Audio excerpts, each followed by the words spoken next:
Ladies and gentlemen. Whoops. Hello. There we go. Ladies and gentlemen.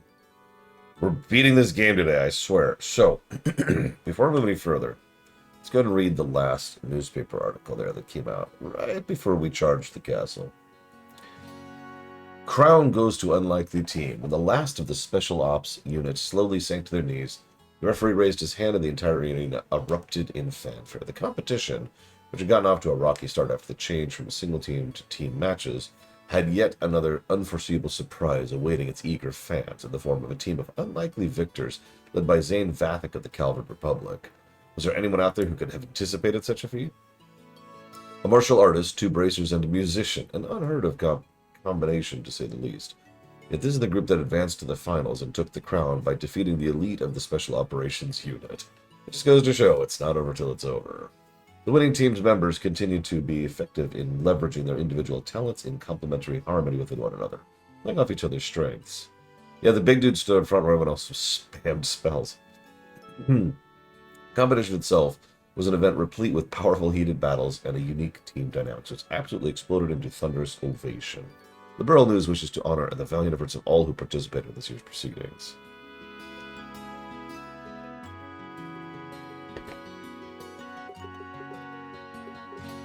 Hang on. In a ceremony held at the conclusion of the competition, the winning team was awarded a cash prize of 100,000 mira and an invitation to the royal banquet. This formal dinner will be hosted by Duke Jackass himself. The mayors of each city and other various persons of influence are also scheduled to attend. The News has been informed Her Majesty the Queen, who's been recuperating, is expected to return to her official duties soon. The anniversary celebration, which was in danger of being postponed, will now assuredly be conducted on schedule. In recent days, with unsettling news becoming the norm, it's certainly wonderful to receive such joyous tidings. The search for the officers of the ex-Royal Guard accused of acting as ringleaders in a series of terrorist-related incidents has proven to be an onerous one, and after making little headway, the Intelligence Division decided to station members of their unit within the Royal City in a move to further step up defensive measures. All security positions covering Grancel Castle are also expected to be relegated to the same unit. Reports have made their way to our news desk regarding the sighting of an enormous silhouette making its way across the sky above Ravenna Village, located in the northern part of the Bose region. Public speculation revolves around whether it's an object in question, or if, in fact, it's an ancient dragon which has been living in the world since before the Great Collapse. According to statements by a number of researchers, the Bose region was the last place the ancient dragon's been sighted, giving further credence to the claim that the great creature may still be presently living among us. Research concerning the ancient dragon has also taken a leap into the public spotlight as of late. These purported sightings, of course, have only fueled researchers' excitement.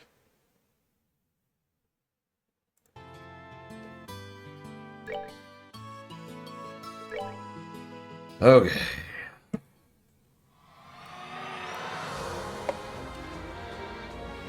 Pull up my map, because I'm not doing this place without a frickin' map. Oh, for Christ's sakes.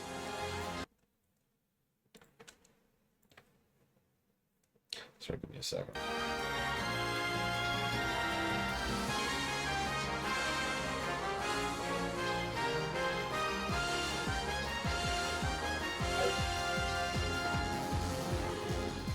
Okay. Wish me luck.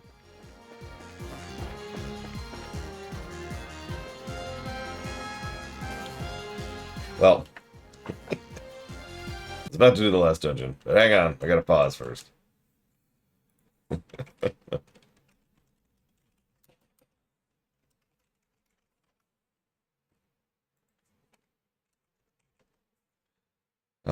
Thank you, Melkor Blade, for the sub.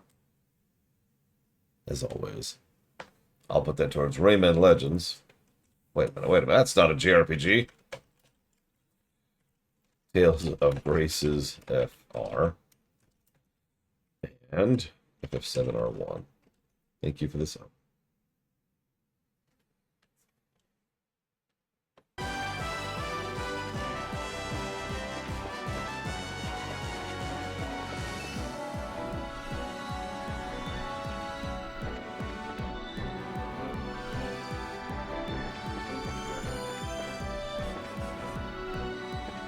Oh yeah, we have no encounters on. Right. This might not be that bad.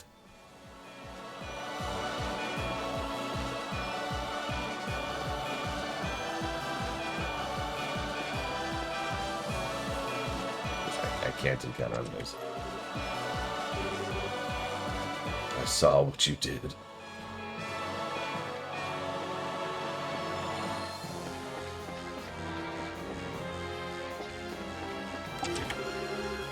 Oh, here we go. So these are the enemies we face in this nightmare hellscape.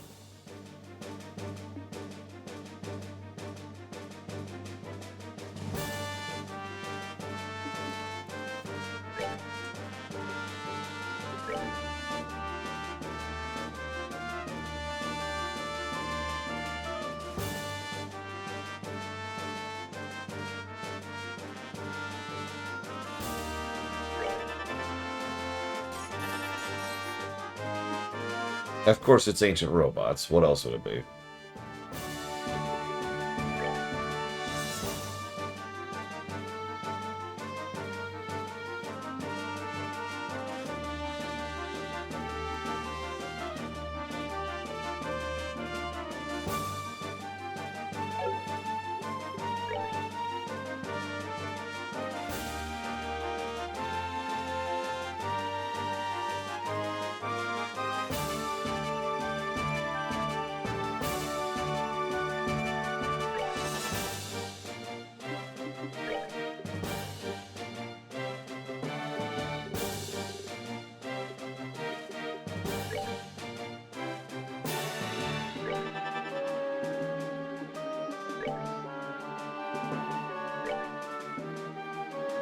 They're also not weak to anything, which, you know, has just become the norm at this point.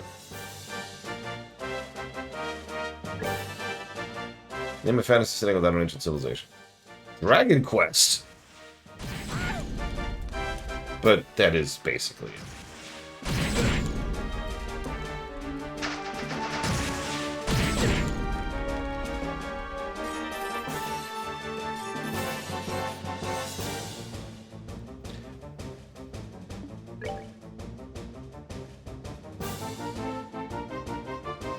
it. Let's move out of that.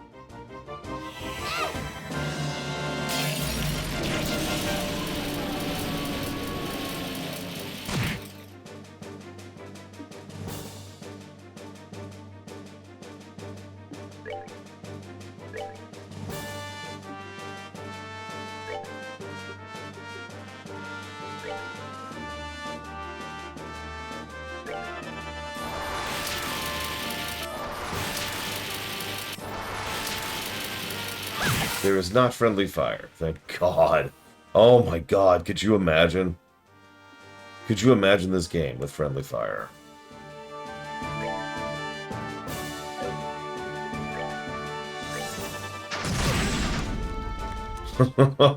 that would be terrible.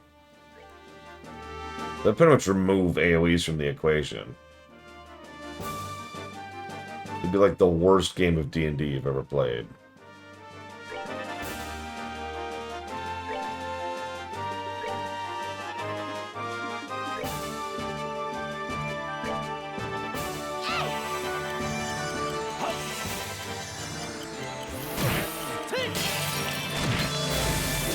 I mean, it's fine, ultimately.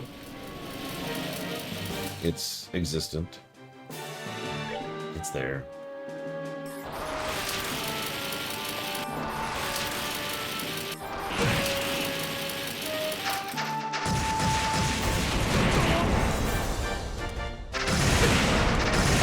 And Olivier's dead.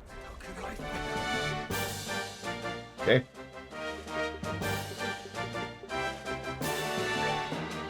The best part about that is I'm pretty sure he's my guy who has the res. It's either him or Chloe. We'll find out in a second.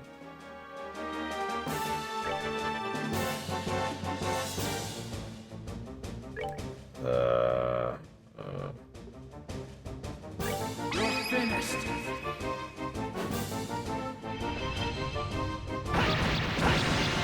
Ooh, attack foods.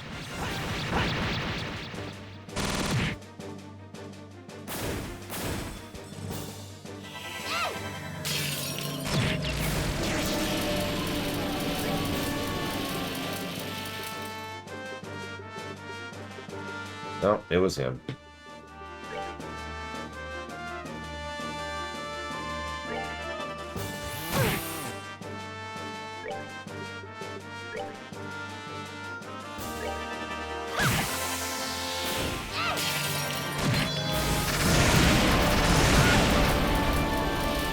So, let's just use an item.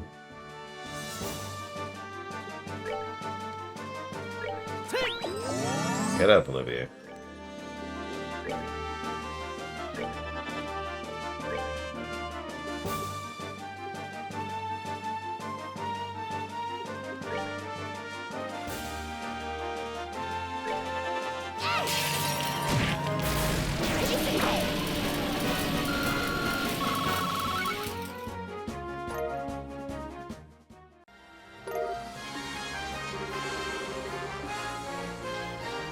Oh god, I can't move.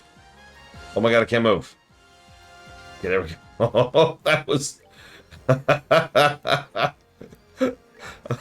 was about to be like, oh, I guess I have to turn off the no encounters. Because the enemy has body blocked me. I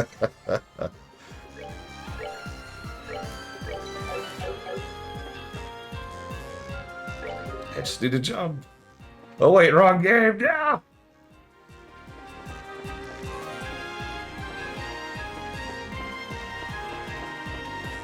This is already a decently long dungeon, wouldn't you say?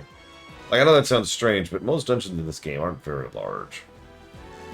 Not in terms of real estate. And what's interesting is a lot of these screens have no enemies on them.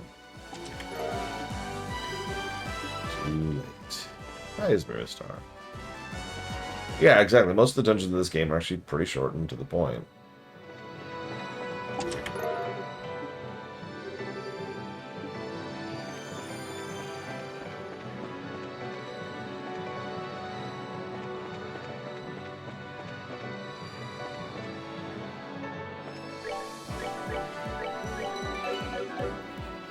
Also, notice we have no map in here.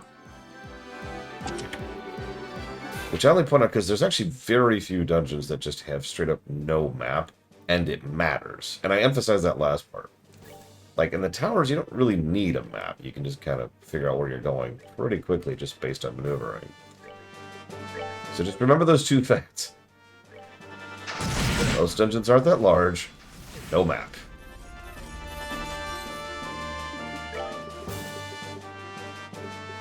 And yeah, this is all, like, some best gear stuff, so... Well, don't... If I've convinced you to not play this series, then I've probably done my job wrong. Let's just...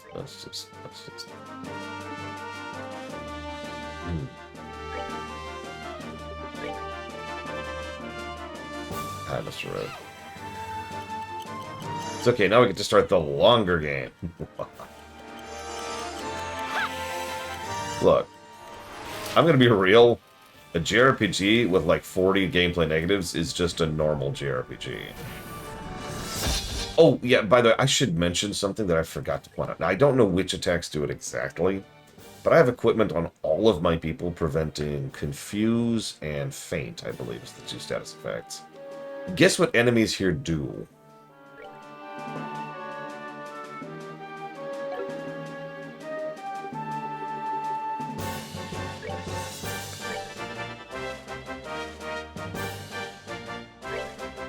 What's...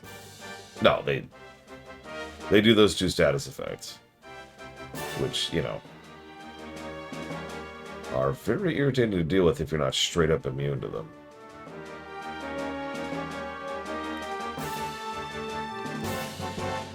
I don't like for any of them right now. Let's do... Let's see if we can get lucky. Hopefully Olivia won't die.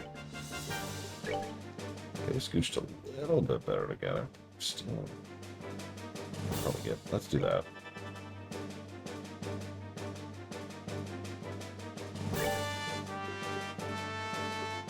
Why don't you heal yourself, Olivier? Hi, Sour Cookie. Happy Sunday.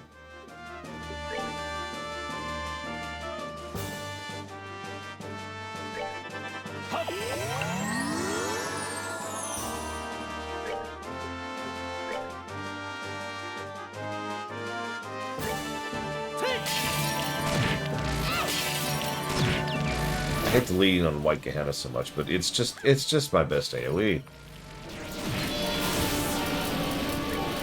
You know?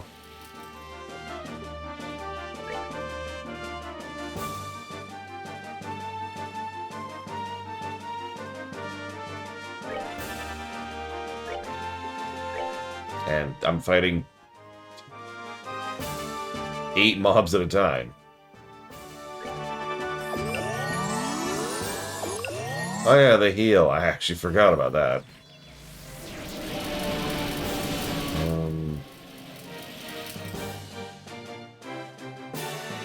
Oh, heck.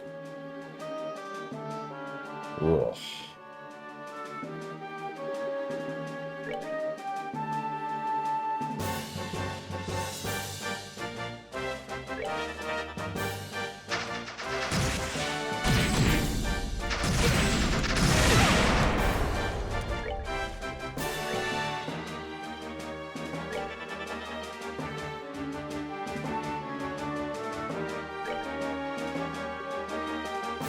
I've actually heard this whole franchise discussed as if it was one game.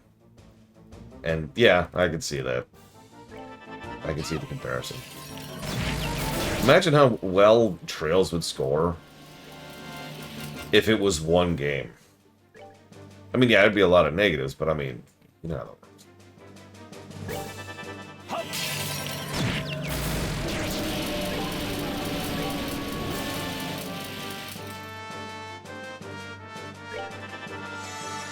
2017. Wow.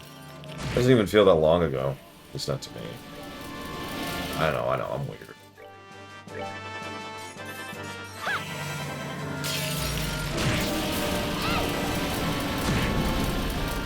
Well, so far the consensus is that by the time we get to Cold Steel, we'll start getting gameplay positives.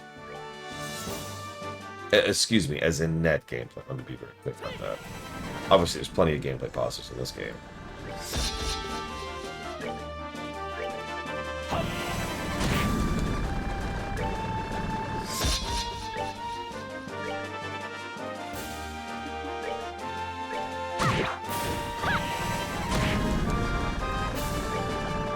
Let's save it.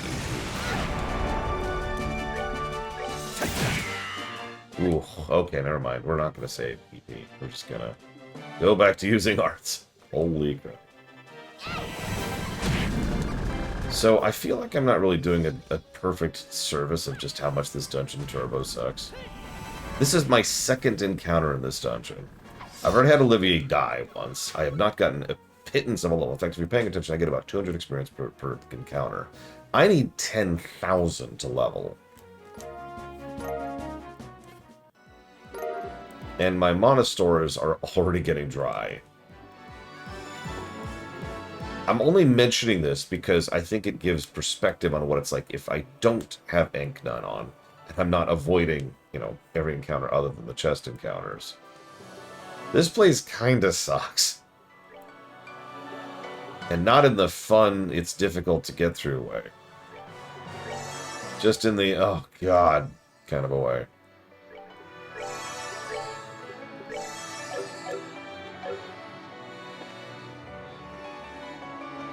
Yeah, there's a halfway point in the dungeon. Which we're not at yet, as you might imagine.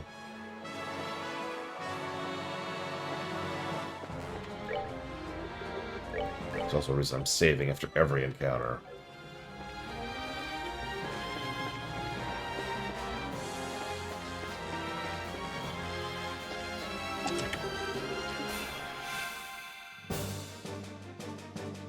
Ooh, okay.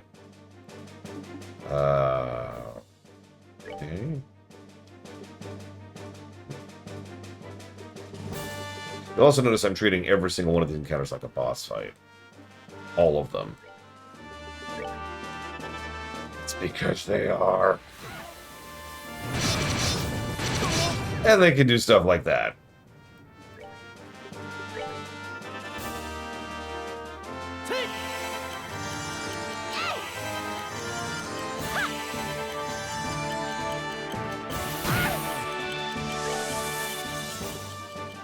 Okay.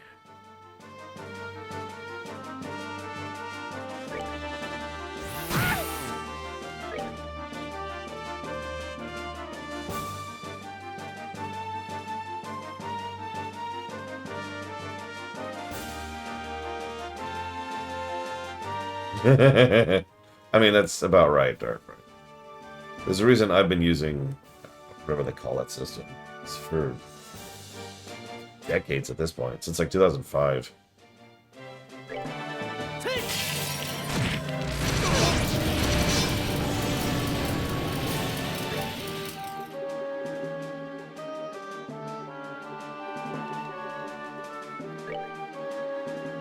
Milestone, that's what it's called. Milestone leveling.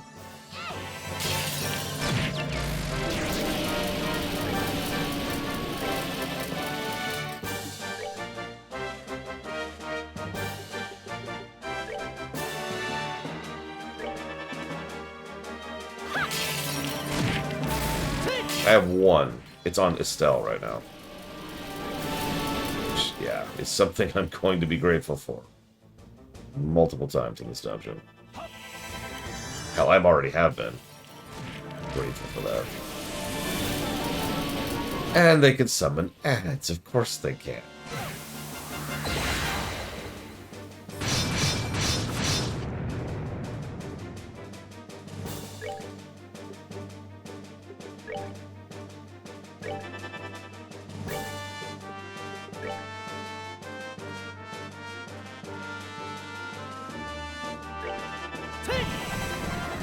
Let's see what's targeting a little bit more.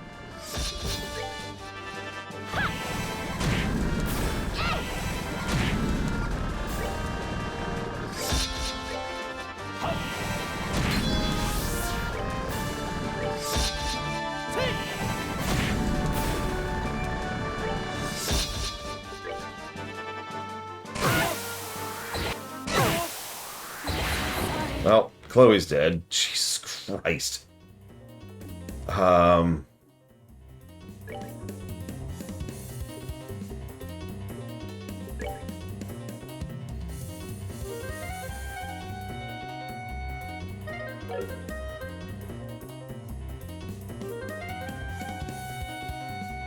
The former Silver Cookie. Generally speaking, I don't look at experience at all. And like I said, I haven't since about 2005. Maybe more like 2004, but whatever. It was a busy year. Okay. We're good to go. Sorry, I was very hesitant there because I really don't want to get stuck into a heal feedback loop. But Olivier was next, and he is hasted. But these things need to die. Ooh, okay, we're gonna ignore those now. Yeah. I really do need these to die. Oh, who knows, Silver Cookie.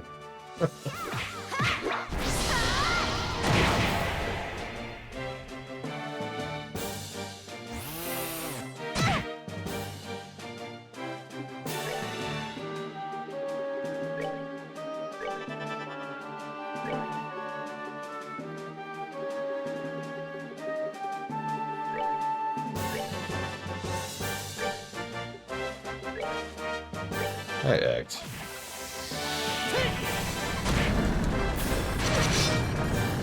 Well, I'm in the final dungeon, so...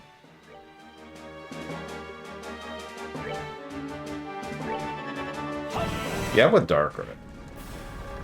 Quite frankly. Why don't you go build some CP?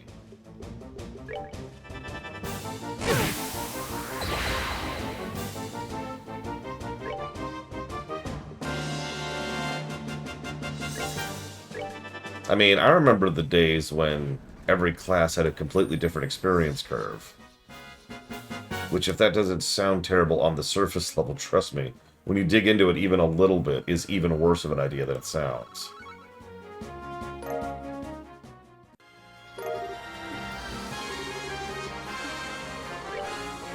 Okay, what have I just gotten? What have I got?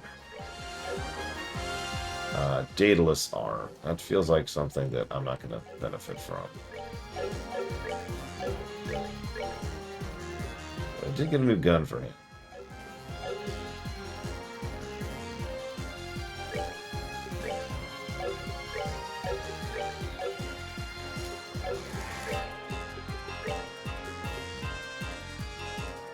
We will, of course, put that on Joshua. Everyone else is secondary.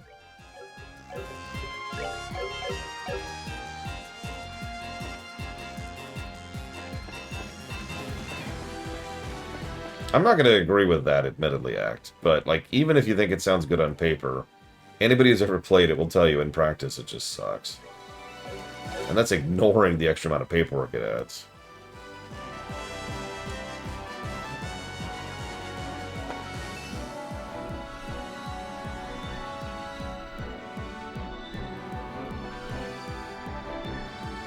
And let me tell you something. There's one thing you want a minimum amount in your tabletop D&D, and I mean this. It's paperwork. I know that sounds strange because it's basically paperwork for the game, but no, really. In practice, you want to minimize paperwork. Because that will just drag every session down.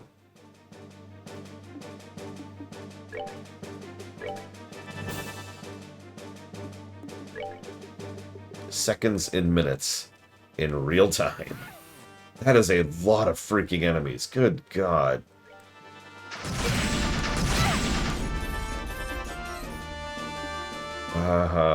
Okay.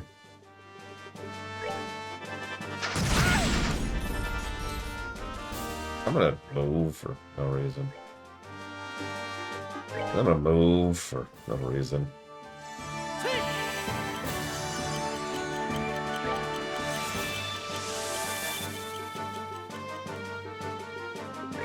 This dungeon sucks. I've seen worse Final Dungeons than this, but I've also played hundreds and hundreds of games professionally.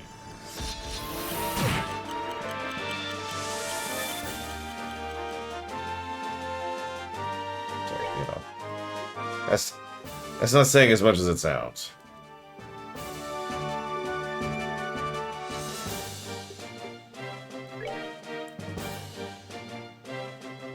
Yeah, oh God, the Infinity Dungeon. Oh, the Infinity Dungeon. I think that actually still, even of this very day, is our current crown of worst Final Dungeons. The Infinity Dungeon is so terrible, top to bottom.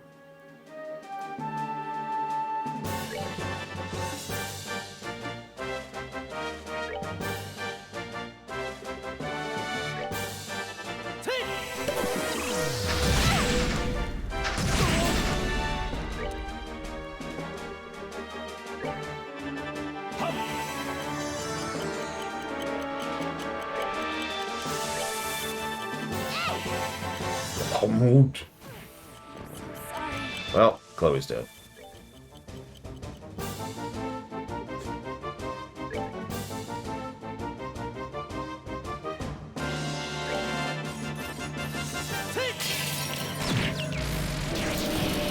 We got one proc in that.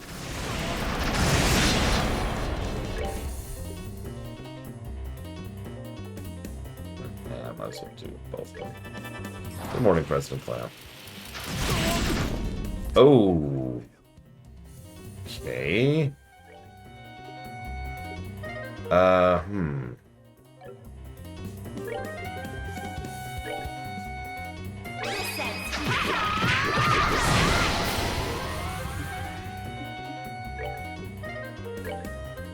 finished. Better or worse than FF7s? That's actually a good question. From memory, I'd say worse.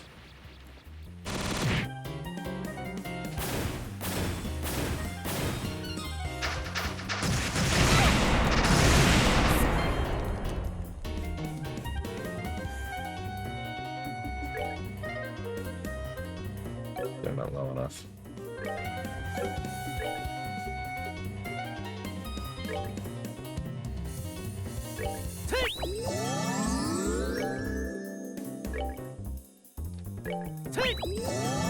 That's just like, I guess I'll be the pro tag. Oh my God.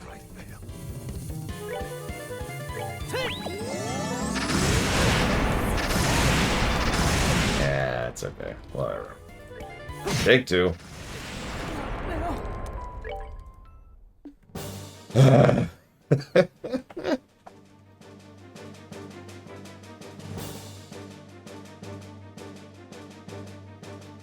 Ugh. So anyways, like I said, every encounter's a boss.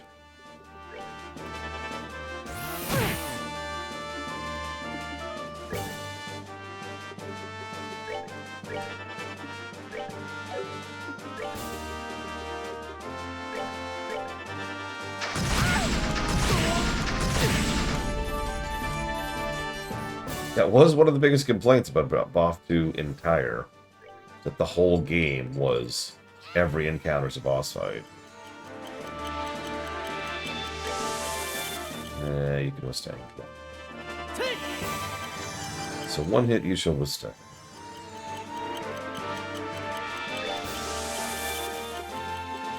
Yeah, again, like... the Infinity Dungeon kind of established a floor. Ironically, I suppose. For dungeon design. I've actually measured a lot of games alongside the Infinity Dungeon to try and compare and contrast. Because, yeah. Infinity Dungeon is the final dungeon of Breath of Fire 2. What's a good final dungeon? Kafka's Tower, FF6. It's actually one of the better final dungeons I've ever seen. No joke.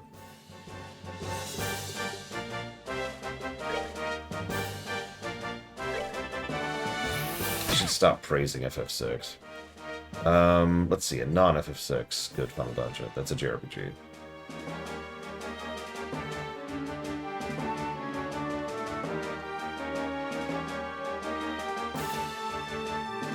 I'm also trying to think of one that isn't an FF. Talk bad of FF6? Realm is probably going to get a negative to story when we get there. Or Edgar, depending on how you think of that. I honestly don't remember 13-2s. Yeah, I was trying not to go with Chrono Trigger either, because that also feels like low-hanging fruit. For pretty much the exact same reason. I mean, might as well be the same franchise.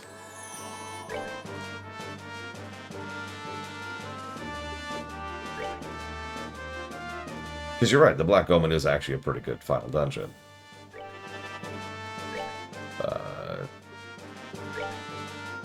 Non-FF JRPG that isn't Chrono Trigger, the good final dungeon.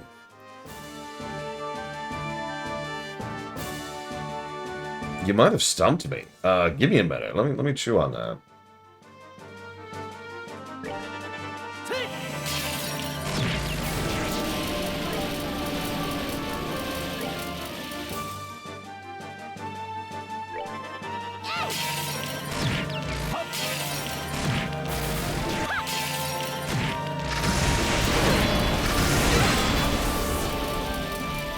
I will agree with Paper Mario 2-ish. Paper Mario 1 actually has a better one. Sure, we'll go with Paper Mario 1. I'll just accept that as an easy answer. So, JRPG that isn't a Final Fantasy, let's see Jason, with a good final dungeon. Like, legitimately good final dungeon. Persona 5's final dungeon sucks. Be very nice about that.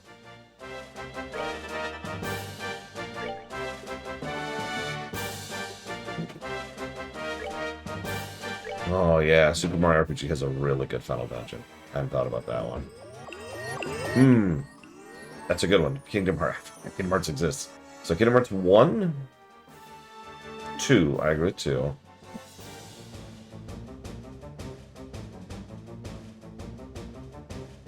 I think that's actually it of the Kingdom Heartses. But those two. So Super Mario RPG, Paper Mario 1, Paper Mario 2. Several Mario and Luigi's. I'll just kind of gloss over that really quick. Kingdom Hearts 1, Kingdom Hearts 2.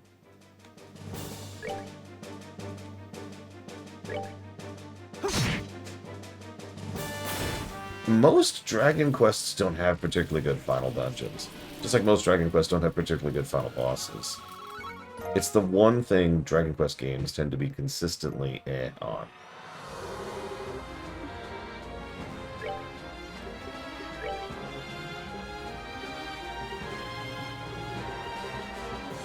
God, you're right. We're just listing Yoko Shimomura stuff here.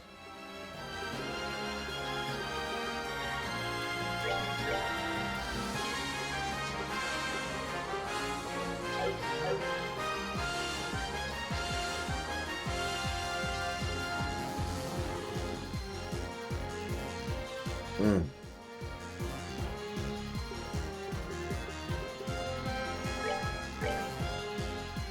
Oh.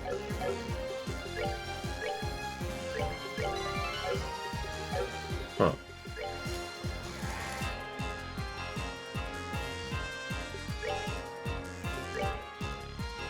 Alright, I withdraw my earlier complaint. Apparently, it would only take 5 combats in order to level. I was misreading the thing. Anybody who caught me on YouTube, I apologize. I was wrong.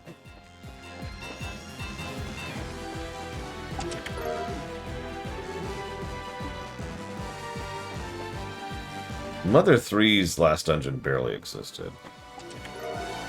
Earthbound's was narratively good, but gameplay-wise was just kinda terrible. One long slog of hell, basically. FF3's last dungeon didn't have save points. It's actually pretty terrible, specifically because of that.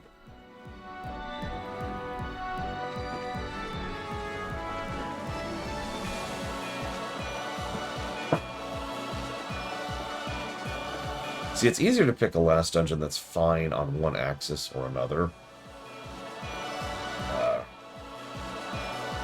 Usually story, being honest.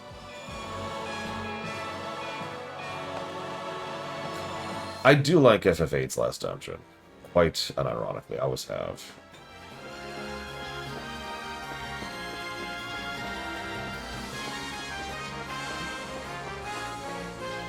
That was actually just asked Sora Cookie, and the general answer is no.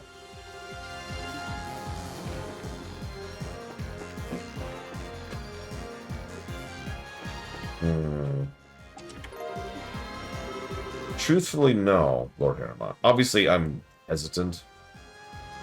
One might even say suspicious. But I've never looked into it myself. I'm not even sure how I would, to be honest with you.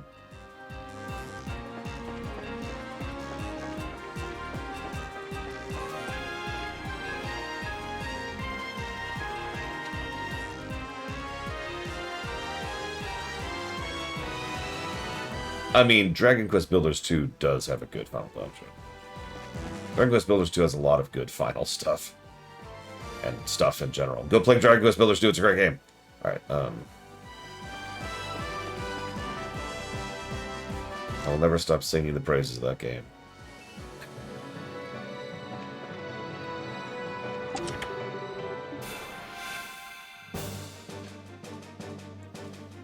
Oh my god, these encounters. These are killing me. Okay. Notice it's basically the same encounters over and over, which, if you're paying attention, has been every dungeon in the game. Like, all of the chest monsters are almost always the same monster pack within a dungeon.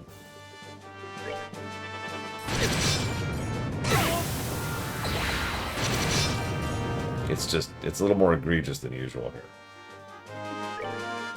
Because these guys suck.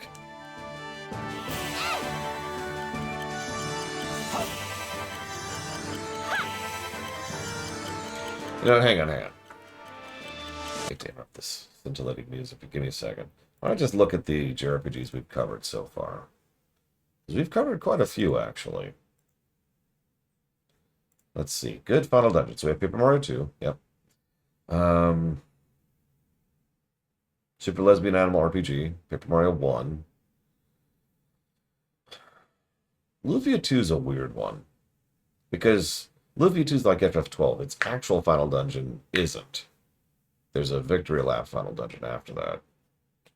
But for the same reason that the Pharos Lighthouse is FF12's final dungeon, in Lufia 2 it's the tower I can't remember the name of, so that's not a very good dungeon. Earthbound, no, as we already discussed. Super Mario RPG, yes. Crosscode, no. Tales of Arise, no. Nier Automata, no. Suikoden 5, no. Final Fantasy Mystic Quest had a good final dungeon. One of the best parts of the game.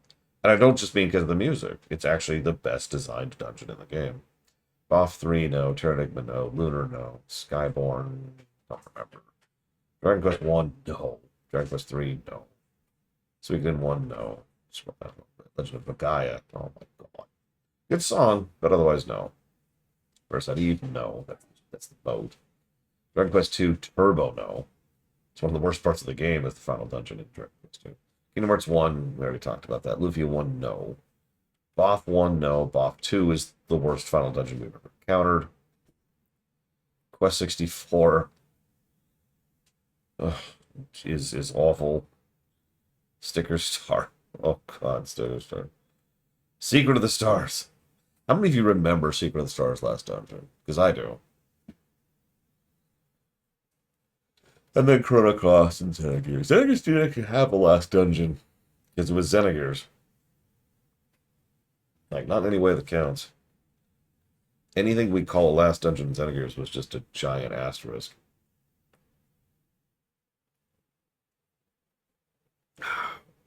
Mr. Red remembers, probably because he did a highlight reel of that game, so it's probably burned into his brain. Yeah, the last dungeon is a dirt path over a void. That's it. That's all it is.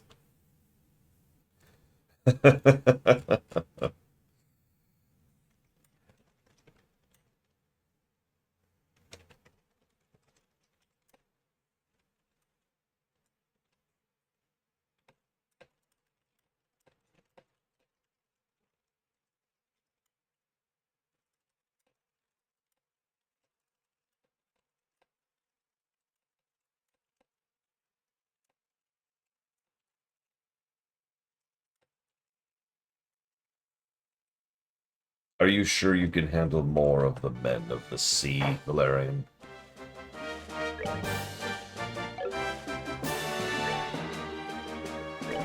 You're finished. I'm not sure you can. Interesting. Pineapple habanero cashews. I'm not going to try that right now because I'm too fresh from having brushed my teeth, but what do y'all think that's going to taste like?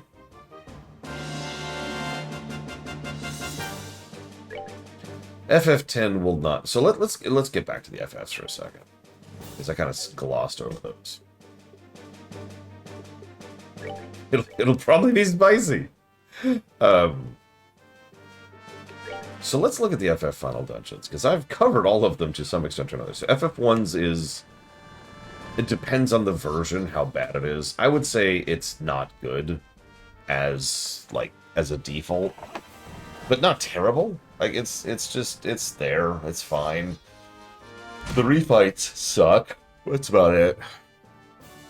So then we go to FF2. Pandemonium certainly has a banger soundtrack, but honestly, FF2's actual final dungeon, the Pandemonium Tower, is once again kind of neutral for the same reason FF1's was. It's the dungeon right before Pandemonium that sucks.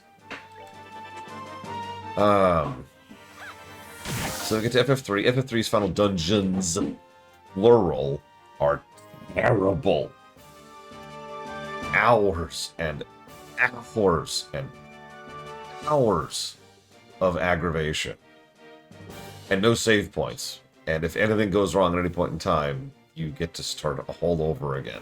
Now, I know some versions of the game fix that by adding, like, save capacity, but that's just... Whew.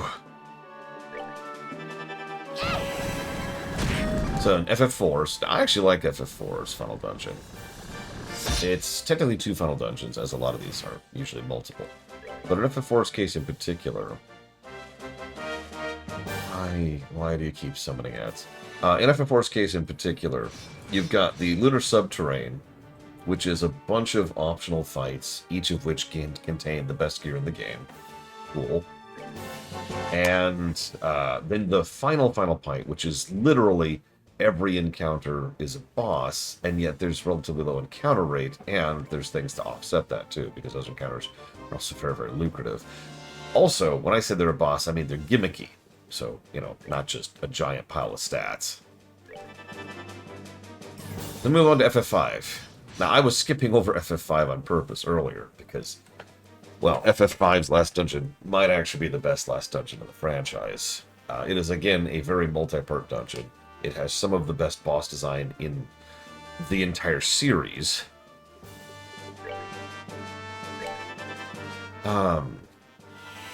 There's optional side stuff you can do. There's still little story quests that happen. Like, yeah, no, FF5 just kind of fires on all cylinders. It's going to be a fairly large source of battles. It even has one of the best super bosses in the entire franchise, the original Omega. So, FF6 is a good final dungeon. Moving on. FF7 does not. So let's see. Let's look at the does nots so far. So we've got 1 and 2 are neutral. 3 is bad. 7 is bad. 8 is good. Getting back up. 9's is boring. Like 9 is a nothing burger. It's the weirdest freaking final dungeon. Honestly, in like the whole FF series. I don't know what the hell they were thinking with 9. I like 9 a lot, but I don't actually know what they were thinking with 9. Of course.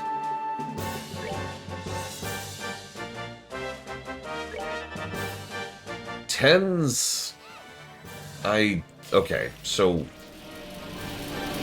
10 is the only final dungeon I think that might challenge 3 for worst of the ones we've covered so far. Yes, Morganite. So 10's does a lot of things wrong. First of all, not a lot of people know this, but if you go immediately from the previous story event directly to the final dungeon in 10, you will get your ass absolutely handed to you. It's because, so FF10 does tiering in its stat blocking, right? Which means that it expects you to be at certain ranges of stats in order to be able to hang in certain areas, right? So you get to a certain point in 10, and you're pretty much at the power level it wants you to be, but the moment you walk into the final dungeon, the game assumes you've gone off and done all the optional stuff, including, for example, the Omega Dungeon, and the optional boss there. In addition to getting all the super weapons, and grinding up your gear, and all the optional stuff that exists in 10. So there's 2 or 3, depending on how you count it, jumps up in difficulty the moment you hit the final dungeon in 10. So that's problem number 1. You effectively can't just go beat the MSQ. You have to go do something to accommodate that. You either have to exploit, or you have to grind, or you have to engage in the optional content. Problem number 1. Problem number 2 with 10's final dungeon is the first final dungeon is just a weirdly confusing to navigate maze of clouds, which culminates in a very irritating boss fight, which has an entirely too long cutscene before you cannot skip, because FF10 is still stuck in the stoic ages of not allowing you to skip cutscenes. Wait a second, what is Atlas gear? Ah. Men only. What's with all this men only gear? Whatever.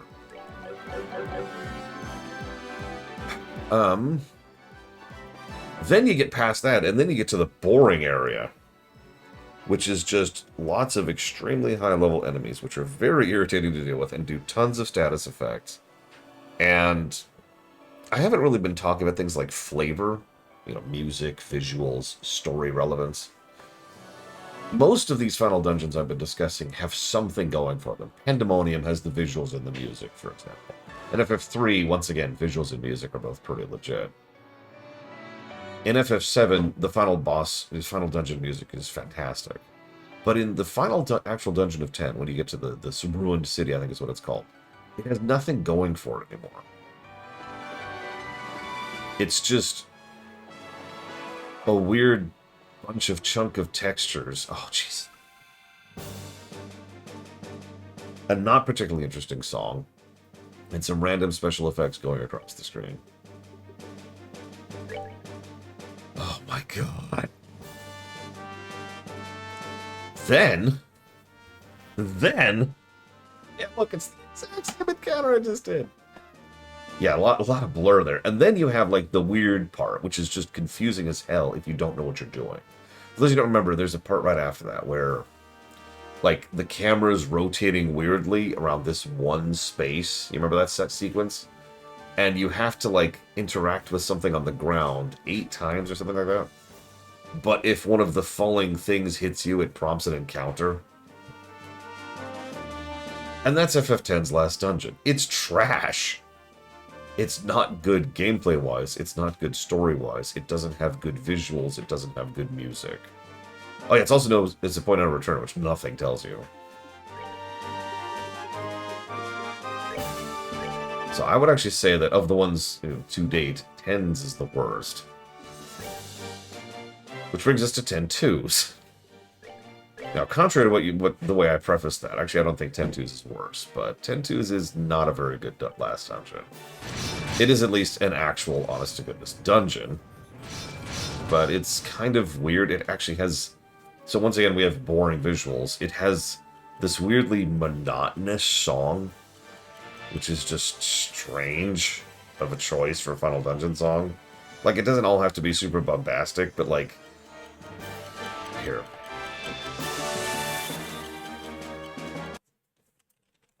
Let me just make this clear.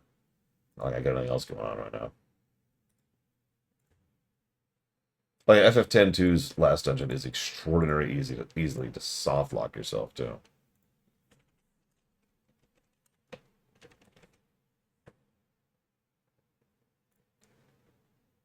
Here we go.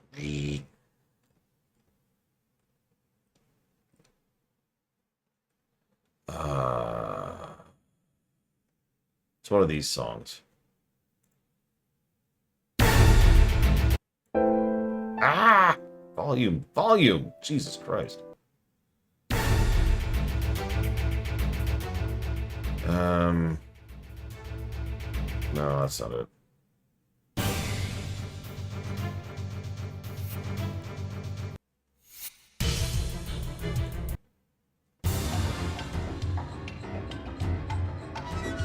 This is it. This is the Final Dungeon song.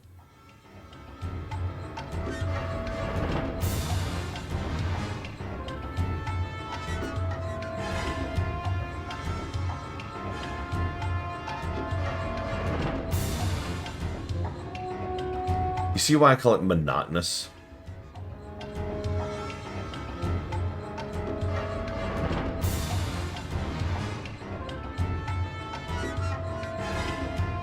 It's 10-2's soundtrack is bizarre. There's some extremely good songs in it. Like, we might even give song positives to 10-2. And then there's everything else. I don't know what the hell happened with 10-2's frickin' soundtrack. It's just the weirdest frickin' soundtrack. Okay, I'm already tired of hearing that, but in case you missed that, it's actually already looped. So that's the final dungeon of 10-2. Not great. Speaking of not good final dungeons, 12. I know I tend to be more critical of it than some people, but I am not a fan of Pharos. I will give you that Pharos is at least a final dungeon. You know, there's a dungeon there, but that's, like, damning with faint praise.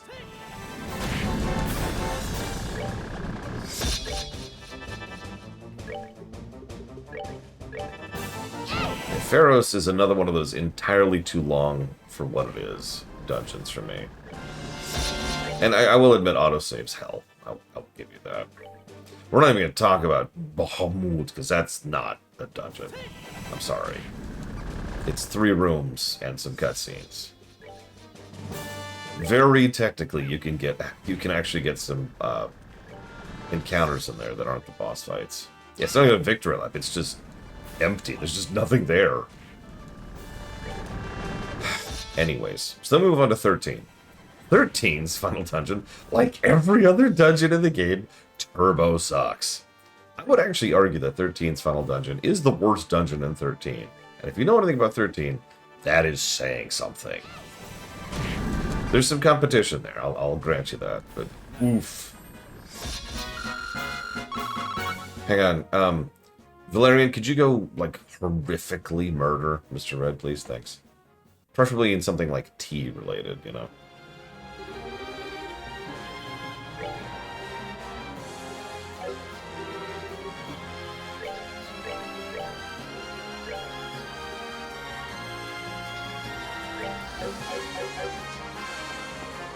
Oops.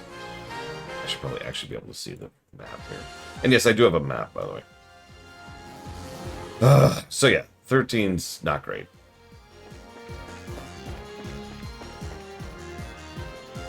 not good at all, Dakota. It's mostly related to the gil problem, though, because the overwhelming majority of gear has come from shops. It's only here in the final dungeon that we're starting to get better gear, and all of it's coming from these stupid chests.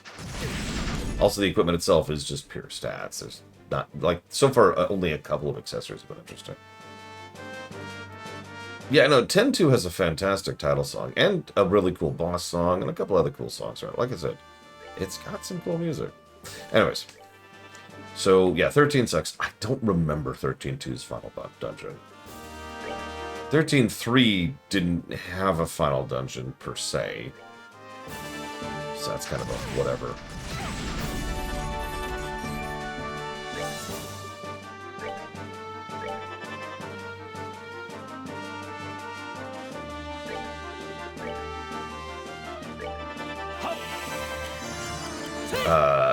I'm going to skip over 14 for obvious reasons.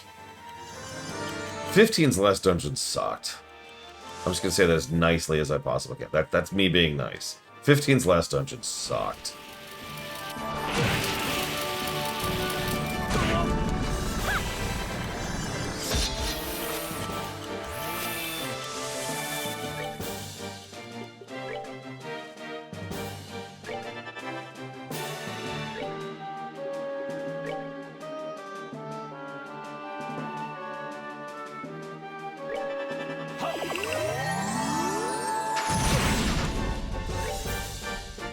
I guess that leaves 16.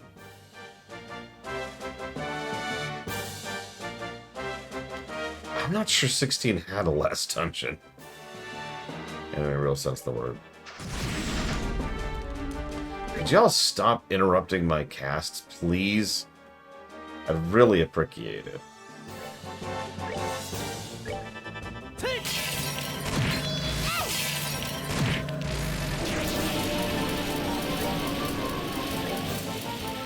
I've actually only played 13-2 once. With turbo cheats on camera. Goes for the low run. That's a weird thought.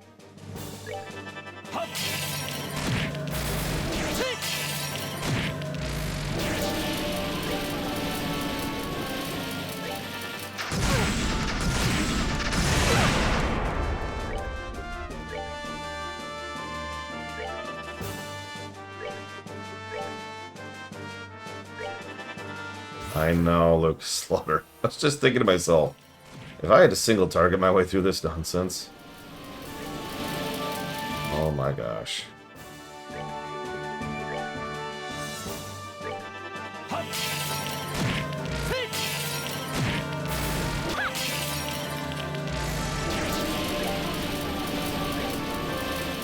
I mean, I'd probably just fish for kill procs. You notice it does go off in these. I've gotten 2 already. 2 whole kill procs in this whole dungeon.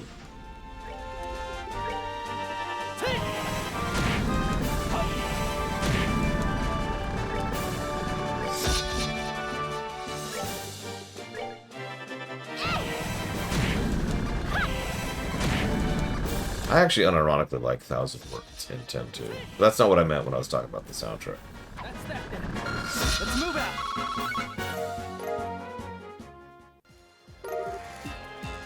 Hot clear. What the hell does the hot clear for? No, let's just do it here. What is a hot clear? A sword, hey! You know, everyone in chat's like, it's pronounced yaw. Ugh. Okay, you don't want me to answer that honestly, I don't think, Valerian.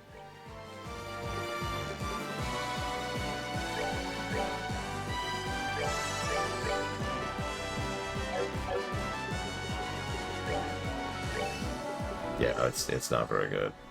So let's see. So what's our ratio? Let's see. Hey, I wasn't thinking about non-JRPGs. Give me a sec. So of the FFs, we have 2 neutrals. So we're just going to move those off there. Bad, good, good, good, bad, good, bad, bad, bad, bad, bad, bad, bad, bad. So that's that's 10 bads and 4 goods. as far as last dungeons in the Final Fantasy series.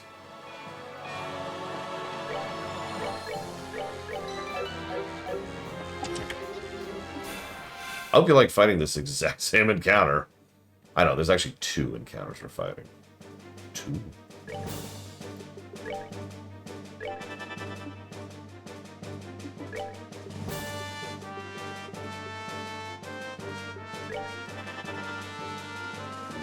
Yeah, like, Tactics doesn't technically have dungeons in any real sense of the word, but those last few encounters are not fun in Tactics.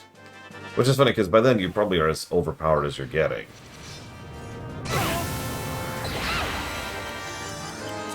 But, yeah, those fights... Oof. So, non-JRPGs. Oh god, it's these guys. Okay, hang on. These guys also summon ads, which is just even better.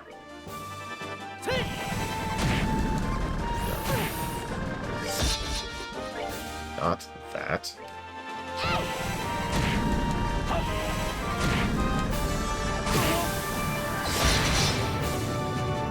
And they're summoning ads, of course, there. Please stop summoning ads. Just please. Please. Stop summoning ads. Okay, there was a kill proc. You see it? That was also a kill proc. 2 kill procs in one battle. Holy crap. So let's see. So we got Dragon Age Origins. I do actually unironically think that Dragon Age Origins has a good final dungeon. Finale sequence, whatever they call that. It's actually like 3 sequences combined, but whatever. There's some good stuff there. Then there's Dragon Age 2.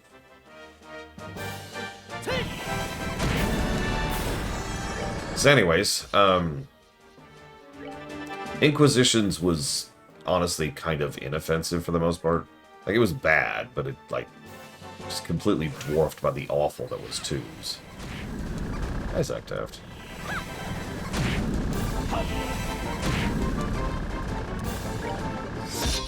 System Shock 2 honestly had a really bad, legitimately awful final dungeon. If we ever get to reviewing that, I don't think it's going to review particularly well. I haven't played Veilguard, obviously, can't speak to that. Mass Effect 1 had a bad final dungeon. Mass Effect 2 actually had a really awesome final dungeon. It's one of the better gameplay sequences of the game. Final boss sucked, but that dungeon was still legit. Mass Effect 3's final dungeon...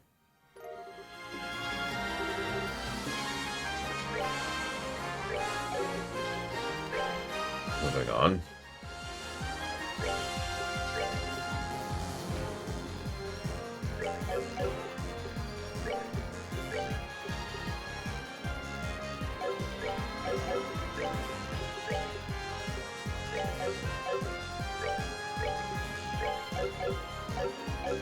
The Awakening's final dungeon?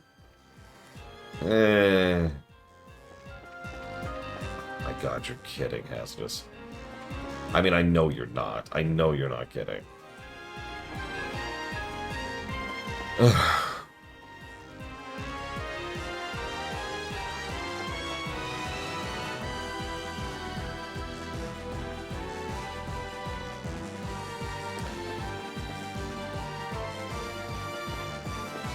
If we're counting Trespasser's final dungeon, I'll actually give you that. I wasn't.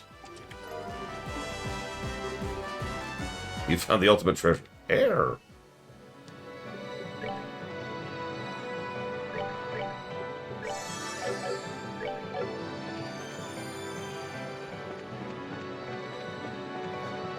Let's see. So we've got Pillars of Eternity 1, which had a bad final dungeon. Pillars of Eternity 2, which didn't have a final dungeon. Just straight up avoided the concept entirely.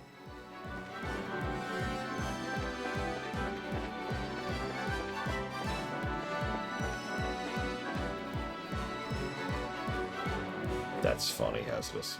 I kind of hope it works out. Not just because it would be funny, but because, you know, it'd be nice if you got the job. Would be funny, though. Second to last dungeons. So, penultimates, huh? Let's think about that for a second. So, in FF1's case, that would be, well, that would be intended to be the Sky Castle.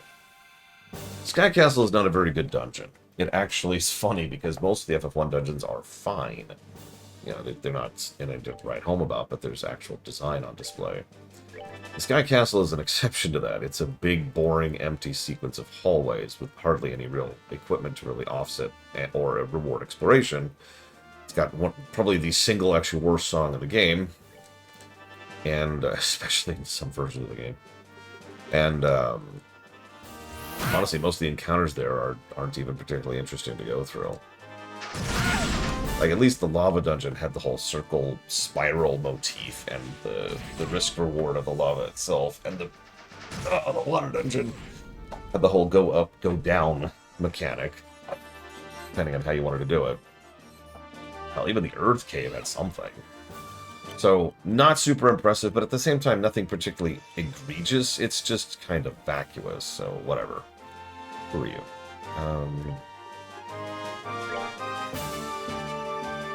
Let me show you the true essence of beauty. Yeah, then we have Jade Passage.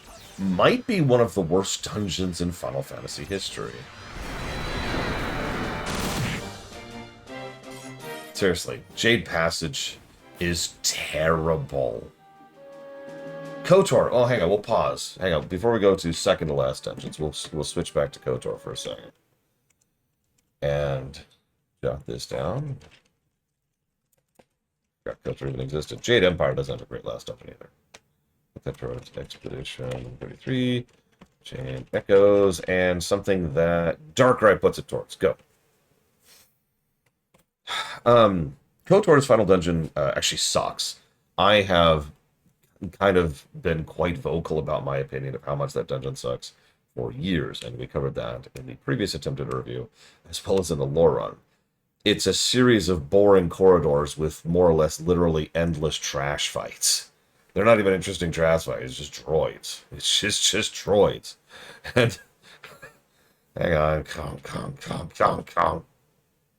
FF13, you got it. Speaking of terrible last dungeons. KOTOR 2's last dungeon is somehow even worse. Which is honestly really impressive when you think about it.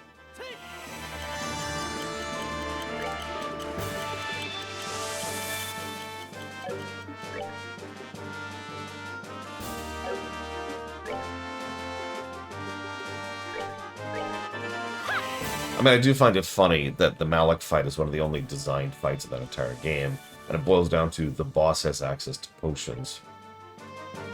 But I'm actually still kind of with you.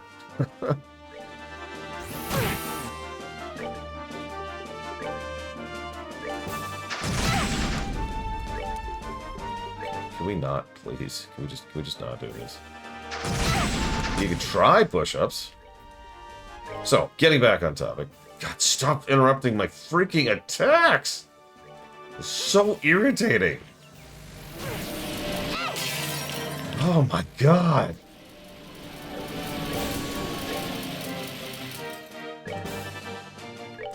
You probably haven't even noticed it because I keep fast forwarding, but what keeps happening is I start channeling a spell, and they hit me with something which pushes back my attack. It basically interrupts the spell cast. So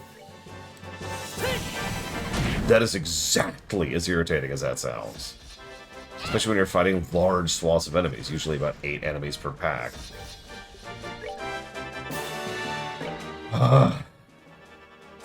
Anyway, so FF3. Yes, sorry, they need all of the things to irritate the player as much as possible. Because I'm told that makes good game design, is when the player has lots and lots of frustration.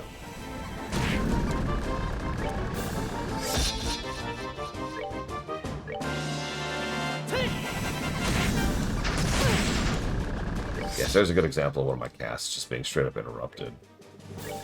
Just happened. We're good to go.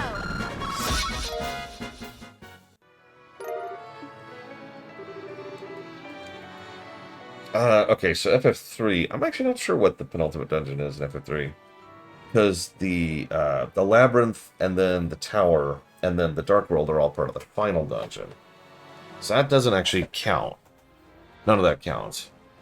And I'm trying to remember what you do, because FF3 is a little freeform in its finale. What do you do right before you go there? We get the Invincible. The Invincible gives us access to something. Eureka's the optional dungeon. That doesn't count. That's where you go to unlock the super jobs.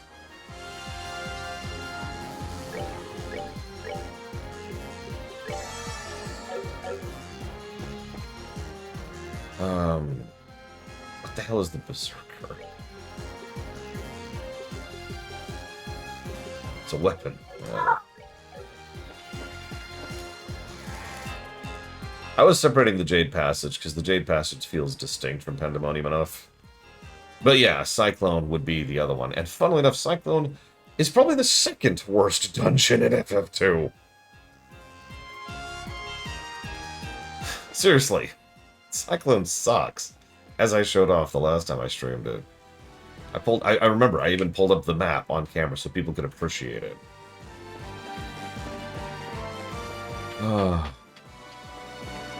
Okay, so I'm not sure. Yeah, I don't know what it is in 3, so I'm just gonna move past 3. In 4, it's the Giant of Babel. I actually like the Giant of Babel, unironically.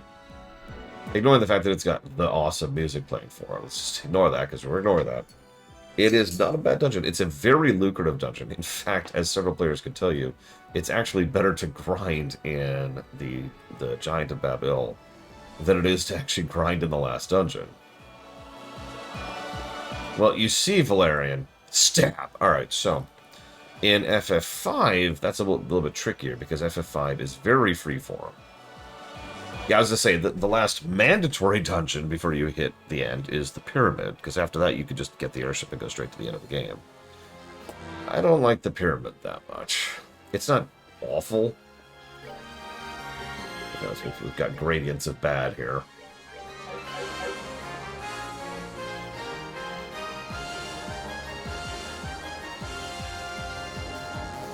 Yeah, 6 is for pretty much the exact same reason, the Floating Continent, which is actually an awesome dungeon, by the way. That is such a well-designed dungeon on so many levels. I will not gush about 6. I refuse.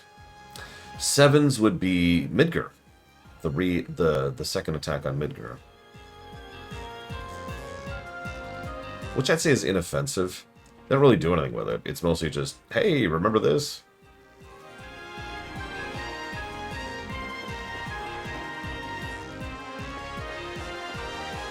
I suppose that's fair. Daryl's Tomb would technically qualify instead of the Floating Continent. Ironically, Daryl's Tomb is also actually a pretty good dungeon. Go figure.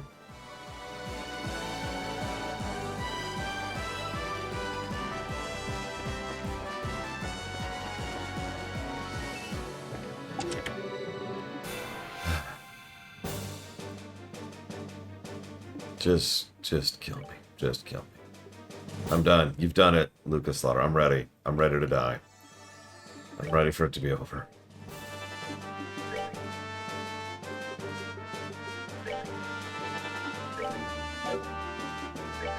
By the way, for those of you wondering how we could possibly not beat the game, first shift, with just the final dungeon left, keep in mind, there's plenty of stuff after the final dungeon.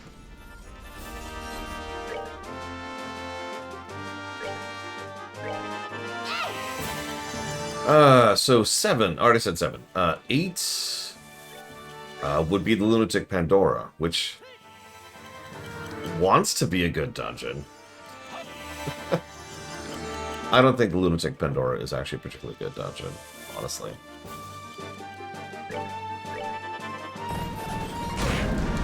Okay, I just got Death Brought. That's great.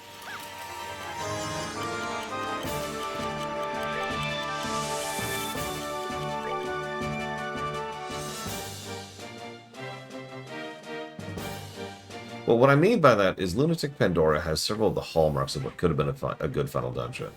Earlier on in the game, you can do certain interactions which change how the Lunatic Pandora is, like what areas you have access to and which treasures you have access to, stuff like that, right?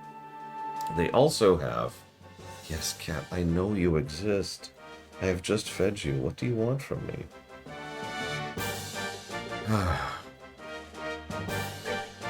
But yeah, the problem is... Oh, Jesus Christ, I just canceled all of my freaking spells again! Stop canceling my freaking spells!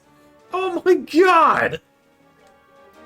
This is the third time in a row that I've set up this AoE shot on 2 characters. Alright. Get up. Does she not have... Why does she not have the heal? Oh, okay. That's actually not what I was expecting. Okay. Adjust. Does he have it? Nope. What the hell?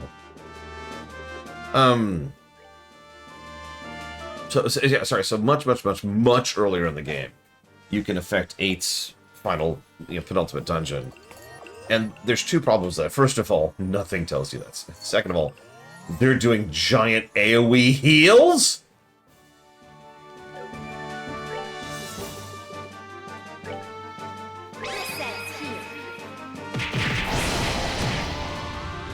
Oh my god, that didn't even kill it.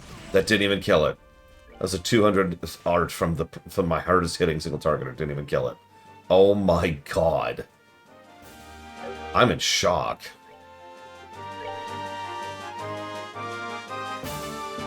Let me show you the truth.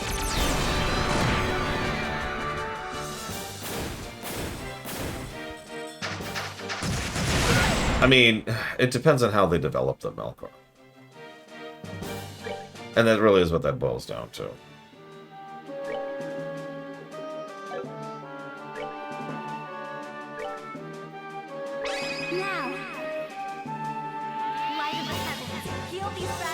Oh shoot, I didn't get to read Push-Up's Xenogears thing. No! Yep, the enemy's learned AoE heals. It's over. GG. 9's is Pandemonium, because all the stuff in between is optional. Pandemonium is a very neutral dungeon. There's nothing going on there. It's not very visually interesting. It's not very audibly interesting. If not for You Are Not Alone, I don't think most people would even remember Pandemonium. Quite frankly. So that's whatever.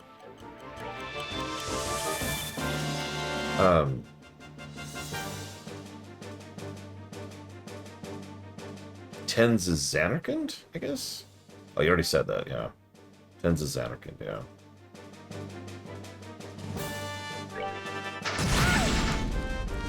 Jesus Christ, stop it.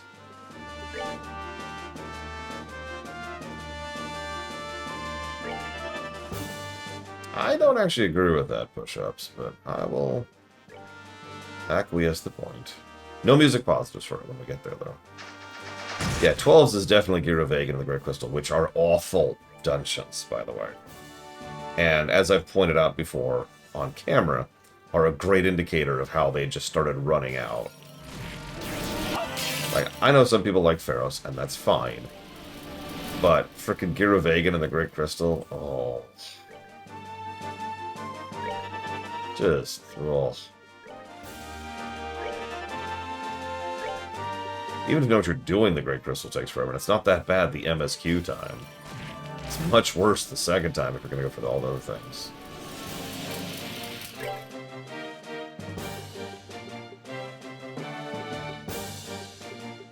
See, I'm a step down from that. I think Gear of Vagan is bad, and Great Crystal is worse.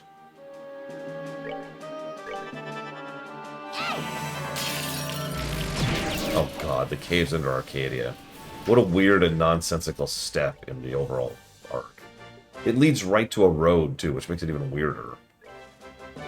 It's like, here, let's take the road to the capital city through this catacomb filled with horrific monsters.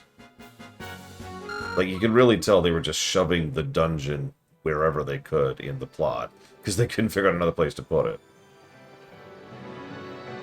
Anyways, I love 12, but the 12 falls apart so hard. It's probably the most Sunshine Syndrome of any Final Fantasy.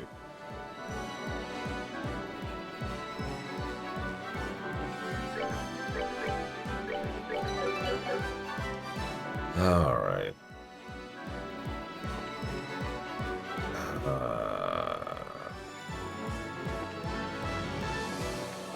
I think You Are Not Alone is overhyped.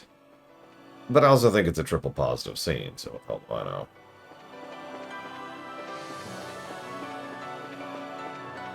Yeah, 13's would be... No, the tower.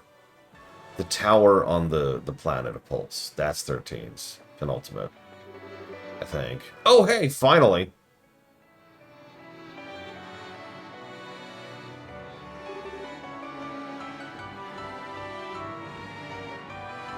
That's true, push-ups. Captain Amalthea, what are you doing here? You're out cold at the Garden Terrace. You actually thought I'd be so easily defeated, though it seems that Grunsill Castle's been taken. It's no matter, though. Once His Excellency obtains the Shining Ring, it can be retaken at any time. I suppose with those with no place left to turn, will cling fiercely to any dream, no matter how ephemeral. It's a bit sad. Enough. Nothing else will not prevent you to interfere with the Colonel. You're using the ancient machines. We don't care for being so casually underestimated. We've already collected an incredible amount of data since our survey here began. Even controlling these archaisms is easily within our grasp. How would you do something like this? Say whatever you wish. Now come on. Oh, sorry.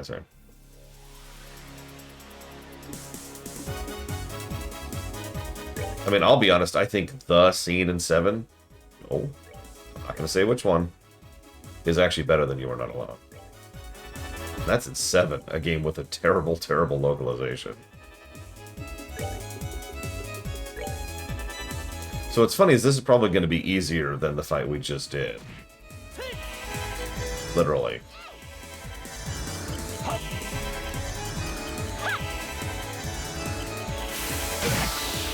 Ow. I say that, didn't I?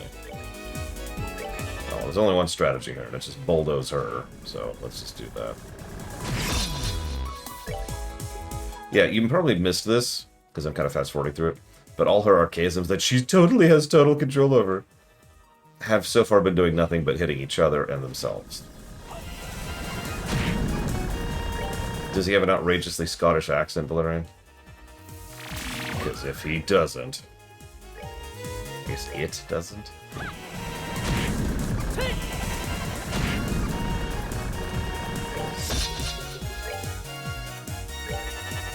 Yeah, this is the kind of stuff I was mentioning they could do earlier with some of the earlier fights we've had. Yeah, that one just shot her. I don't know, Diligent Dodo. Depends on how long the actual outro takes. And we're still in the last dungeon. We're on floor 3 of the last dungeon. Now, to put this into very simple perspective, remember how I mentioned earlier, like an hour ago, how most of the dungeons in this game have been fairly short? We've already gone through enough dungeon to equal out into any other dungeon in the game. Possibly by double. We're on floor 3. We are not done.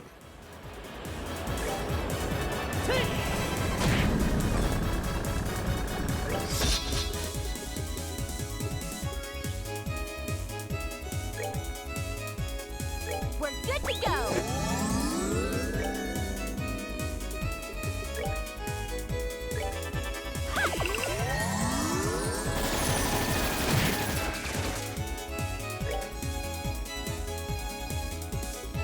That's true. Excuse me. DZ Maven is more accurate. We have started floor 3. We're currently on floor 3. We have plenty of floor 3 left to go through.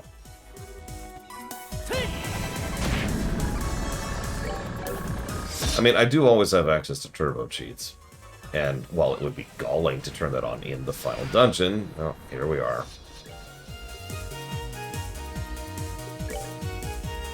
Take that!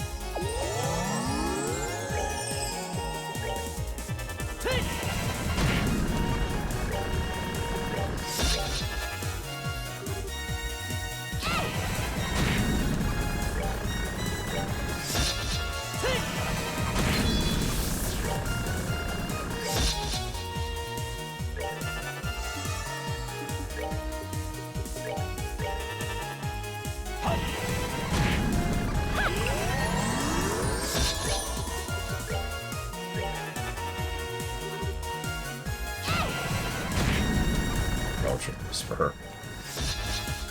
Where were we? So we did 9's. 10. So 10's penultimate dungeon would be Mount Gagazet. Now, I've said for years that the final dungeon of FF10 is terrible. And for years that's been an uncommon and unpopular opinion, specifically because of the fact that most people go do optional stuff, so they don't run into some of the issues with the final dungeon. But Mount Gagazet. Everybody hates Mount Gagazet. It is very long. It is a huge jump up in difficulty. It is irritating to navigate. I swear it has a higher encounter rate than anything else in the game. It starts off with a bad fight. That would be the Kimahri fight.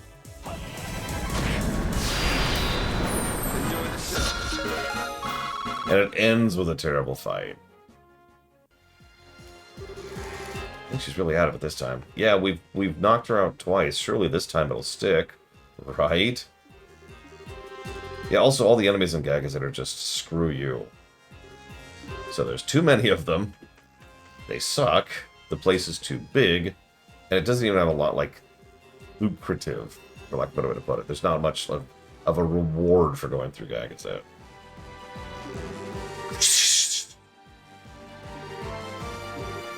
Blah, blah, blah, blah, blah, blah.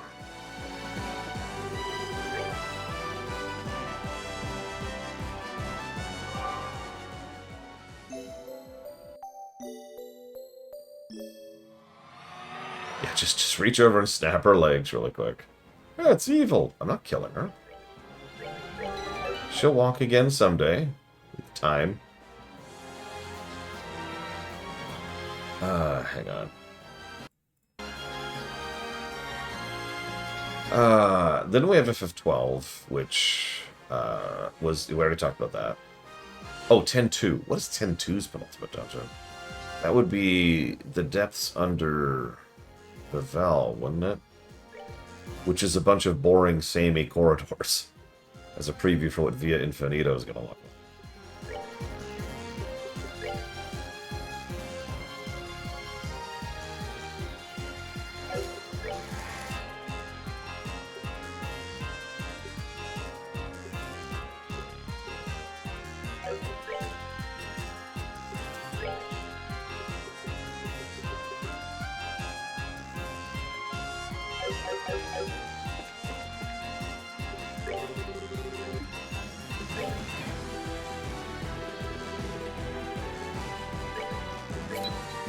One action 3.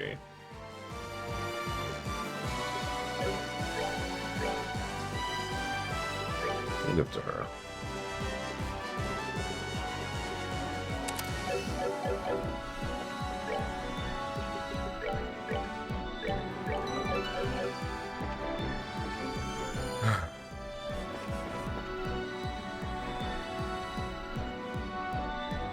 How much of this carries over to the second chapter?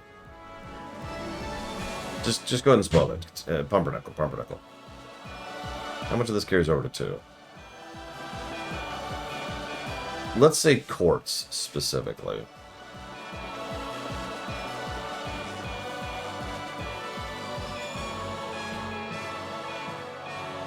Nothing? Okay, I'm gonna start skipping some of these chests, if that's okay with everyone. Because I'm getting really tired of fighting the same 2 trash mobs over and over again for stuff that I don't even really need at this point.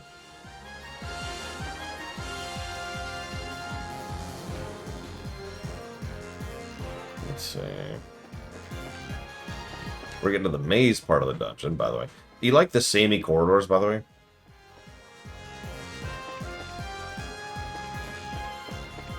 I have a map. I'm still getting a little turned around.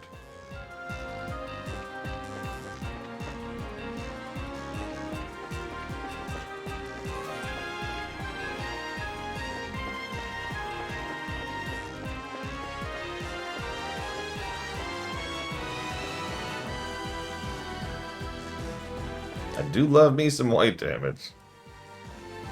This way, I think... Should be an up, and there should be a elevator. Okay, we're good. Whew! So that was floor 3. I just skipped 1, 2, 3, 4, 5, 6. No, hang on. 1, 2, 3. Yes, I just skipped 6 chest fights.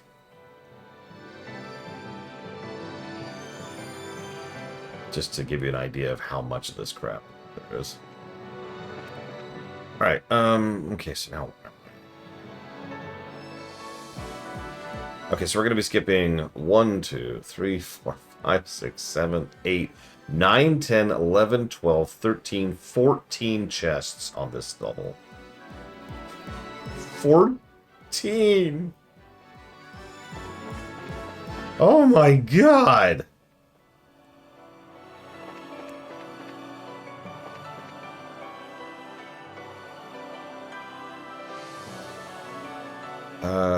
Looks like I need to go this way.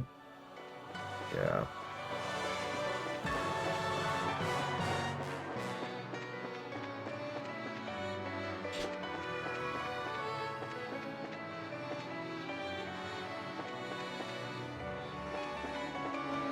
Pretty much what Sub-Zero, yeah.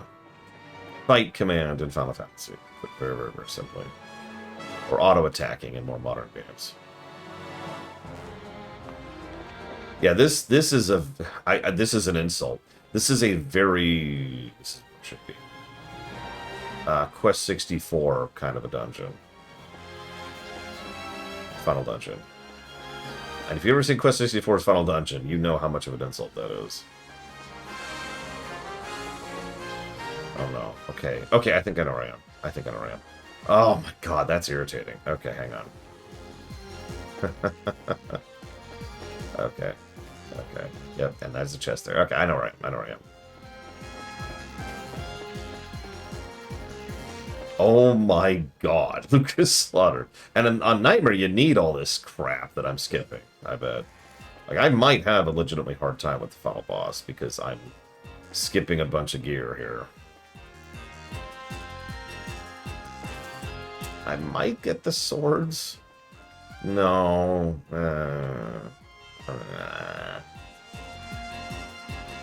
We'll see. We'll see. Let's make a save over here, because this is where the weapons are for Joshua and Estelle, and a robe for Estelle. And that's what I'm skipping right now. I mean, there's a bunch of other stuff I'm skipping, but those are the things that matter that I'm skipping.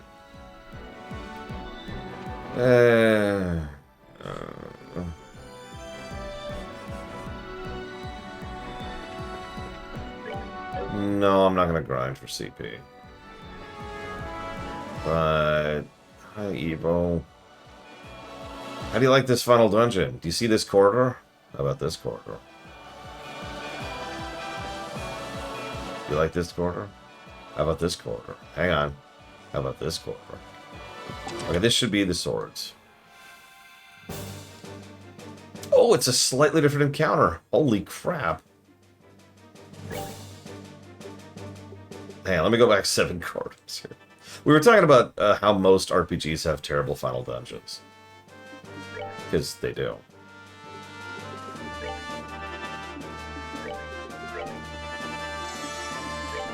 Now, I think we all can agree that the best final dungeon in any game ever is Ultima 3's.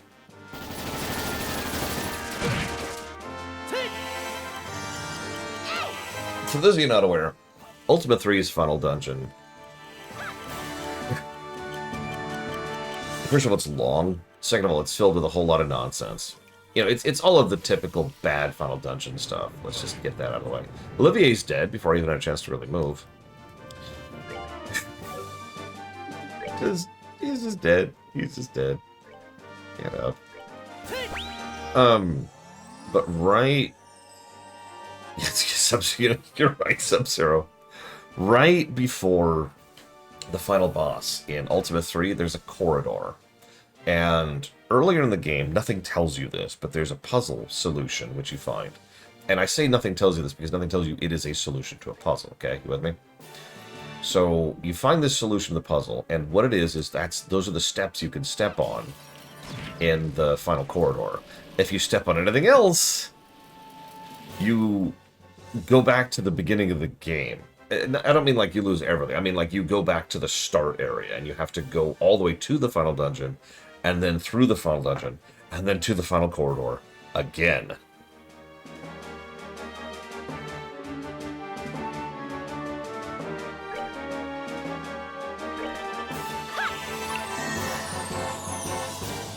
Look it up. It's called Ultima Exodus. Now, I should admit, in the interest of fairness, that I have only ever played the NES version of that game. You know, the one that was touched up to be less frustrating and terrible than the original.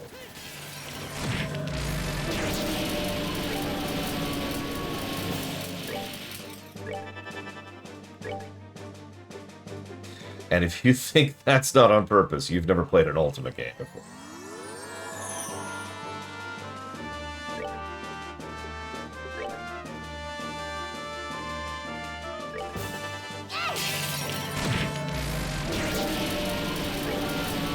Let's see, what else? We already talked about those earlier. We talked about DOS 2. I mean, DOS 2... Does 2 even have, like, a final dungeon, really? Some of these games just don't have final dungeons. This is funny, she actually has max CP now. Or go smack that thing. Here.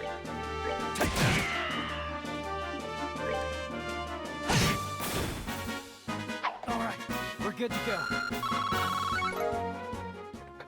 Okay. So there's Joshua's swords. So, okay. Fallout 1's final dungeon is very Fallout 1, is what I want to say there. That sounds like an insult, and it kind of is. But it is very much like a final... It is a combination of all the dungeon design in Fallout 1, if that makes any sense. Fallout 2 kind of does the same thing, actually, with the oil rig. Okay, so I need to go down. And let's go back to Corridor 7. Hang on, I got you, Valerian. I got you, fam. I'm gonna find Corridor 7 here. Can someone do me a favor really quick? Look up what Royal Guard is, because I'm actually not sure what that is. It might be worth picking up. But this should be Estelle's weapon. Whoops, I did not mean to say over that. No, whatever. I mean, a lot of games have that too, Ken Excalibur. There's not actually a last dungeon in any real sense of the word. I'm gonna not buff this time, just for funsies. I want to see what happens. Okay, male-only armor. Got it. Might be worth picking up. This is a terrible idea. I have made a terrible mistake.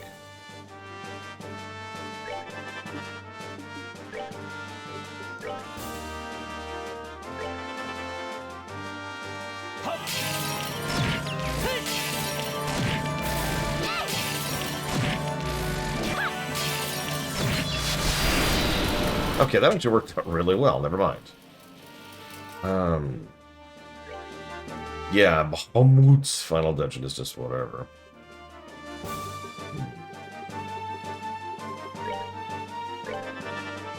This thing's name is Gundal, I just noticed.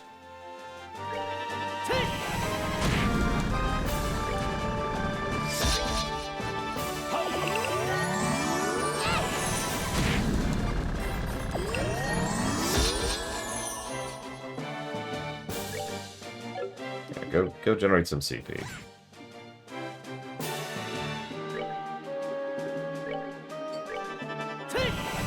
Hamut. I will never stop making fun of the way they pronounce it. I don't care. I don't care about the fact that that's the way they consistently pronounce it. I don't care about the fact that it might be a more accurate pronunciation of the word. I don't care about Japanese pronunciation. I don't care about anything. It's silly, and I'm never going to stop making fun of it. Because it's Bahamut.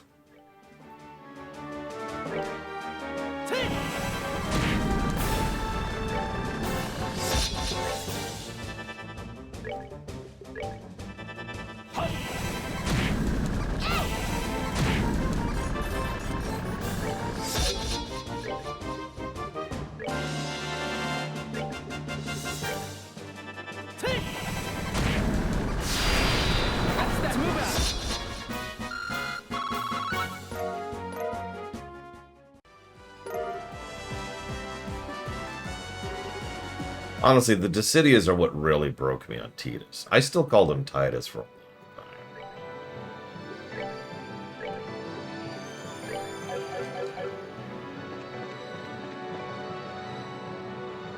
Okay. I guess we'll get the Royal Guard. Yeah, they never called it Bahamut ever again.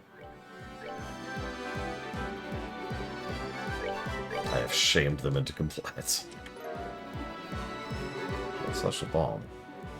Oh, right. So I'm gonna grab this then.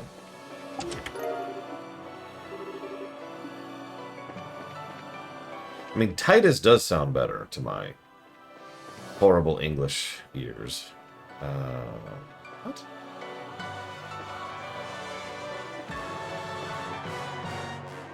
Here we go.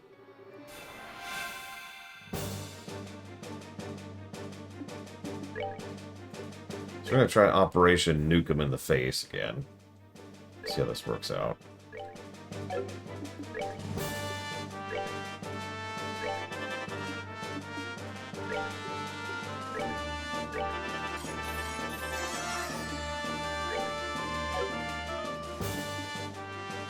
Did I DZ Maven? I don't remember.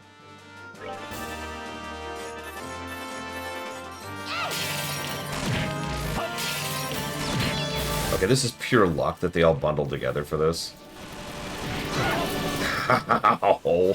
Ooh. And Chloe died in their self-destruct. Pure luck, and it killed Chloe. Hang on.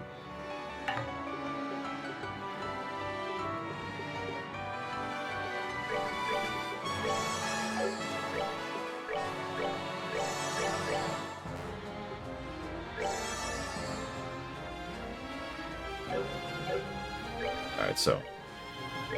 I do have a Royal Guard. Oh gosh darn it. I guess I have to give it to him.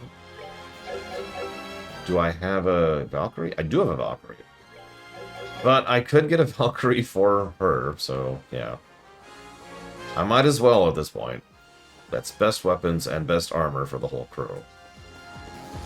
I think that's a sufficient due diligence. What do y'all think?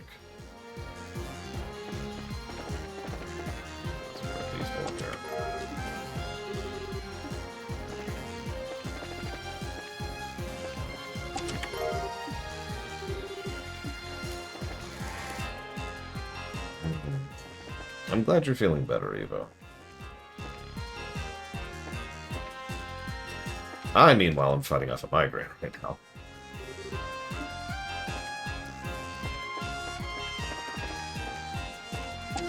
Delicious, delicious migraines.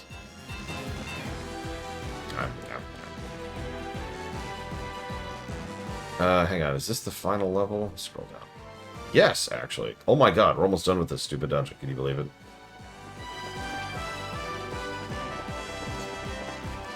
So I'm actually going to go and just get a full heal in, because I've got Ink Nut on.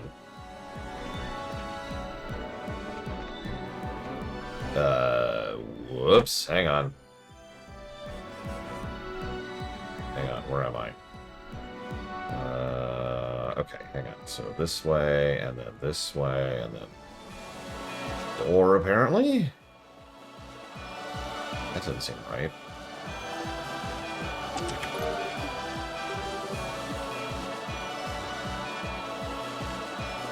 No push-ups. And God willing, I never will.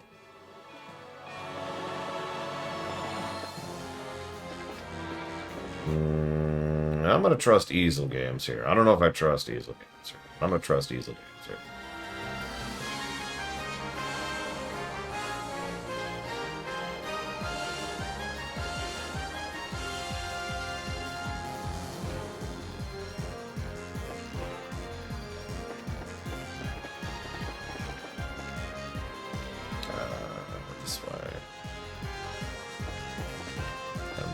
This way, and then...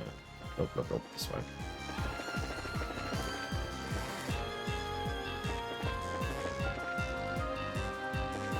So which is your favorite corridor? I mean, they're all good, but, you know. One last fight. So we're going to do Operation Rely on Luck. I also love how, kind of unintentionally, I've just been leaning on White Cat. Like, I never realized I'd just be casting White Cat over and over all these fights, but... I mean, honestly...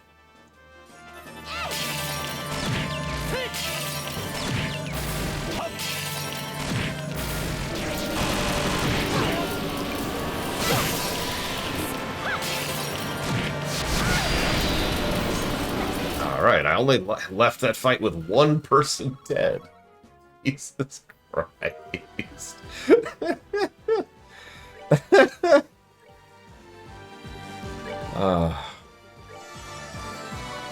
Yeah, the loss of CP there really sucks, but there's literally nothing I can do about that.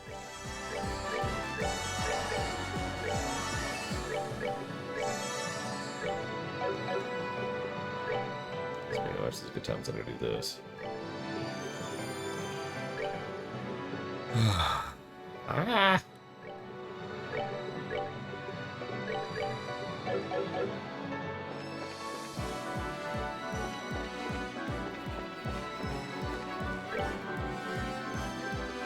If only I could bottle adrenaline. Best armor, best weapons for the quad. Alright, if you haven't gotten your guesses in, by the way, well, I'm about to cut that off. I'm going to go type up my thoughts on this wonderful, beautiful dungeon of joy and happiness. So let's see. Negative for how long it is. Negative for how boring it is. See, negative for the encounter design. Negative for the enemy design. Let's see.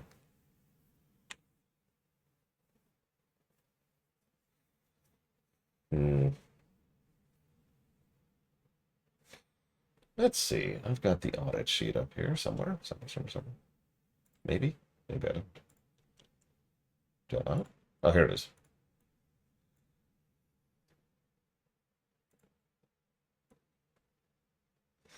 What do I got? What are other JRPG outros? Secret of the Stars, -7. Paper Mario Stick and Star, -22. I just... Woof! Positive. White Canna. A black spell, of course. Time, or whatever it's called.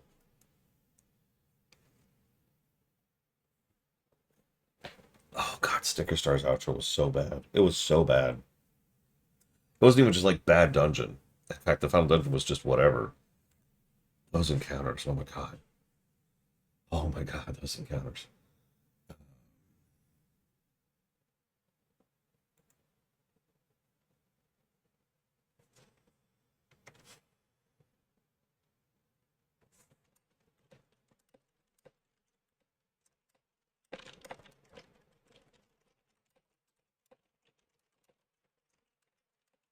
No, I haven't tried the remaster yet. I was trying to finish the first one for this run first.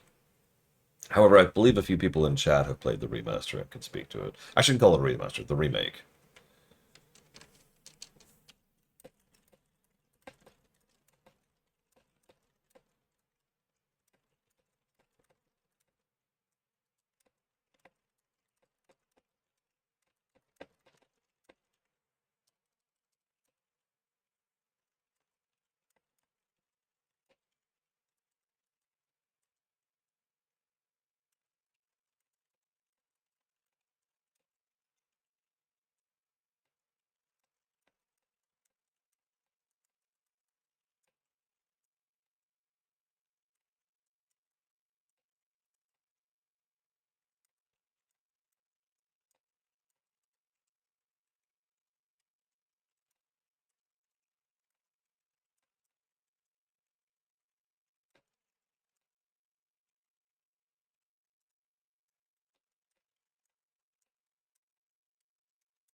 Feels about right.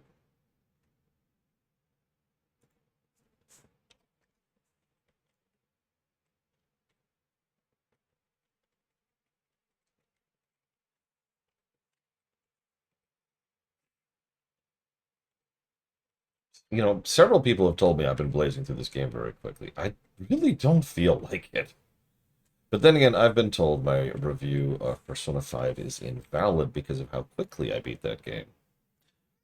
As a reminder, that is the longest game we have in the books at 100 and something hours, 120, I want to say. I don't have the number in front of me. Okay.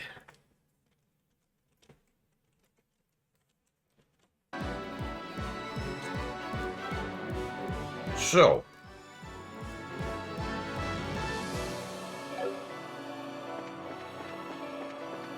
Trusting Easel Games, trusting Easel Games, trusting Easel Games.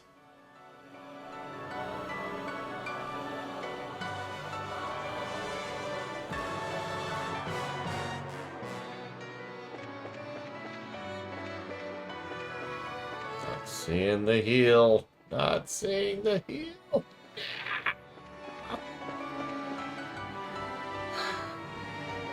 There it is. Okay. Okay, we're okay. There's a heel. Easel Games didn't betray me. Check it out. Something about this spot feels different from the other areas. Feel it. It's like some kind of massive energy flow. That's probably our last stop. Let's go over everything and make sure we're ready before we go inside. Yeah, translation. Final boss. Now I'm cutting off the guessing game.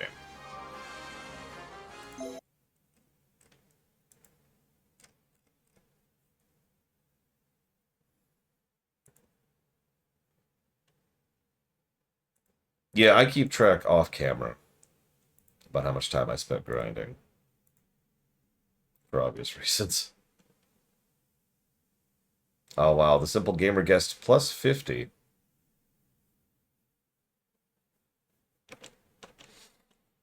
We'll see. We do have the outro to get through. I guess I can close this walkthrough now. It's actually completely unnecessary.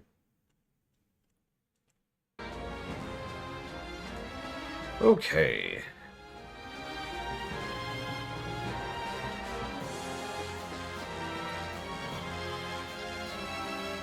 Final boss. Richard!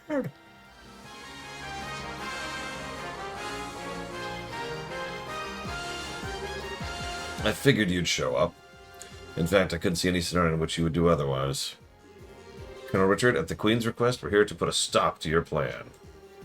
I don't think the Gospel's working yet. We may still have time if we act now. I'm afraid not. Why not? What is this Oriole thing in the first place? Why is it getting it so important to you? Long ago, the ancients were granted the power of the Septarians, heavenly treasures which can control the ground, sea, and sky. One of those treasures was the Oriole, the shining ring. If it's true it really existed and was no mere myth, do you realize what it could mean for our country? Can you even begin to comprehend? For the country? You're talking about using these ancient weapons to intimidate other countries. That must be it. Precisely. As you are no doubt aware, Liberal is lacking in political power amongst our neighboring nations. We have only a fifth of Calver's population. We don't have an eighth of Erebonia's military capacity. Our sole superior aspect is our technology, and that will not last. We need some form of real strength to avoid any chance of another invasion attempt. Maybe we should count on some weirdo ancient weapon thingy. What about the outcome of the war 10 years ago? Yeah. That happened because we had Cassius Bright with us. But he has left the military. The country's great champion is gone. The only ones who may have acted miracles are the goddess herself and the hero beloved by her. That's why I established the Intelligence Division. It seems information is our last bastion of protection against our enemies. In order to make the Intelligence Division as effective as possible, I have searched all over Liberal to find some kind of decisive strength. Something that would invoke another miracle should disaster strike the nation again. And this is your miracle? Of course! Can you imagine any greater miracle than this? Well, we're bracers, so protecting what's important is our job. That doesn't mean being so powerful that everyone else is cowed into submission. The greatest miracle of all is when people band together and fight to protect what they love. Nonsense! My dad's just one man. He didn't beat the Imperial Army on his own. He took a lot of people working like crazy together to protect the country. It's the work of all those people that brought the war to the end. Weren't you one of those people? We still feel the same, here and now, when we found out you were planning and we didn't get it. But it's our will to help people that led us here. Don't you think that's miracle enough? Even if it's not, we still believe there's potential in anyone. Heck, everyone. Another war should break out in the future. People will do the same thing. They'll work together to do what has to be done to make it through. I don't know about this ancient power, but I do know we can count on Phil with the Berlians. Well said, Estelle. Your outlook is admirable. I agree with you completely. You are strong indeed. Sadly, not everyone is like you. When face to face with an incredible power, it is a temptation that is simply too much to bear. I've put far too much time and effort. All for this. I see no reason to turn back now. Just answer me one question. How'd you know about this place? What? A forbidden power dormant for untold centuries, unknown even to Her Majesty, to say nothing of the elevator right below the treasury that leads straight here. It seems extremely unlikely you'd have found this out just by using the resources of the Intelligence Division. Also, the Gospel? The mysterious orbment, more powerful than even the finest ever made in the Zeiss Central Factory? Where'd you get it? I don't have to answer that. Wrong. You don't want to answer, because you can't answer. What do you mean? You simply believed the Oriole would be here, and if you used the Black Orbment, you could control it. But you have no idea when or how you came to that belief, do you? Am I wrong? But that can't... You mean you lost your memory, like everyone else? Which has been a recurring thing, by the way. Ever since, I'd say, the Bose chapter. So what? Doesn't matter how I got here, just that I'm here now. Look around. Look what I found what I was looking for, didn't I? These ancient constructs could never have been crafted with present-day techniques, so I must continue down my chosen path. If you truly believe in the path you've chosen, then try and stop me. Succeed or fail. One dream will be realized while another crumbles to dust. Allow me to show you the artistry of one who studied under the divine blade. So this is the easy fight. I'm not worried about this one. So we're going to go and just set this up. Those three.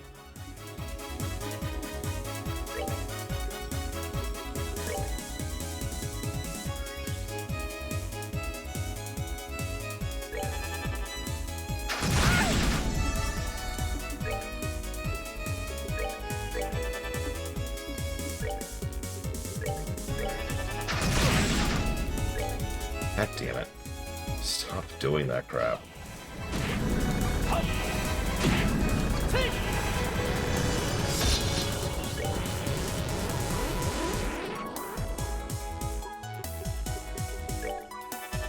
Be gone.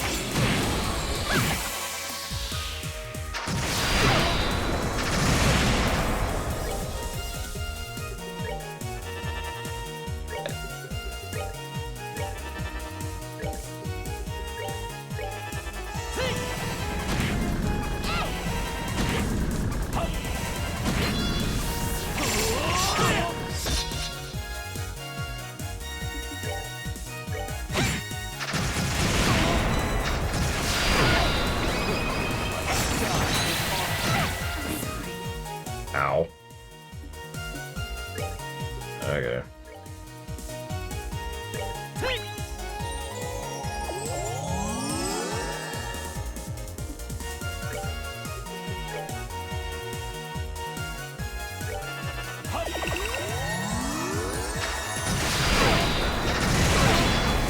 Ow, again.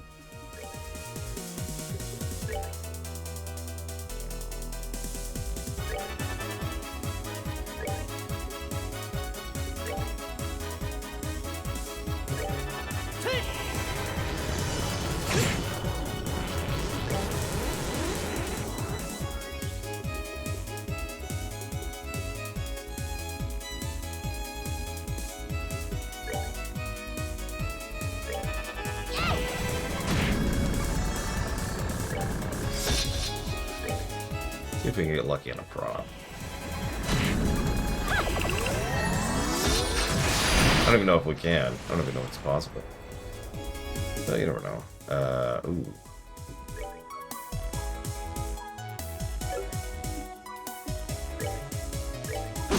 That's irritating.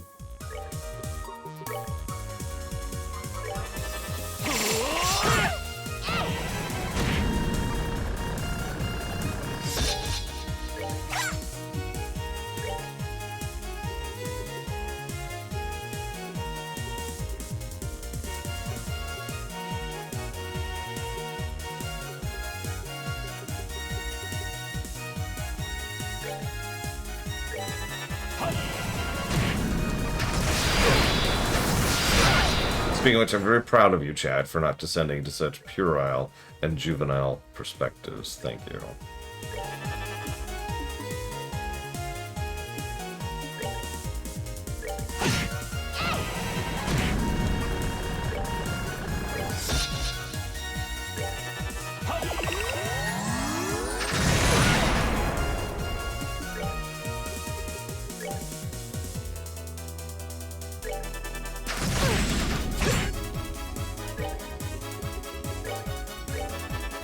I will admit I have issues with this game on the narrative axis. I'm down from those, especially since I've actually thought about it.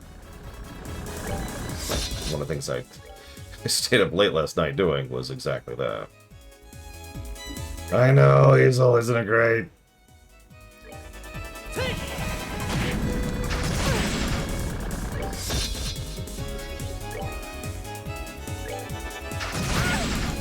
Sorry. So I definitely have issues with the story axis, and I have stood by those. However, yeah, no, most of my issues with this game are very clearly and firmly on the gameplay axis. This is 100% getting the first game tag, because it 100% deserves it.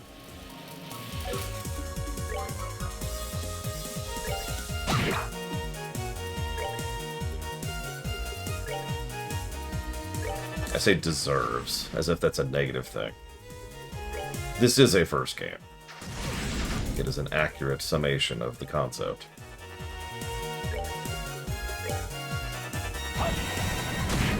One down.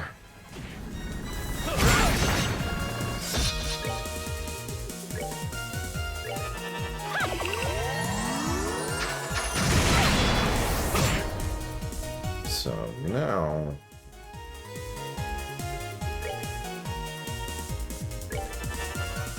Yeah, I love having to recast over and over and over. Because the enemy's like, hey, hey, hey. Hey, buddy. Nice spell you got there. Be a shame if something were to happen to it. Okay, so we're actually going to burn her barrage here. Not on him, on that thing.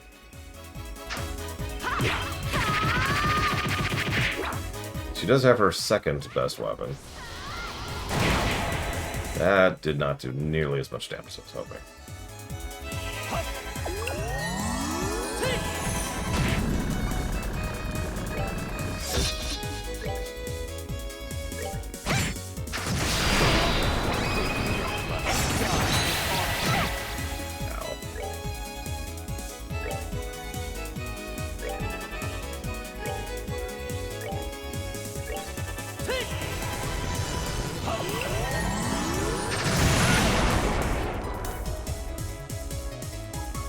Yeah, I'll take the CP. It's not obvious. I'm kind of building CP for the next fight where I'll need it much more than this. And there's 100. She's at... Start working him down again. By him, I mean the other thing. Whoops. Wrong target. It'd be funny if an instant death proc went off on Richard.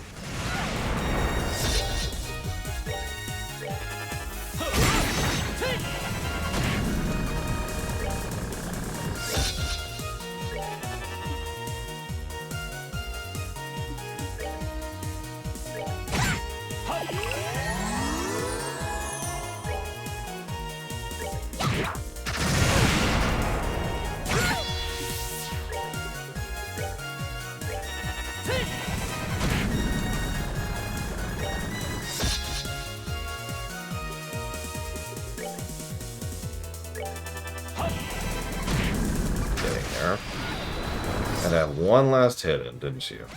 Asshole. Oh wow, it lived. How did that live? You've got 200 health left. Go away. Okay.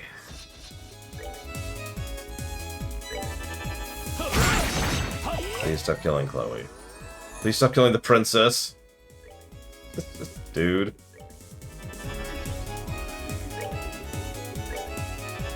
Okay, we're all at 200. We just need to live and kill. Live and kill. Live and kill.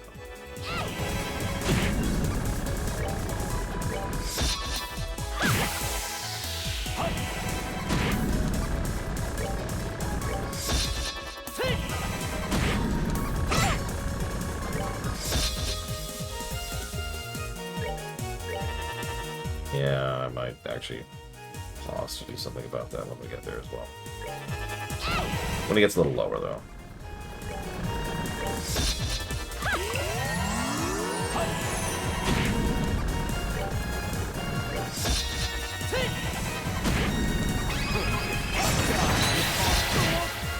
Ow.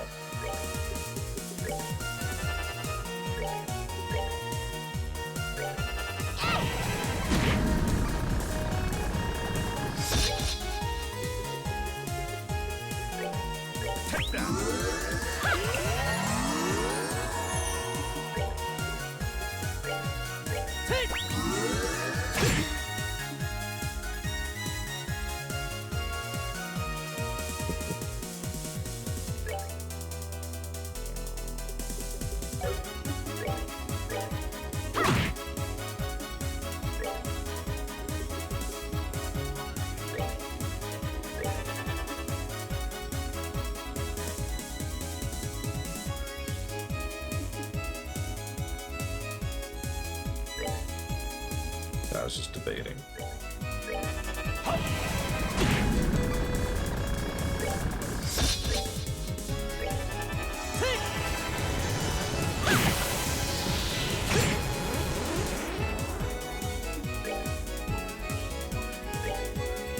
Yes, Cat, I know you exist.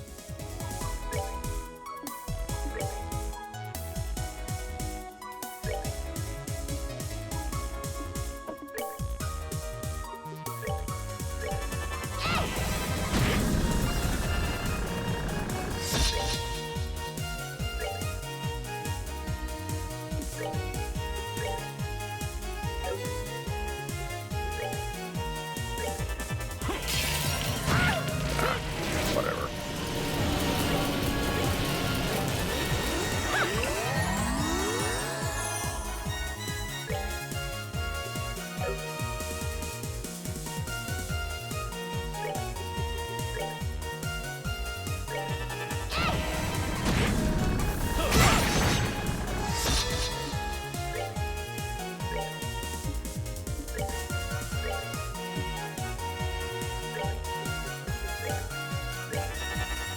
Pop off here.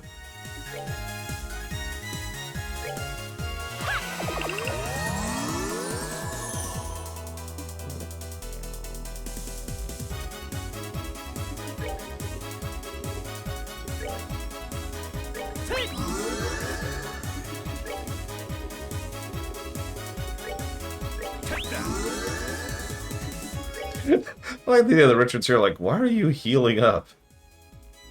I'm your final boss. Uh-huh. I'm the last boss. What are you doing? Just getting ready. For what? Don't worry about it.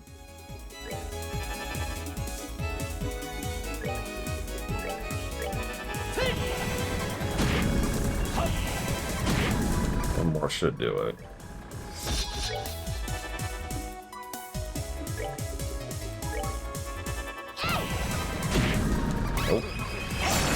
Oh, that's actually irritating. Trying to steal some HP right at the end there.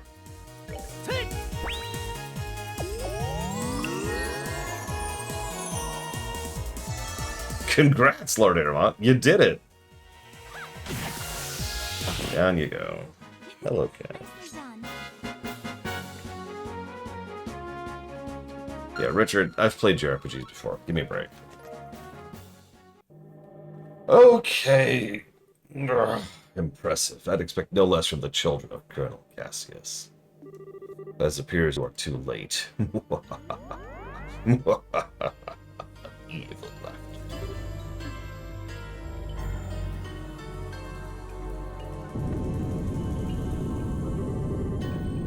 I heard the stories. It's the light that shut down the mayor's artifact.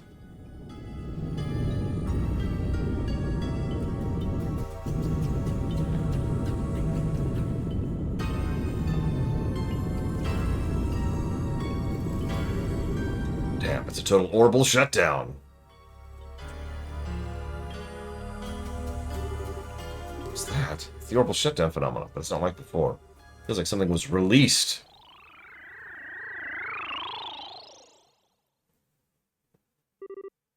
Warning. All personnel. Warning. Huh? It's talking.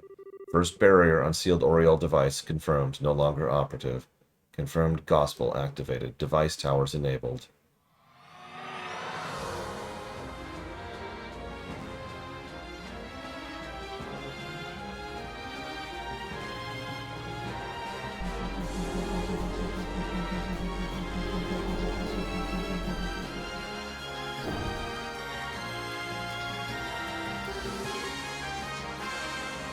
What's going on? First barrier, the sealed Oriole device. What's this all about, Colonel? I don't know. I didn't expect first barrier collapsed. Ring emitting very slight interference. Destruction of seal on ring guardians confirmed. All personnel should evacuate the sealed area immediately.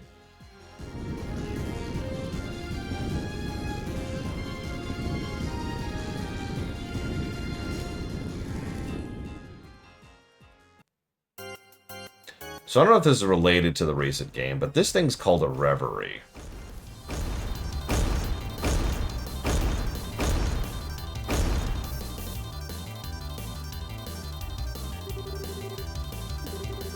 Stay on your toes, these are Ring Guardians. These artifacts the Ancients, too? Need that. Gate sealed. Orbital power source recovered. System restart completed. Target coordinates confirmed. Ring Garden, Reverie, resuming search for intruders. So this still isn't actually the last boss. But this fight sucks. This right here, at the very, very, very finish line, might be when we finally pull the trigger on cheating.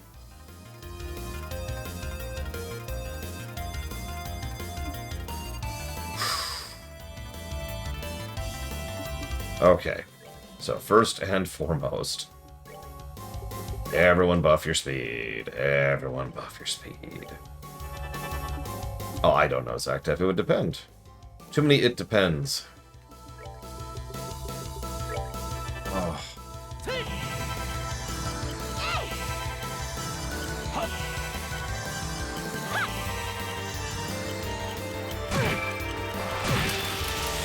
Yeah, but notice we had absolutely no recovery time after the last fight before this one. Get used to that. Alright.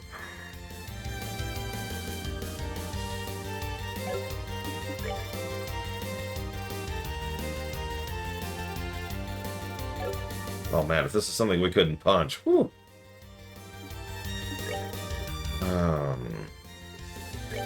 So I believe I can attack this one with magic. We're gonna find out. Nope. Of course it lied to me. That's the second time the walkthrough has lied to me about that. I'm starting to think this walkthrough writer is one of those people that doesn't know left from right. Something I've encountered more often than I'd like to admit to.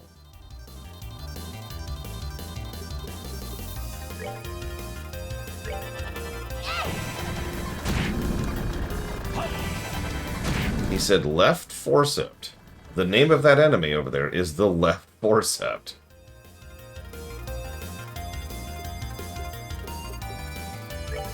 And like I said, I've actually run into this before. In this very guide for this very game.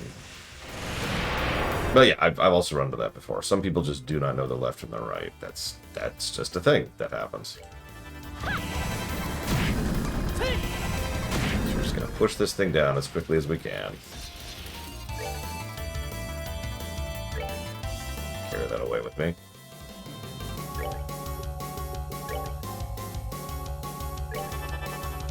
Yep, the left forceps is immune to magic damage. You can tell because of the fact that I'm doing magic damage to it.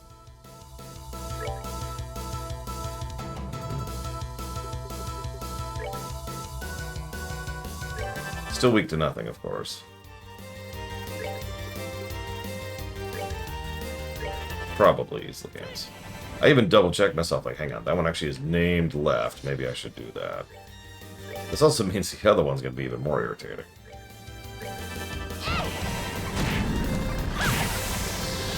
One down. Ow.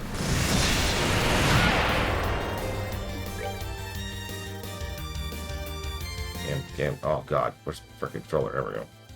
Ah! Go here.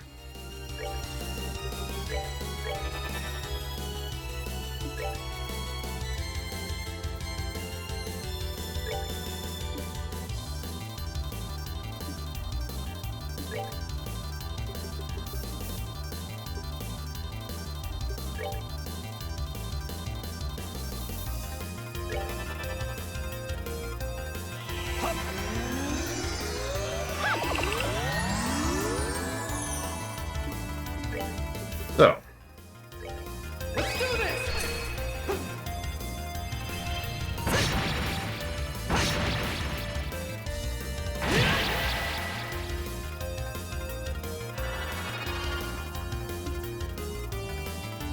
Cool.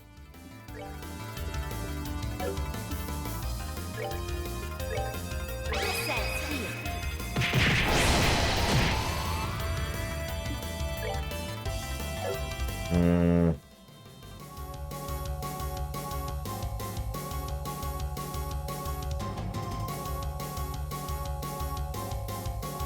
Baiting something.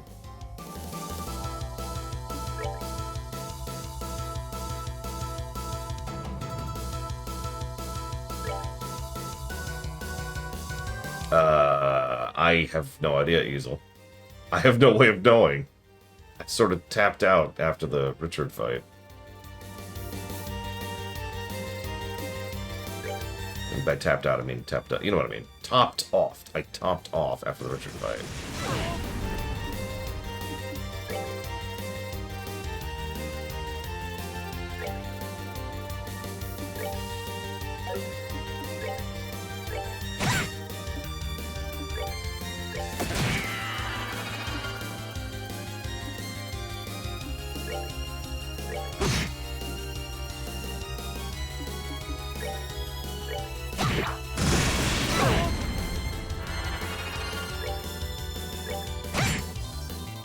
First breakfast. What about second breakfast? This is just gonna be my wife for a minute.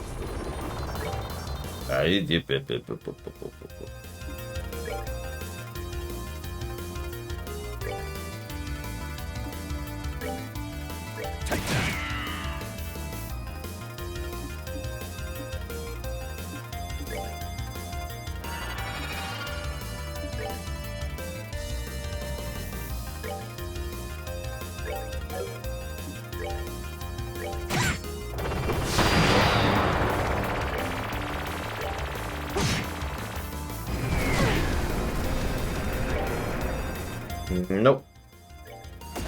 Neutral weaknesses.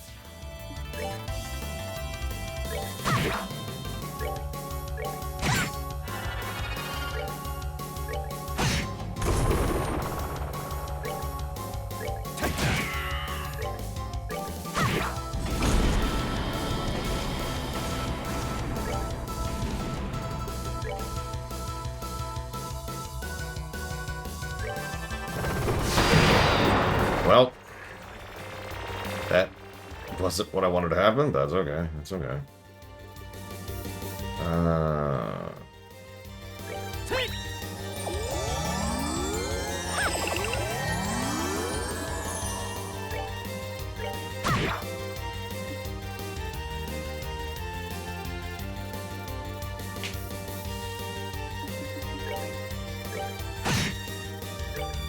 That thing has a lot of health. And still not as much health as the Josette fight in the remake. Just saying.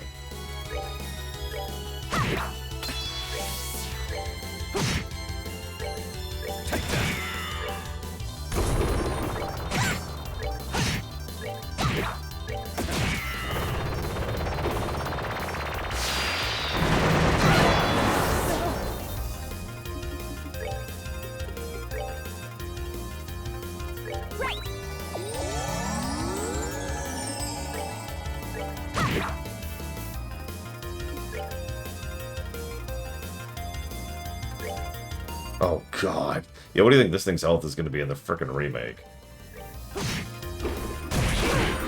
Sorry. How could I fail? Couldn't have waited one turn to let me heal? No? Okay.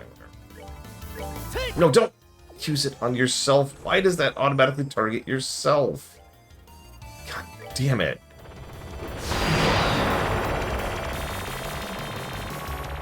The Josette fight has 20,000 health, Melkor Blade. This, the second to last boss, has 12. The Josette fight is in Chapter 1.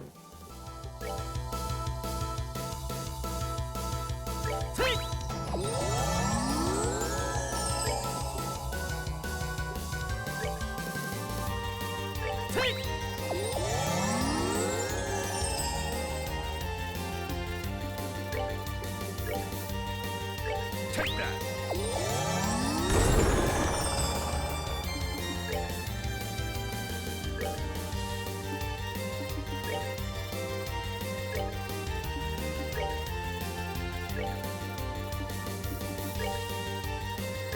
No! God damn it. Whatever, it didn't hit him anyways. God damn it. This fucking game.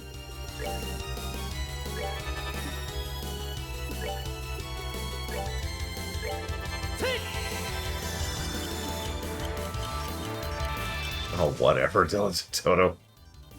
It's not my fault they don't know how to number things.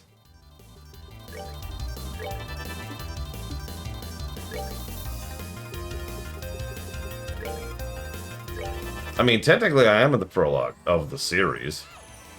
I mean, the main plot of the series has only barely poked its head in, and I do mean barely.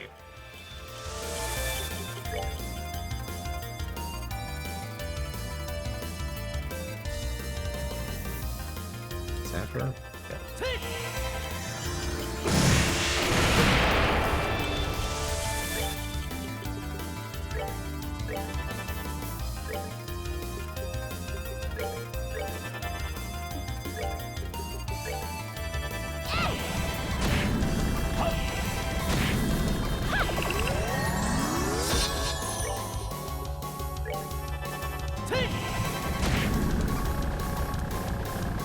I've heard almost nothing but good things about it.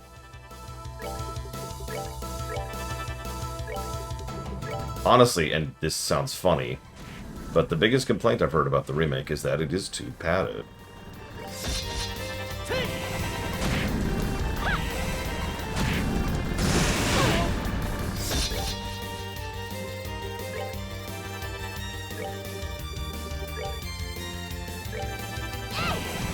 So I'm going to have a little more CP for the actual last boss, but a series of deaths made sure that wasn't going to happen.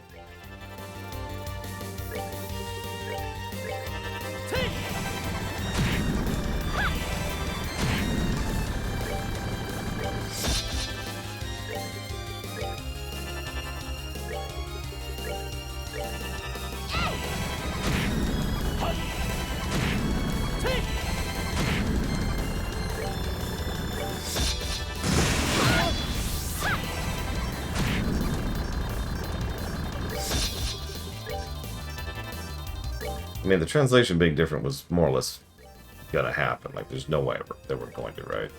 If literally nothing else, ignoring the obvious legal issues, spoken word is different from written word. Okay, final boss time. Time to cheat.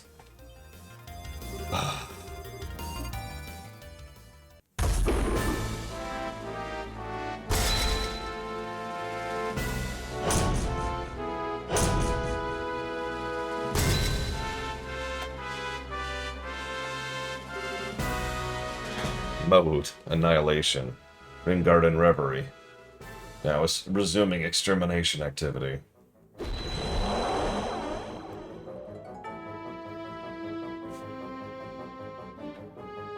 I don't know how far back it puts you if you hit retry at this point, but,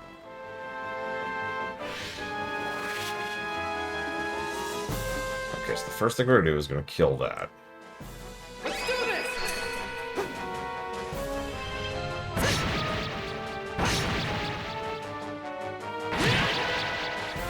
Okay, so the first thing I'm gonna do is gonna fail at killing that. Losing that CP really hurt.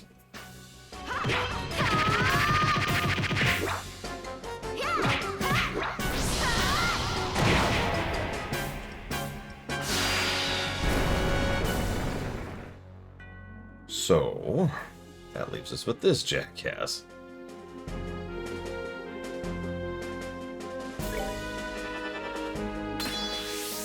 Oh, Richard absolutely did not know this thing was here. 100%. The quiet in the... Jesus Christ. The quiet in the background story has been the mind control thing. We saw it with the thugs. We saw it with the Capua bandits. We saw it with the mayor. We've arguably seen it with the Spec Ops people. And we see it with Richard.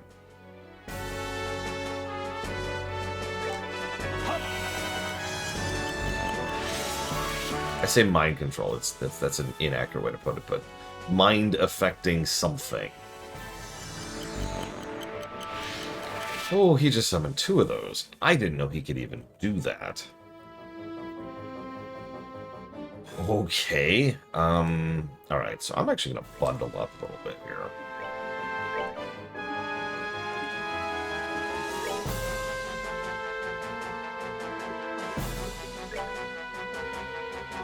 You know, it'd be nice if these drones were super weak to something. Just anything, really.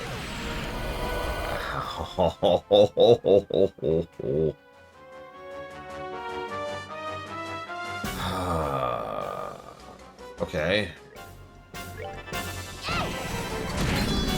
Oh, that's not enough damage at all. Alright,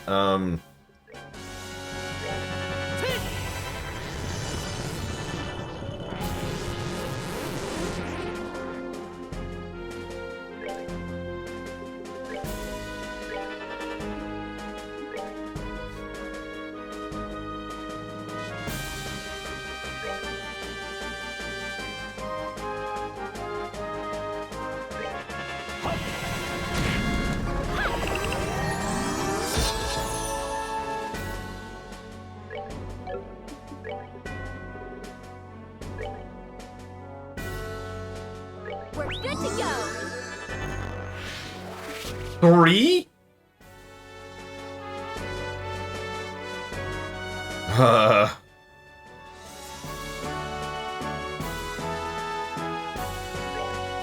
don't think I have this.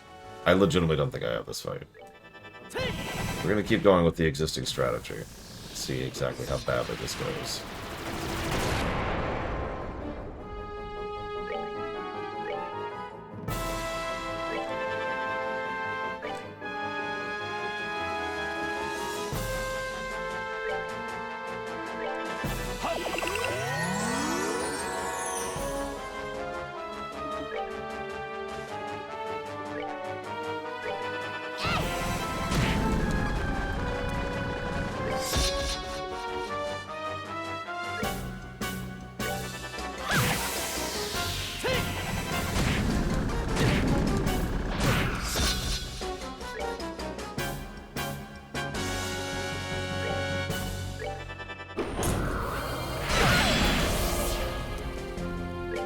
Thanks for that.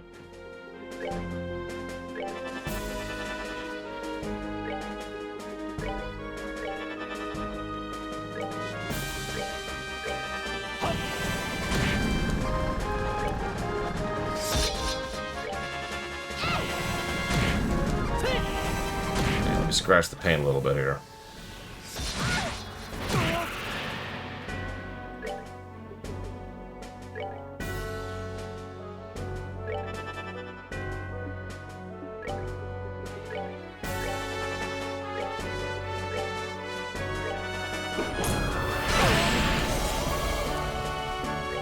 Do you mind? Oh my god.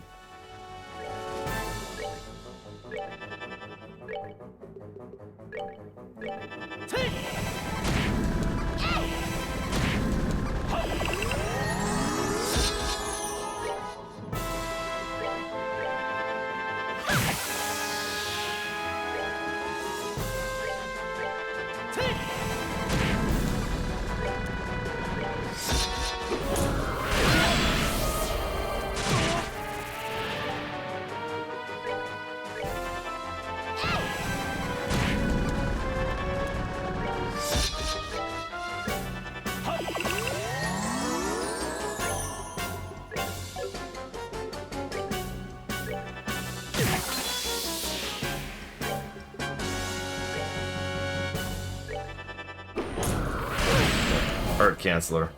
Have fun.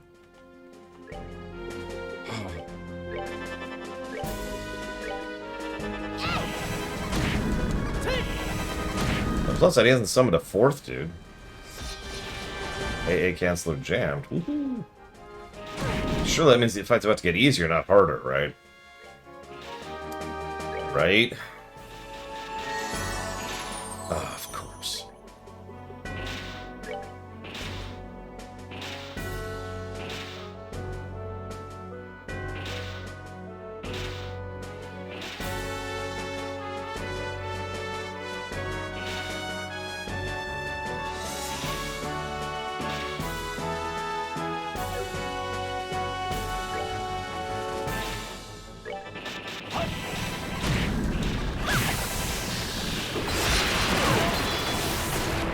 Ow.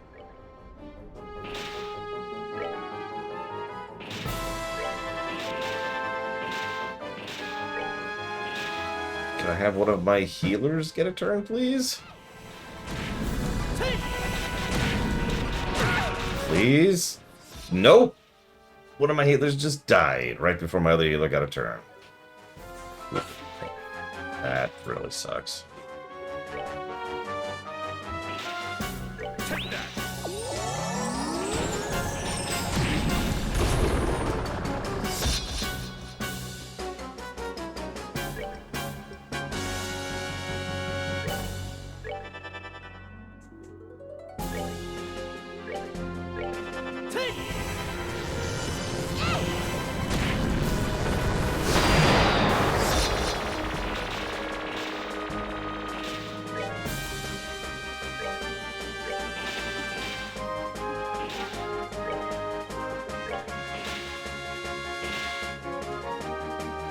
Let me show you the true essence of beauty.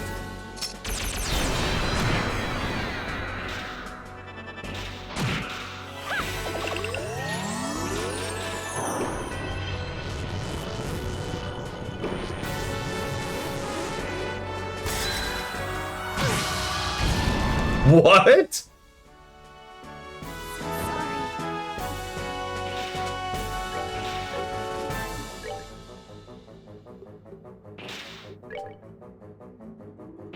Sorry.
always a giant mech at the end. Okay, we know how this goes.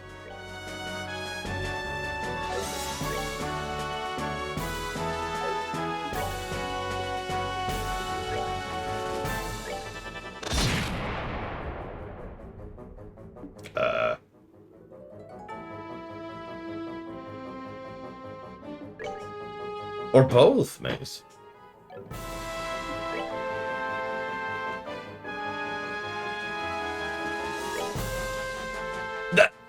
That should not have eaten up my turn. I was trying to cancel.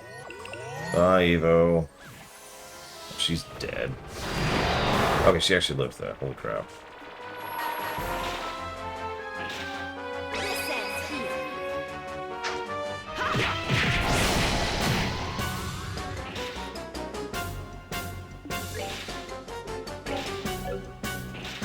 You know what? Let's test something. I shouldn't be testing something at this phase, but we're not going to do it anyways. Yeah.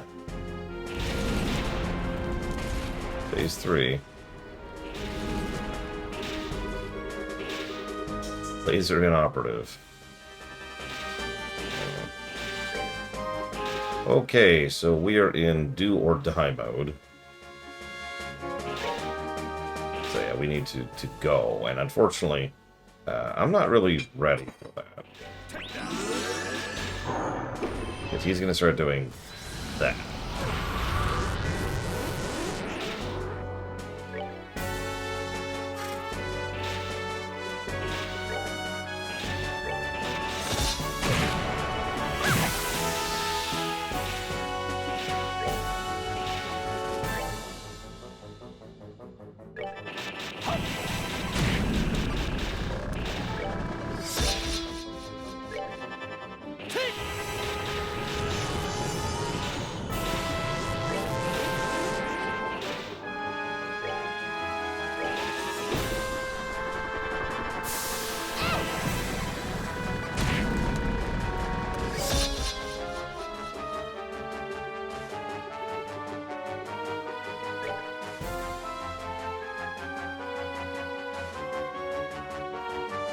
This is gonna suck. Because they're gonna get rid of my guards. I'm gonna do something weird. I'm gonna buff Joshua's speed. In hopes that means I can get a cast off. Which I cannot. I'm gonna do it. No. I only killed Estelle. Interestingly enough.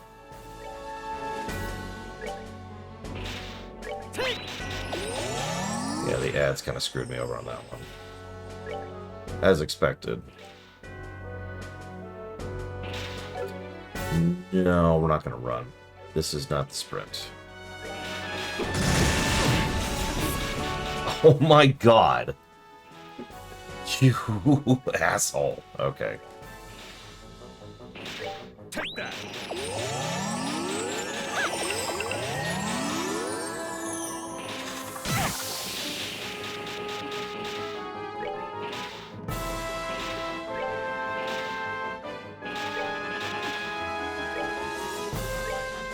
Top off again here.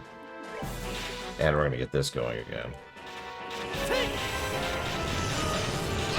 It's worth the MP at this point.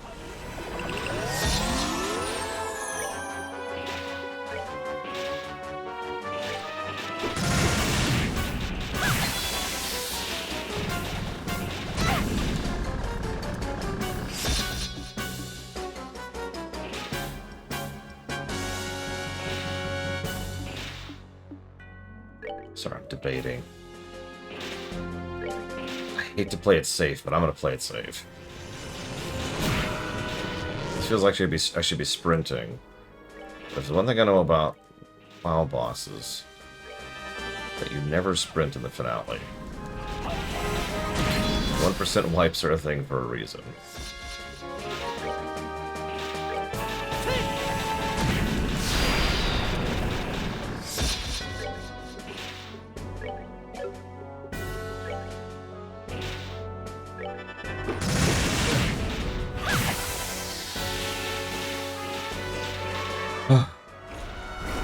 No cheats!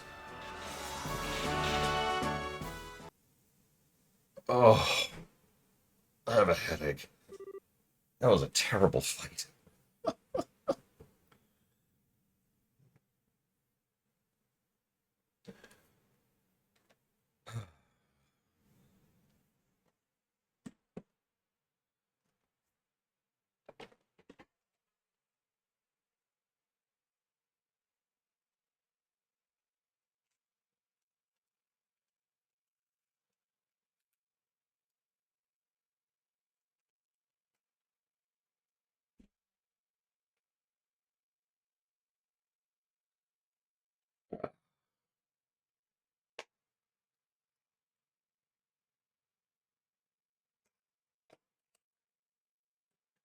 Okay.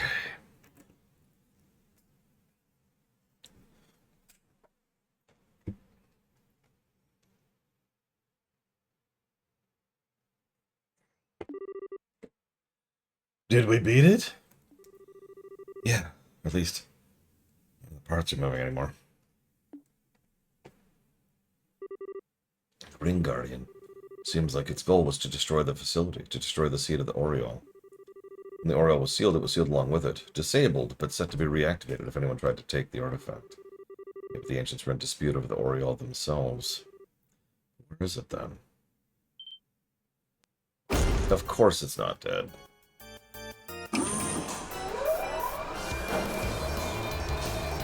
Have you learned nothing about this game? I can't move my body. Joshua, Estelle.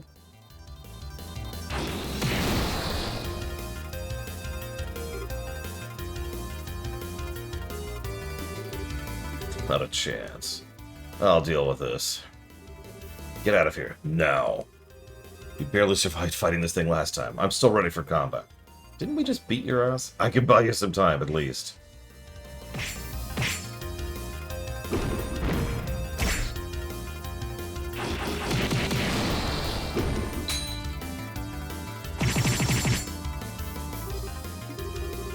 Oh, I did learn his techniques from Dad. What are you doing? Go, now! Seriously, why haven't we run yet?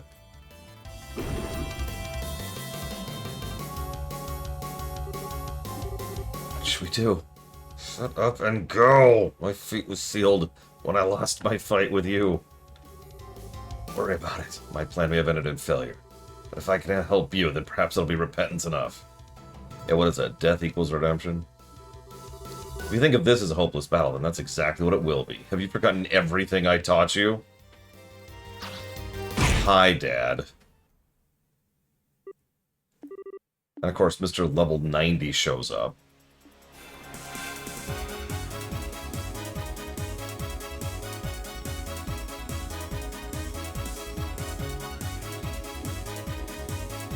How much health does he have left? 5,000?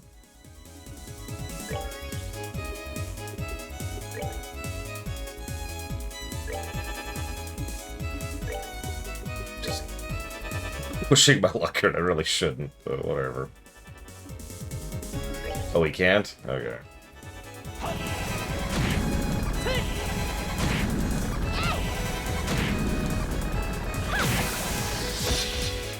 was gonna say. Yeah, there's a reason this isn't the final boss music anymore.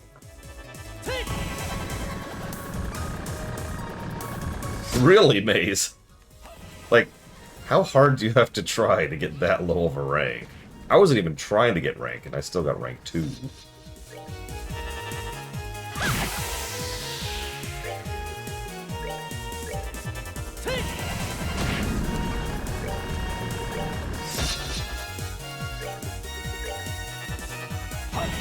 As usual, Dad showing us up. Stay down. Time, by the way.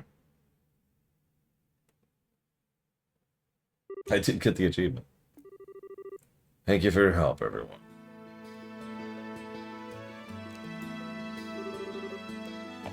Estelle, Joshua, I'm home. Been quite a while. Dad? Still got a long way to go, but I can see your training's paid off. I suppose I'll give you a passing grade this time. Dad, screw you! Enough, don't give me that. What are you even doing here? Indeed, perhaps I just wanted to see the ending. What do you meant by ending? Was ever did. Guessing game was locked off before we started the final boss, Melkor. Well, you look like you've gotten taller. Is looking after Estelle been as difficult as I think it has? What's that supposed to mean? Depends on the day, really. But to be fair, she looks out for me, too. It balances out. Good, good. Sounds like it's been a worthwhile journey. This is not the time to talk about this. Pleasure to make your acquaintance, Cassius Bright. My name is Olivier. I am a traveling musician from the Empire. Is that so? If time permits, I should like to discuss a few things with you. In the meantime, please know you have my thanks for assisting my son and daughter. Think nothing of it. It's been a worthwhile pursuit. I am impressed by your skill. It's rare one gets to see a living legend at work. Well, I'm still working on that myself. It's been a long time, Mr. Cassius. Ah, yes, Your Highness. 6 months, I believe. I'd heard of your imprisonment, but I'm glad to see you well. Well, you could thank Estelle and company for coming to my rescue. By the way, Estelle and Joshua were in this year's play at the Royal Academy. Oh, she could have been there to see it. Really? This is definitely the time to be talking about this. I swear, you just pop out an order to make the most dramatic entrance you can. It seems everything's back to normal. Professor, there you are. You're a bit late to the party, though, I'm afraid. Well, after you went on ahead, we were surrounded by a horde of those mechanized monsters. Managed to keep them at bay somehow or another, though, and here we are. In any case, it seems all affairs have been set in order. Yes, much remains to be done, but this at least has been resolved. But isn't the Intelligence Division's battalion getting close to the castle right now? No doubt, along with patrol ships. Dad, did you check out the situation on the surface before you came down here? Yeah, you've no need to worry about that. General Morgan said he has the situation under control. With Sid's help, this craziness will be quelled in no time. What? I see, so you took care of them on your way here, then. Hey, Richard. You've got some explaining to do, Lucy. You're awake. We placed General Morgan under strict observation. Sid couldn't risk defying us because we held his family hostage, yet you freed both from our grasp. I suppose I did. However, Rich, that's about all I've done. Even had I not returned, they would have been able to handle it themselves. You're wrong. You're a hero. You left the military, left all of us. What were we supposed to do? I didn't think we could survive another invasion. I had to find something else we could rely on. If you'd stayed in service, it never would have come to this. You're an idiot.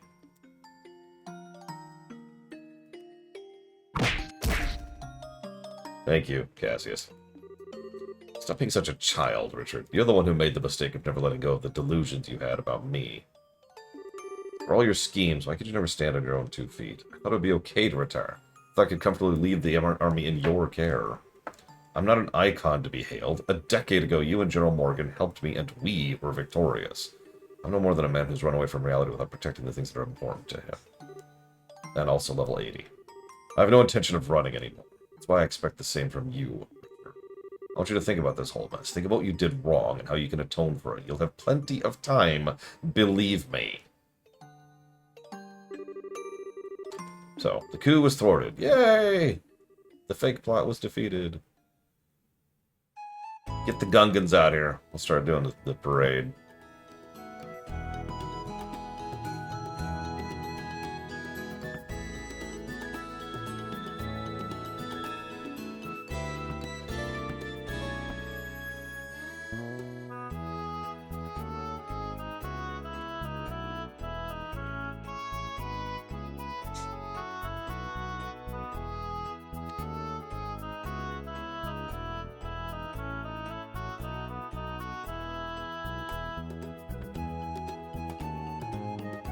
I see Dorothy got a prime spot. Yeah, meanwhile, we need to go kill the Duke. What? Isn't he subdued? Yeah. It'll be a lot easier. In honor of your recent work, we have prepared a letter of recommendation. We didn't get any money for defeating the last boss. No!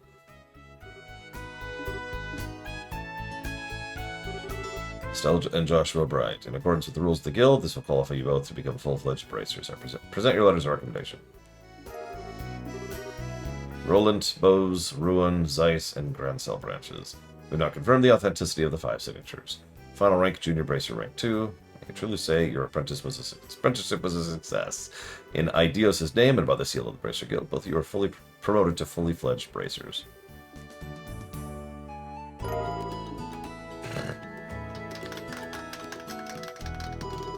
Congrats, guys. Hey, those emblems look good on you. I have to admit, you two did good. Just this once. Thanks, everyone. We never would have reached this point without everyone's help. Your true careers as bracers start now. Bear that in mind. I know you saved the country, but now it gets worse. Wait until you hear what's happening in Crossbell. Ugh. I don't know what's happening in Crossbell, but I'm assuming it's something. Today makes the final day of Cassius Bright's membership with the Guild. He's going to be returning to active duty within the Royal Army. Since I've been away for so long, I feel bad bringing this up suddenly, but the chaos that resulted from the attempted coup must be quelled. The military needs major reorganization to deal with the damage the intelligence division caused. I plan to help out with that. Oh, I get it. Bracers can't be soldiers. Hey, the higher ranks already know this. I mean, yeah. It's discouraging, but we can never truly become independent if we always lean on those more experienced. Think of it as less competition. Now that Cassius is out, maybe you could take the top spot. You have 2 new fully fledged braces. You can work them like dogs instead of me.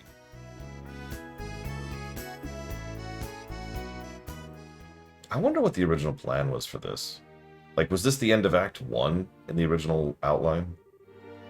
Can't you at least stay with us till the birthday celebration? Sorry, there's a war council starting immediately. Colonel Richard may be in custody, but there's plenty of his special ops still at large. Captain Amalthea is also hiding in the underground roads. Why didn't we at least tie her up? Every D&D party knows if you want to take people alive, you bring some fucking rope.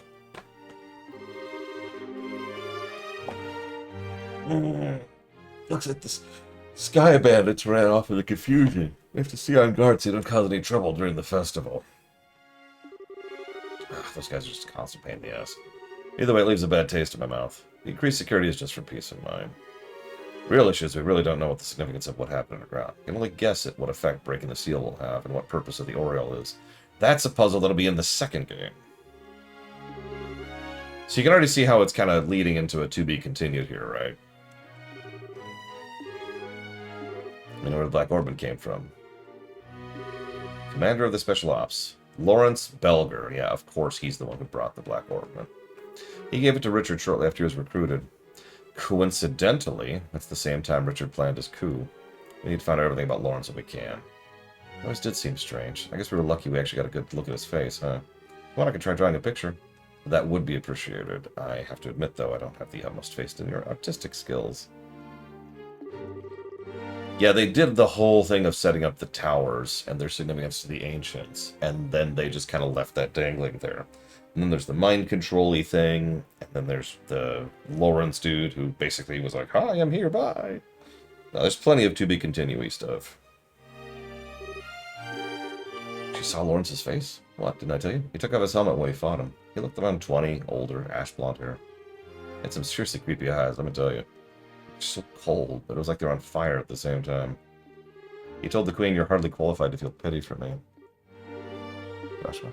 Your eyes look a little creepy now, too, Joshua. Something on your mind? How about you let us handle cleanup here? Go have fun at the festival. Okay, you're right. I could see that, Moke. Keeping in mind, I haven't played the second game, so I don't know where that goes. How about me and you in one room, Joshua, and share in the other room? Just imagine all that time for you to fawn over me and wait on me and tell me what you missed me. I'll bunk with share. I suspected as much. I'll see you kids tonight.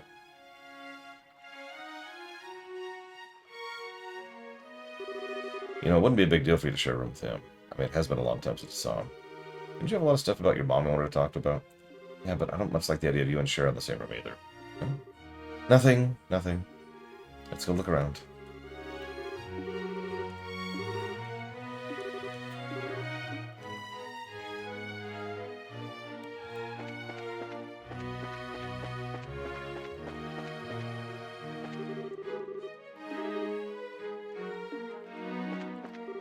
So, tourists are like, "Oh, Her Majesty was fine, and it was all a lie. The princess is pretty. I was going to propose to my girlfriend in front of the castle gates. When some of the gates opened, a bunch of royal guardsmen and bracers blew past us. I thought they'd come to stop me from proposing or something. Yeah, it's silly, I know. I lost my nerve, though. I still haven't said anything to her. This looks like it happened while standing right there. So let myself go so easily bothered. The climax of our trip is just around the corner. That's a way to put that. Nope, I actually have no walkthrough at this point in time. There's nothing left. Eddie, I want a drink. The bracers stopped the coup. Wow. Pretty impressive. Listen, Chloe isn't Princess Cloud yet. Don't be ridiculous.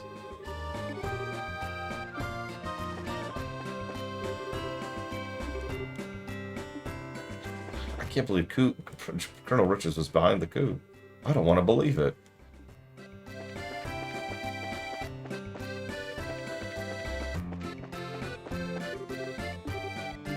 You know what? In the interests of everything, I'm gonna read at my pace. I'm sorry.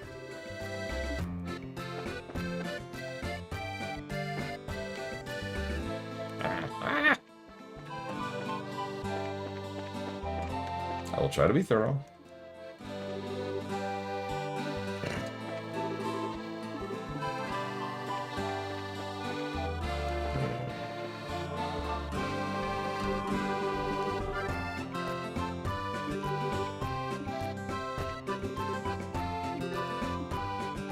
That's right, the Special Ops Division is still out there.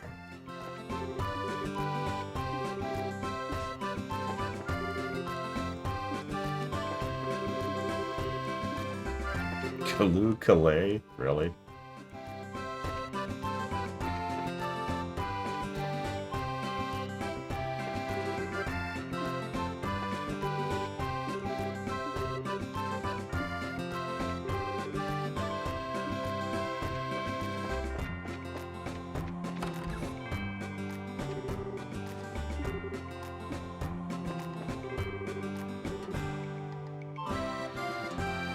Princess Claudia is like 10 billion times more suitable for succession than Duke Dunan could ever be.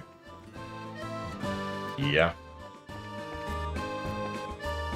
Yeah, no, it's not quite Earthbound. There's a bunch of people to talk to here, but for those who don't remember, in Earthbound, you can go to almost everywhere.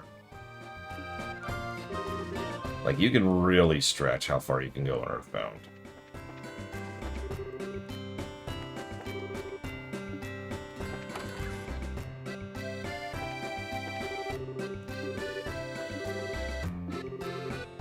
Date? Who's on a date? You're so not dating yet. Yet? At all. I meant at all.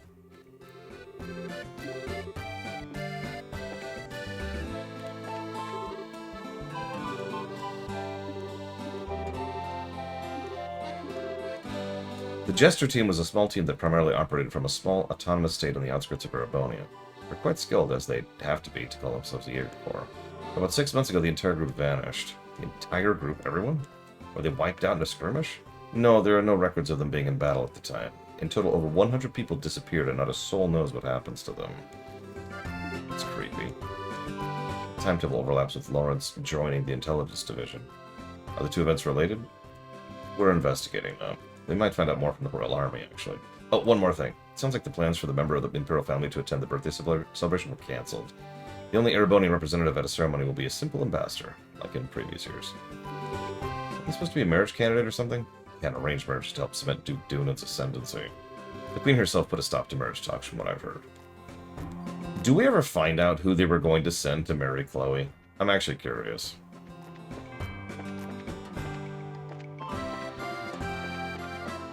Okay.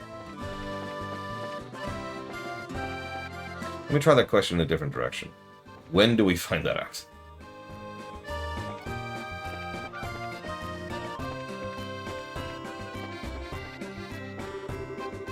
Oh, in second chapter. That's much sooner than I thought.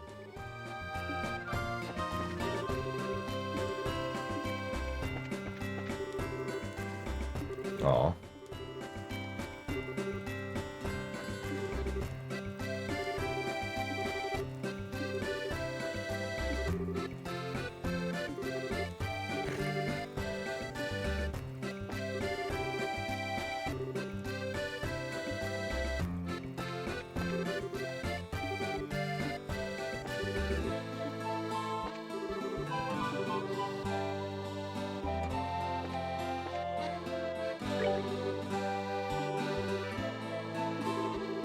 Oh man, an ice cream shop with lines.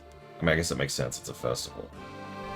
You ever been to a con where they've got food trucks? The lines for those are like 30 minutes long.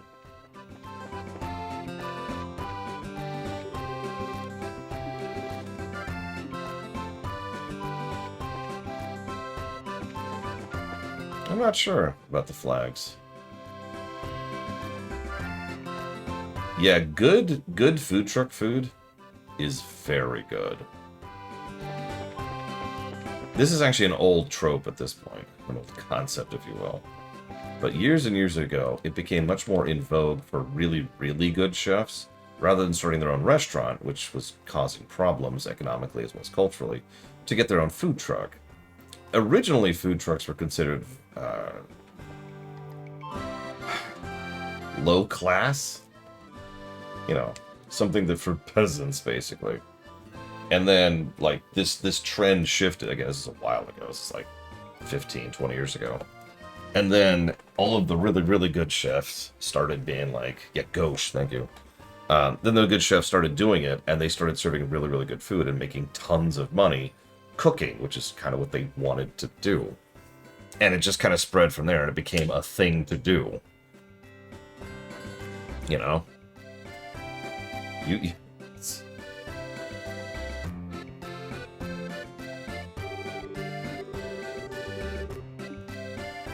Yeah, by and large, you go to a convention which has food trucks, any kind of convention, there's a pretty good chance that food is legit. There's a good infrastructure in place now, too, so they can just kind of move. That is to say, they can go wherever the conventions are. Weird. Oh, it's from the confetti.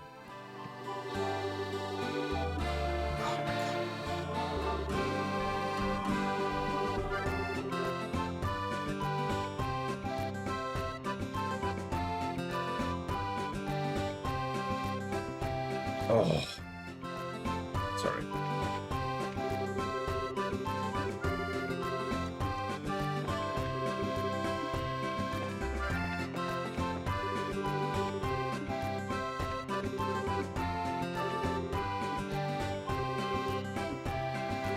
They literally say the same thing? They do. That's weird. Why am I still here? That's a good question.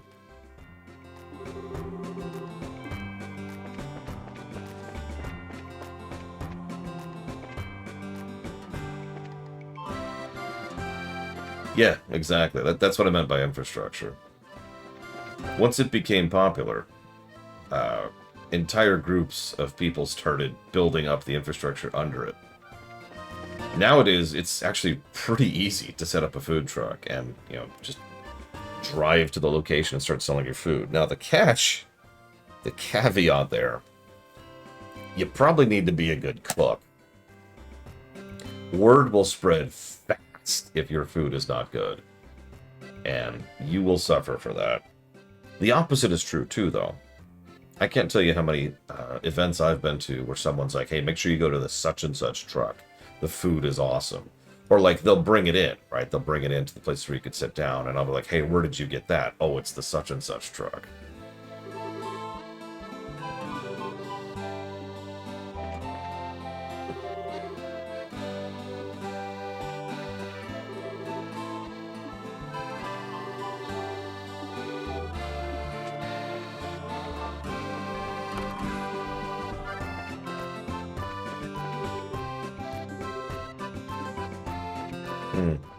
I guess Professor Alba is doing right now. It's the black licorice truck. Oh, okay.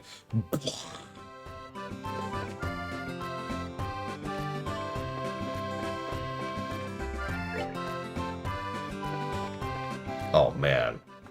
You know hobbits would be fantastic food truck chefs.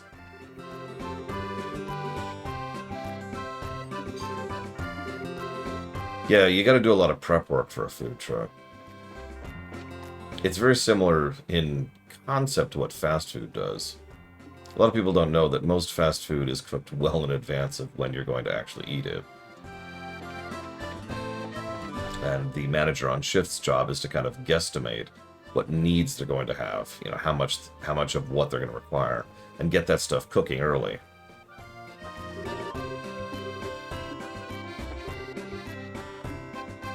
That way when someone shows up, all they have to do is slap it on a bun, and here you go.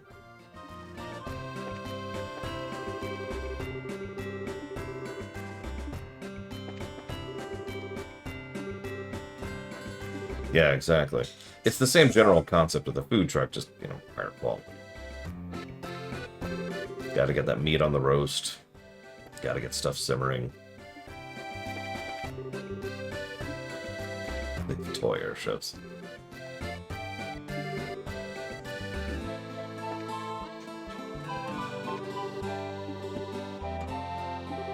Yes. Yes, if the coup had succeeded, the Duke would take over.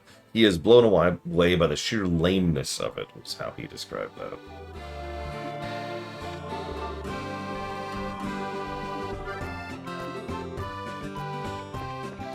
Blisters from walking around at an event. Yeah, I've been there.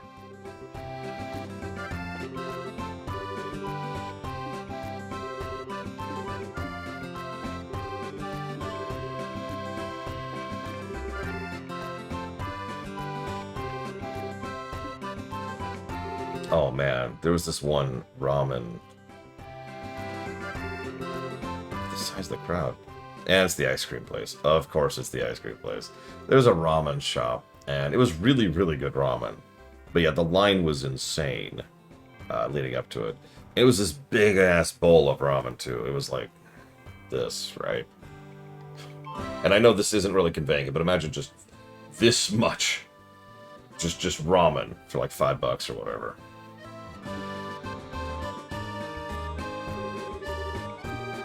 I made you a promise. When we get dressed up as maids in the castle, you're sulky and pouty.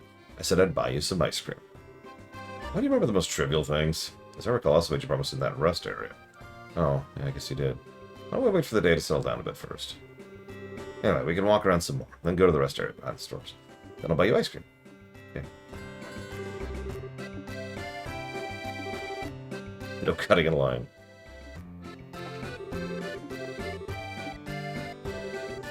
Alright, quick. You can get any kind of ice cream you want to right now. You can just teleport it into your lap, or... That would be gross.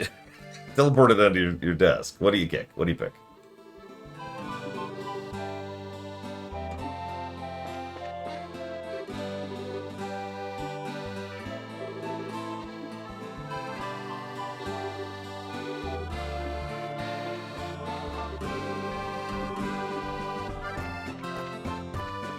Look, Easel. There's a cone. Ooh, internal chocolate glazing. Too many places around here make the mistake of glazing the chocolate on the outside of the cone. That just becomes a mess to eat. But inside, oh, that's perfect.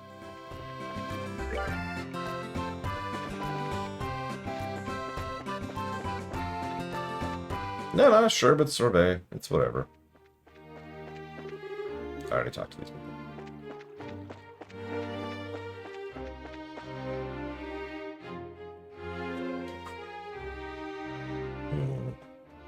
Strawberry with hazelnuts, mint and chocolate chip. Fine. Fine. Fine. Fine. Fine. Look, I'd like to start the second game today, okay? The longer we spend here, the less likely that's gonna be. I'm just saying. Especially since the migraine's getting worse, so I have to lay down after this. Wait, what? I don't think Dude Duna is a bad person. You're out of your mind, lady.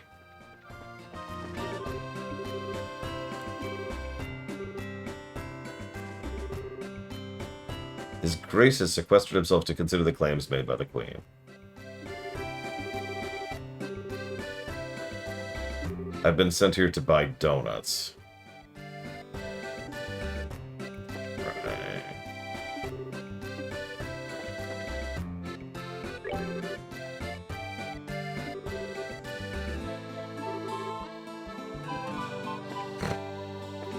Exotic tea girl. Is that a thing? Mango ice cream. I can imagine that, but I don't think I've ever had that. Let's see. I would have...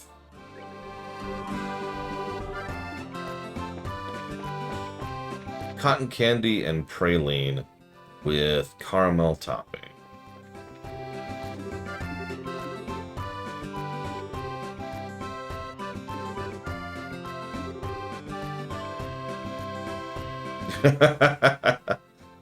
So she's saying how we do a pretty good job of covering each other, and Estelle's like, yeah, we've been working together for a long time. Annalise says, hello, anyone up there? Read between the lines, you doofus. Just gotta come out and say it. Whisper, whisper, whisper. I think you two make a very cute couple. What? Don't be embarrassed. It's plain to see with the way you look at each other. I'm jealous. I mean, I'd kill for a cute boyfriend like him. Something wrong, ladies? No. I usually don't shop in places like this. Shara and Annalise wouldn't...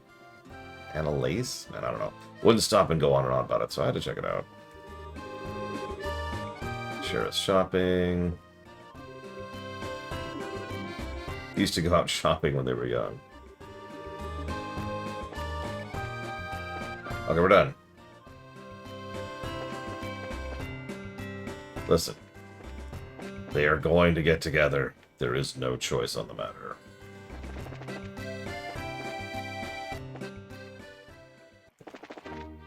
Ah!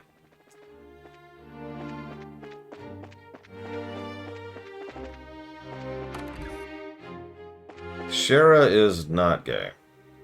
At the very least, she might be bi, but she is not gay.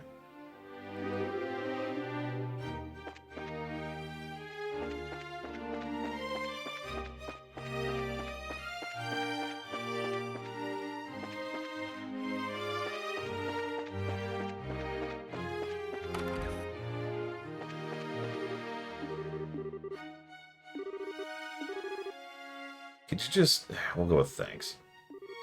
I heard you were invited, but I didn't think you'd be here already. Yeah, what's that guy who loves parties doing drinking alone in a quiet place like this? Be careful, or someone might think you're an imposter.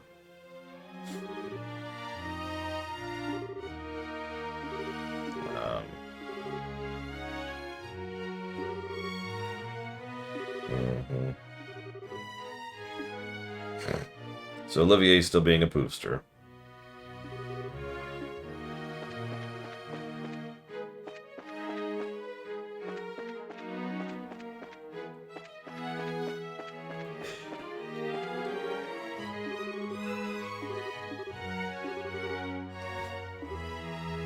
Yeah, Olivier, stop trying to pretend. Feel a man like him and a man like you with little need to spread your wings and fly. Yeah, he definitely knows something. Forget about the worries coming to your mind. Come, dance. You're not fooling anybody.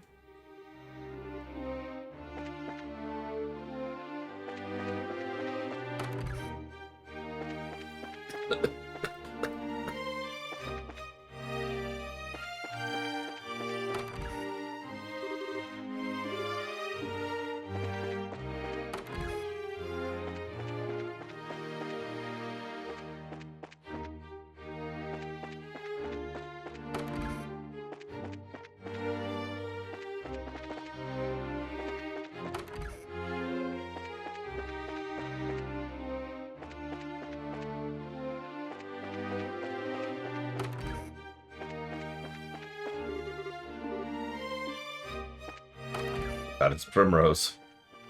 Octopath Traveler memories. Or nightmares, I suppose. Man, I'm sure glad I came in here for basically nothing.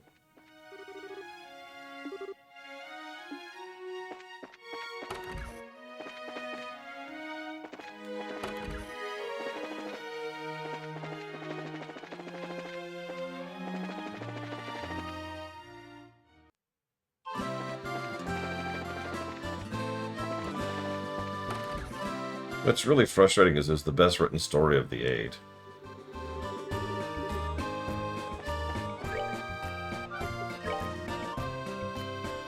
I would like someone to find and detain one blonde-haired, self-proclaimed musician wearing a white coat who is thought to be arriving in the Royal City by Eventide today.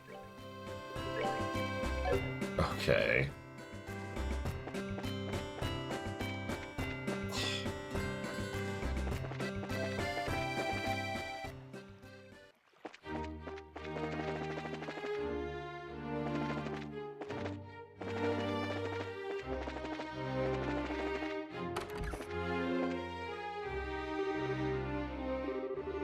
It's the birthday celebration. What a waste it would be if we were not to enjoy it. I think he's the guy.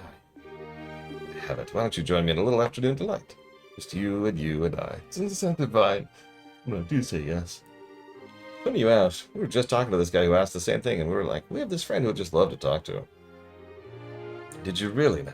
Honest to goodness? Absolutely. Would you like to join in? I'd love that. Please, lead the way.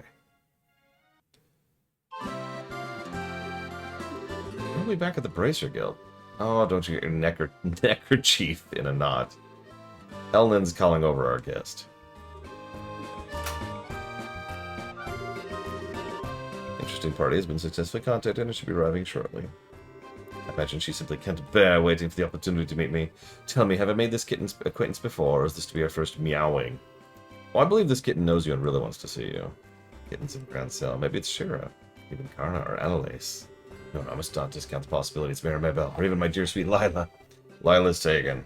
So's Maybell, for that matter. No, it's not Princess Claudia. Or Tita. That's... You've got one hell of an imagination.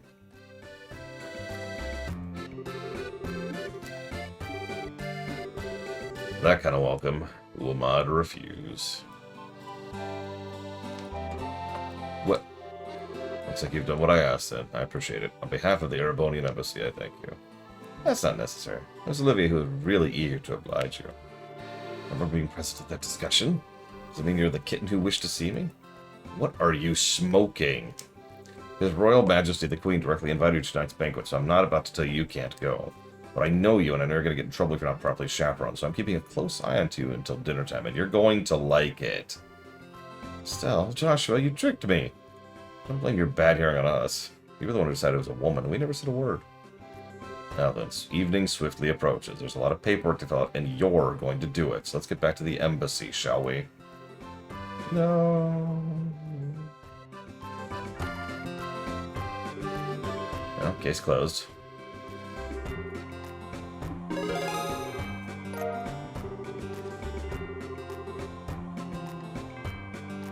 Return a certain blonde-haired idiot to his boorish companion.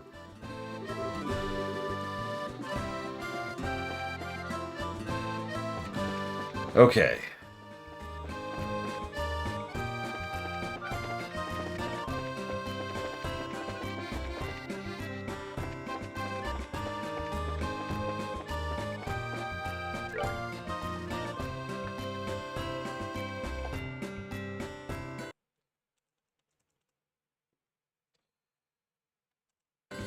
Yesterday at noon, a group comprised mostly of bracers and members of the Royal Guard stormed Grand Cell Castle.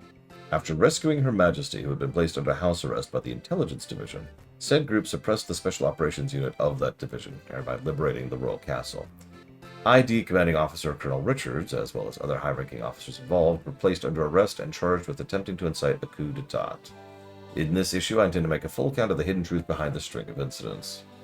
I'm sure there's many out there who are dumbfounded by the headings printed in this issue. Up until now, the magazine has withheld publishing information concerning major events which surrounded the occupation of the Royal Castle, placement of Her Majesty under house arrest, and other such circumstances of pertinence in an endeavor to uncover the Intelligence Division's dark conspiracy. The Liberal News apologizes for the abrupt coverage, and in addition asks the readers to understand our decision in this matter. The young founder of the Intelligence Division, behind his humble facade, was lurking a calculated schemer, enacting a carefully planned coup d'etat.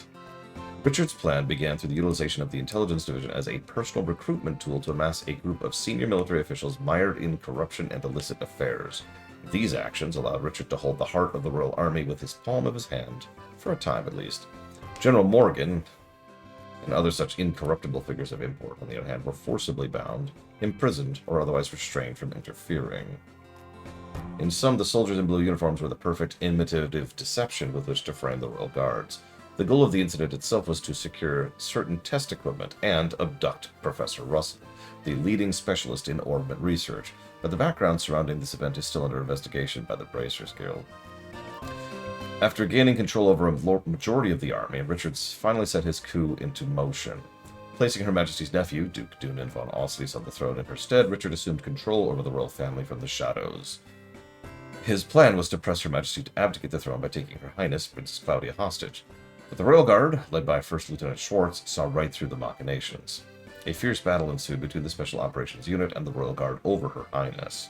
The Princess, however, being outnumbered, the Royal Guard's stand ended in defeat, and the Princess was taken captive. Sorry, I skipped ahead a sentence.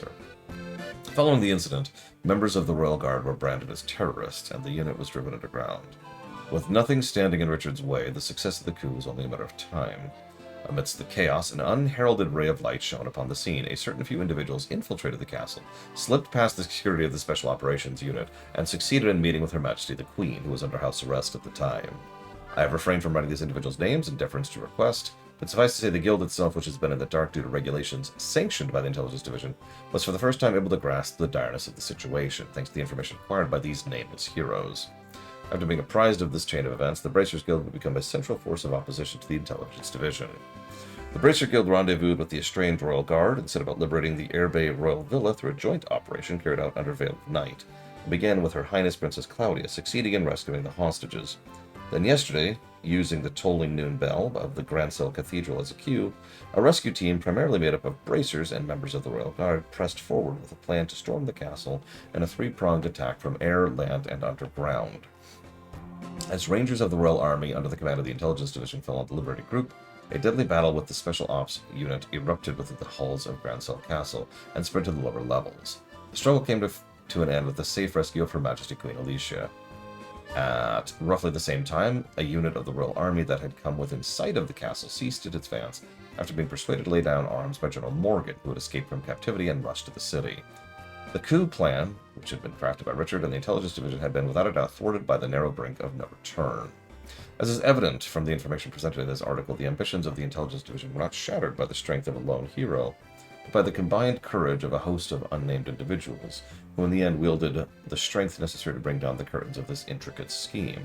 It's also been rumored that a number of civilians stood shoulder to shoulder with the ranks of the Royal Guard and Bracers in this endeavor. During this final struggle, the forces gathered together on the Liberator side were in fact put in a situation which many would agree was insufficient in terms of strength to combat this foe.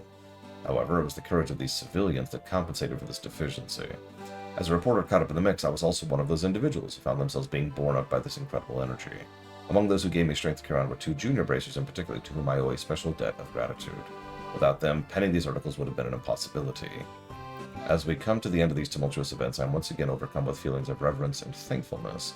The two individuals I have spoken of are scheduled to be awarded their long-awaited status by the Bracer Guild at any moment. Please forgive me for calling this space as a personal message in consideration of the heroes who saved the kingdom. My heartiest congratulations to both of you. And if you're ever in the mood for curry, it's on me. Royal Guard, which had been branded by as terrorists and forced underground by the Intelligence Division, has had its honor restored.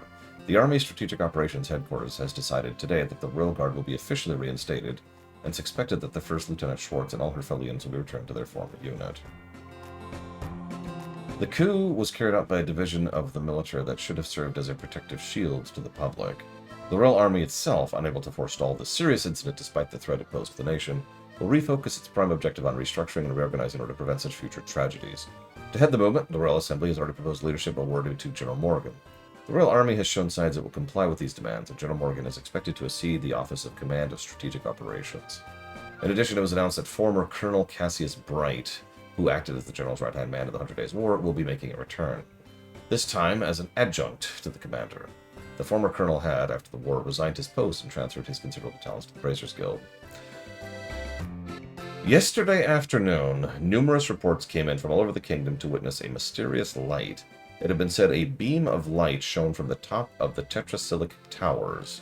We are presently awaiting an investigation of the matter, as no further details are known this time.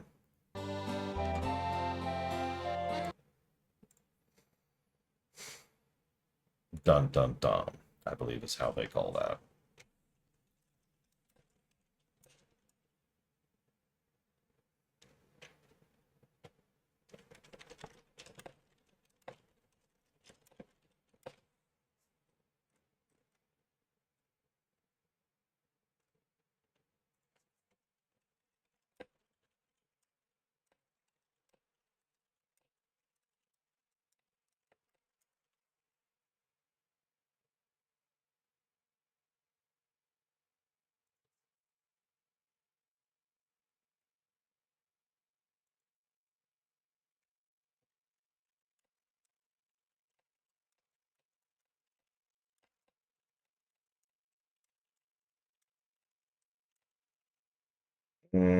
I don't think so, Melkor played. If I did, I don't recall it. At least not on this playthrough.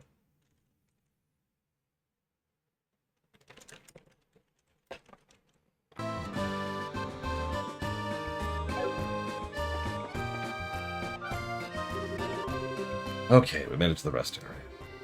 Sure you don't want to look around some more? No, I'm good.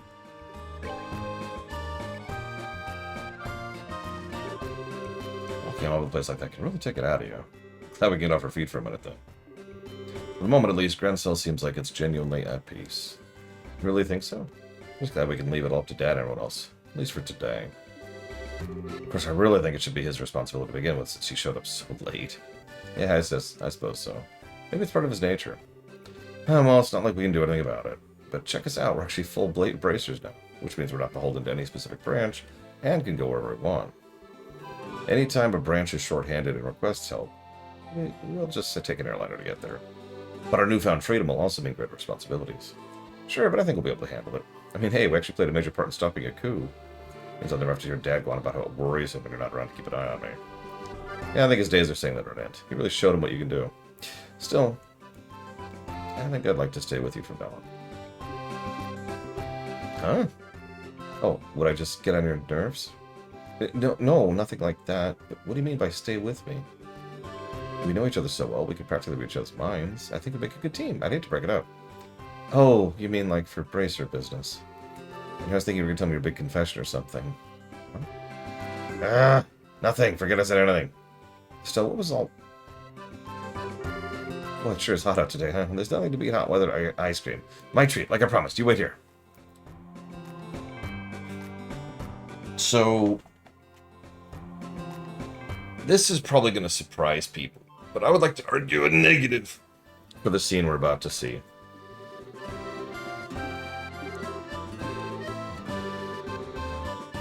My, but I do envy your youth sometimes.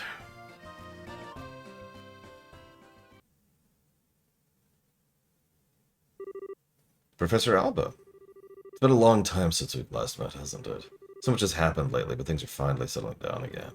People truly thrive in the most peaceful times. Oh, was something the matter? You look a bit pale. I would have thought you'd generally be in better spirits now that you've attained senior status. Speaking of which, I truly must congratulate you on your success. As long as, of course, as I'm not being too forward doing so. Ever since we first met, you've always made me feel really uncomfortable. I'm a little more used to you now, but I still get the shakes a little bit whenever you look at me. Though, in all the cases we've dealt with, there have been people who just forget things. You're always there investigating, no matter where we've gone. Your timing's almost a little too good. What really clued me in was Kurt's reaction. He lost his memories too. Said he wasn't feeling well when he was in the stands. You were right there with him. Professor Alba, was it you? Impressive. Even with your cognizance and recollection being puppeteered, you were still able to piece it all together. Indeed, it was I. Allow me to clear away your confusion.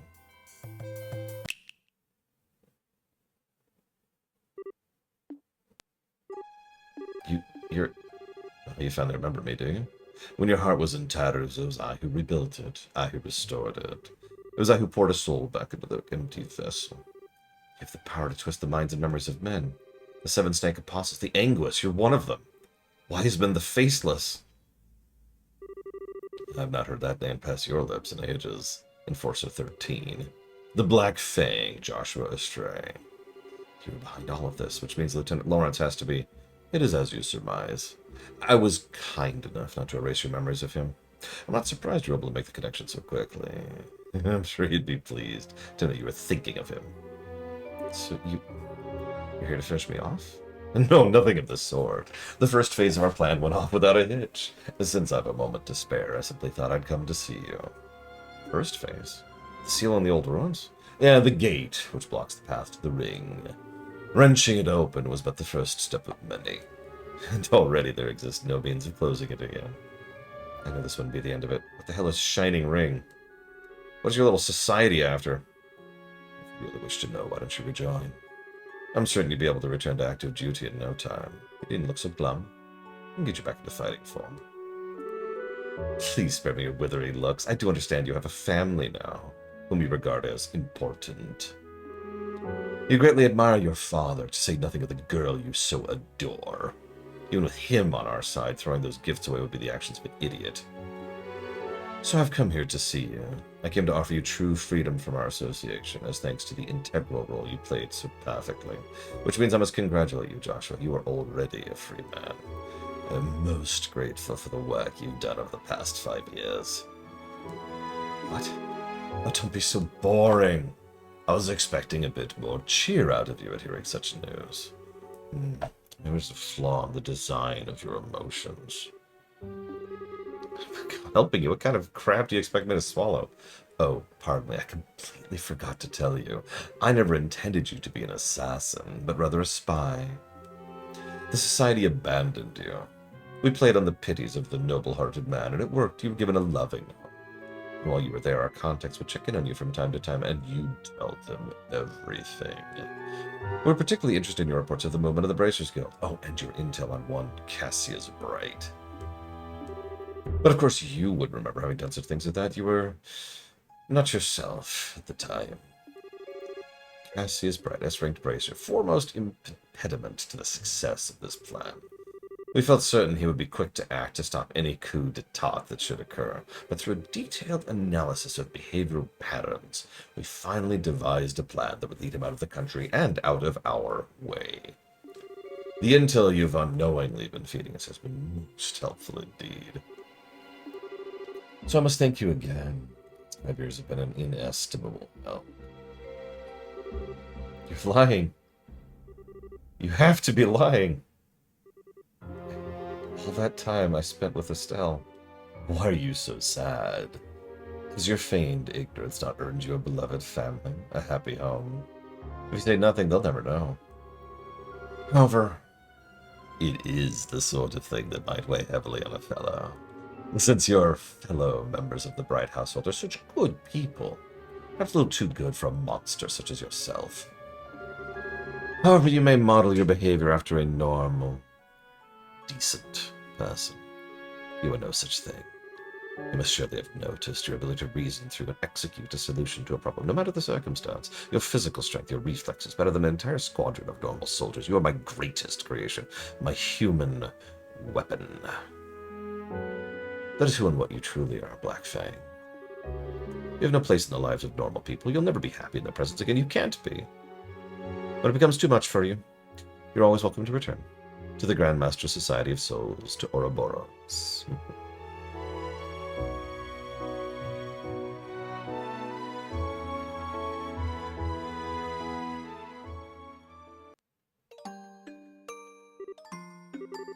Is this my punishment? My sister? And Lo? What do I do?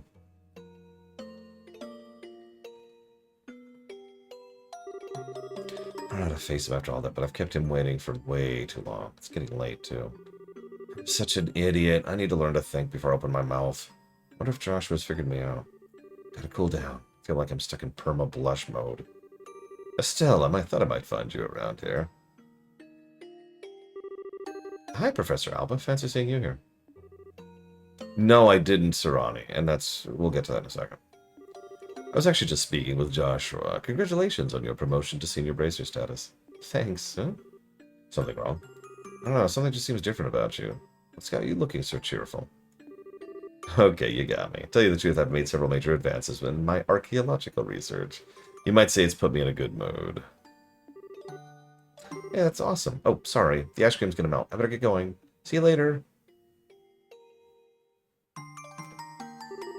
I see. Cassius Bright's daughter. I think she's going to be quite a lot of fun. Sorry it took so long. It was super crowded there, but I've returned with our valuable loot. Cool, thanks. Now we can eat like kings.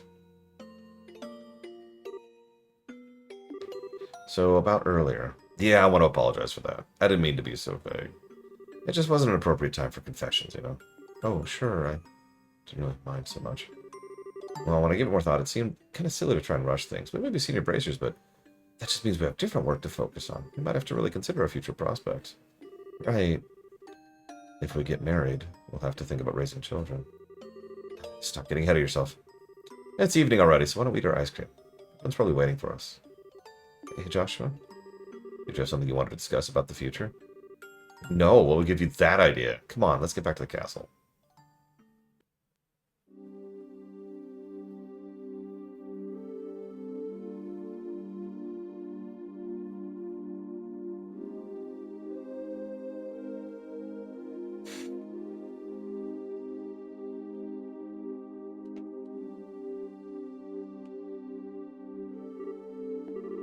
What's wrong, Estelle? You've been completely on edge for a while now. Something on your mind? Yeah. Hey, Shira, did you think Joshua was acting weird at dinner? I know was acting weird. I'd say it was you. He was as calm as he ever is. Well, yeah, but... Ah, I see. I get it. What? You can't keep secrets from me. I had a feeling about it, but I was wondering if you'd ever admit it to yourself.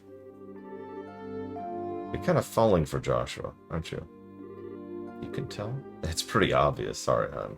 But I'm guessing you haven't told him anything about this. No. He's always picking on me, telling me what a dope I am. Not that I should be criticizing anyone, I guess. Ah, you're so naive. It's a wonder you've lasted this long. You need to learn to look a little deeper. Big sister is ready to begin your education in love, Estelle. I am never asking you for advice again. I'm just kidding. I'm sorry. I don't mean to tease. But you guys set out just when puberty was about to hit. It's only logical you start picking up on feelings for each other. Traveling together just seemed like a petty reason for that kind of thing. I guess I've gotten a little more self-aware since we started all this. Ah, this isn't like me at all. You're the proverbial flower that refuses to bloom. Every girl feels that way. I don't want to lecture you or talk about this if you're not ready. But if you are, then what about, let's say we have some girl talk. Would it help if I told you your fortune? Yeah, okay. I promise I'll listen. Okay. Let's see, there's going to be a second game. Never mind. Thank you. I do feel better. I'm going to go see Joshua. Oh? You're going to tell him? Not about that. There really does seem to be something weird going on with him. I want to see what that's about first. Well, you know him better than anyone else. I'm sure that everything will turn out just fine between you two. Maybe you can even give him a nice, calm discussion with him and be open about what's on your mind. I don't think I'm quite that ready yet.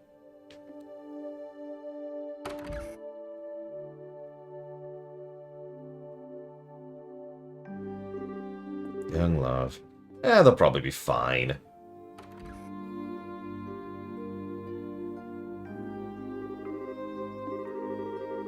Oh yeah, Dad's still in some meeting. Where's Joshua?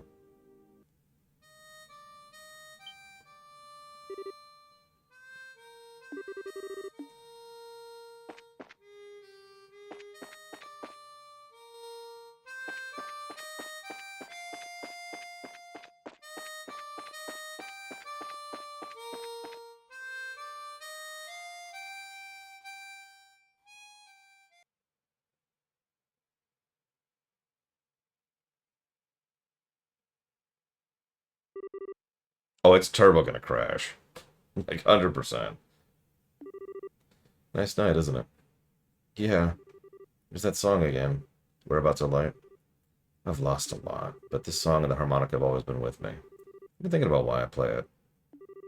Maybe it's a habit I should quit. I think I want to tell you what I was doing before I met you. Okay. This may take a while. Do you mind?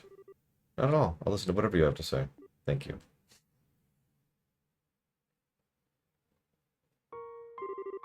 Once upon a time, there lived a little boy all by himself. He was the timid sort, relying on the kindness of others without a single redeeming trait. He had people he cared about with him, so he was happy. One day, something happened that broke his heart. He forgot to speak or feel or even to eat. All he could do was play his harmonica. No matter how hard his caretaker tried, nothing helped his heart to mend, and he grew weaker by the day.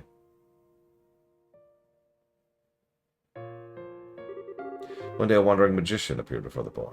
I'll heal the boy's heart for you, he said, provided, of course, I am compensated. So the boy was given to the magician's care. As he attempted to piece the broken heart back together, the magician found he could shape the boy's existence into anything he wished. So the boy's new heart became that of a murderer. For 2 years, the boy killed every single day. Under cover of night, he murdered dozens of soldiers. He slit the throat of a national cabinet minister who was under heavily armed guard. Sometimes he used explosives, which killed and maimed innocent bystanders. At some point, he became regarded as something more than a mere killer. He was known as the Black Fang. The name struck fear into the hearts of men. One day, the magician gave the boy an assassination order. His target was a hero, a man who had protected his queen and nation from the threat of an invading northern country. He was a bracer who held special rank shared only by 3 others of the entire land. But the target was too strong. He defeated the boy with the ease of a tiger swatting at a playful cub. At that moment, some of the magician's servants showed up. Since the boy's face had been seen, he was now a loose end to be tied up. But someone came to his aid and drove the attackers away. It was, of course, the man he'd come to kill. So the boy was taken to the man's house where he met a young girl. He lived there for 5 years, always feeling like he was lost in some wonderful dream. In the real world, he would never have been allowed to have such dreams, but all dreams must end at some point. The time was drawing near when the reality could be avoided no longer. And that's the end of my story. Thank you for being patient with me and listening. Is that real? Every syllable. My heart is broken. My hands will always be stained with blood. I failed in the assassination of your father. I've been betraying you for a very long time. The boy can't be saved from his real purpose. His presence alone brings disaster and misery. He's just tainted. But the boy set out on a journey in hopes he may keep his misfortunes from the ones he holds dear. He will find and stop the foul magician who created the life he has led.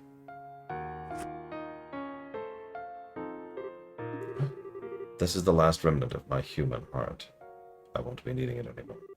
But I want you to take it. It's hardly an adequate way to thank you for the last 5 years. Yet I can't think of anything better. I said stop it! Stop talking about it like it's a dream. You make it sound like nothing that's happened was even real to you. What difference does the past make? Your heart is broken? What does that even mean? Estelle. Look at me! Look into my eyes. They've always seen that boy, in good times and bad. No matter how much the boy was hurting, I always saw how hard he'd been holding on. Joshua, I love you. You can't just leave me on my own. My feelings won't just go away when you do. I won't let you.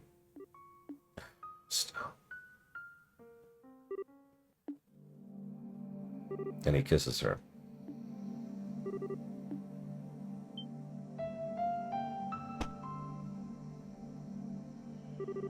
What was that? It's so bitter. It's a fast-acting sedative. Don't worry, there are no side effects.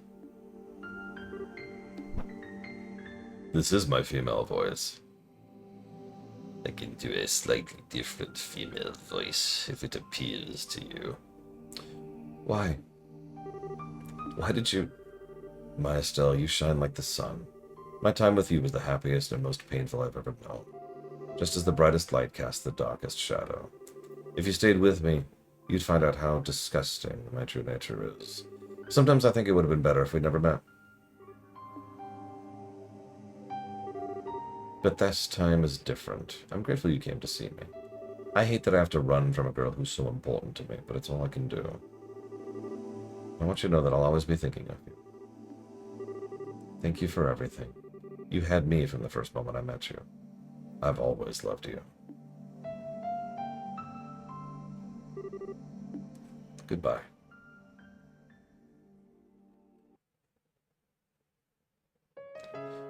The end.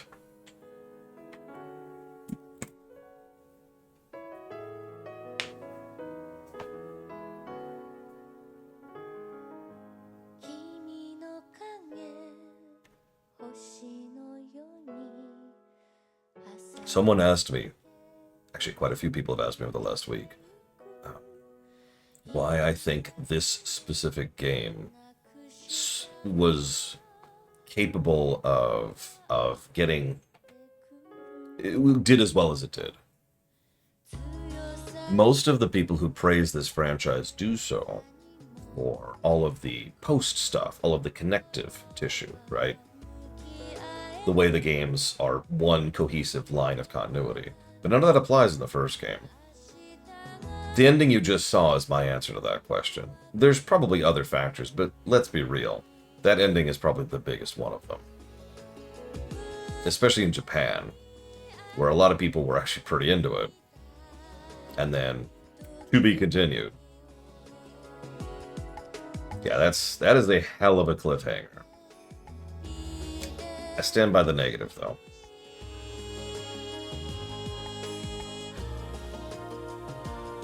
Just one negative.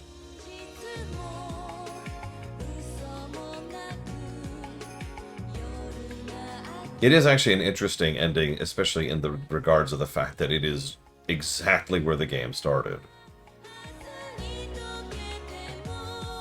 If we're being completely honest with ourselves, this ending probably doesn't land for people who are not already invested in the romantic relationship between Estelle and Joshua. Because let's be honest, that's the real cliffhanger. No, I'm dead serious. Like, the plot stuff, sure. The big doomy stuff, and oh my god, there's Ouroboros and blah blah blah, sure, whatever. But no. Both of them finally confessing their love for each other. The end. That is a proven method in shows, in movies, and in games to keep people coming back.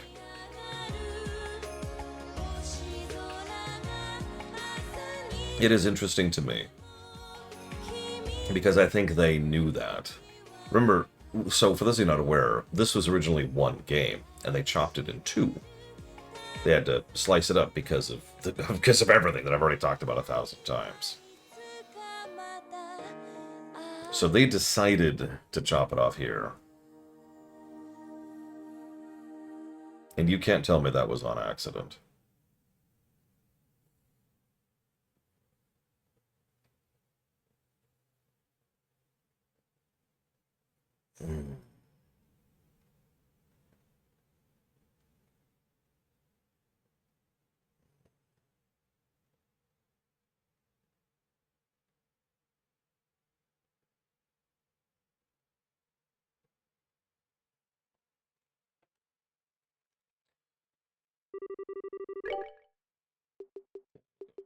That right there. 001.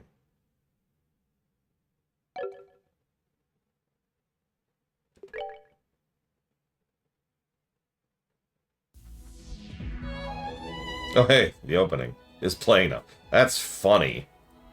Sure, we'll watch the opening. Why not?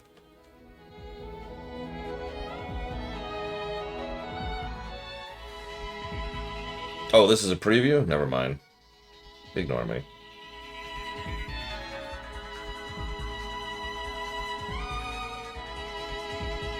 I don't know what that means, Trihexia, so I don't have a way to answer that. That took way too long. 3.5 hours just for the last dungeon. Jesus Christ.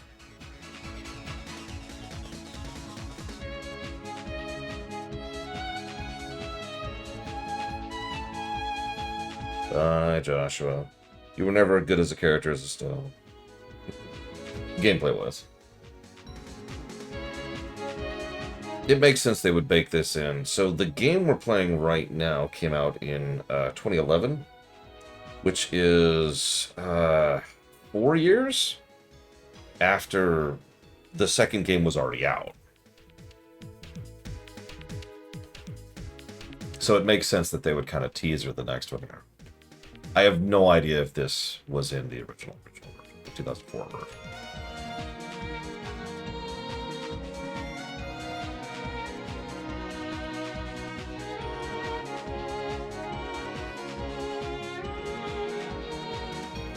That's a good question, Malkerblade.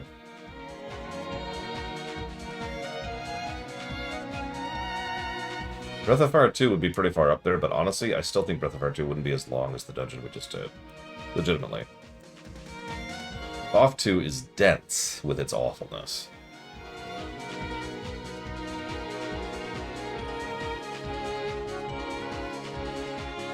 I suppose I should explain that negative, because everyone's going to disagree with me about it.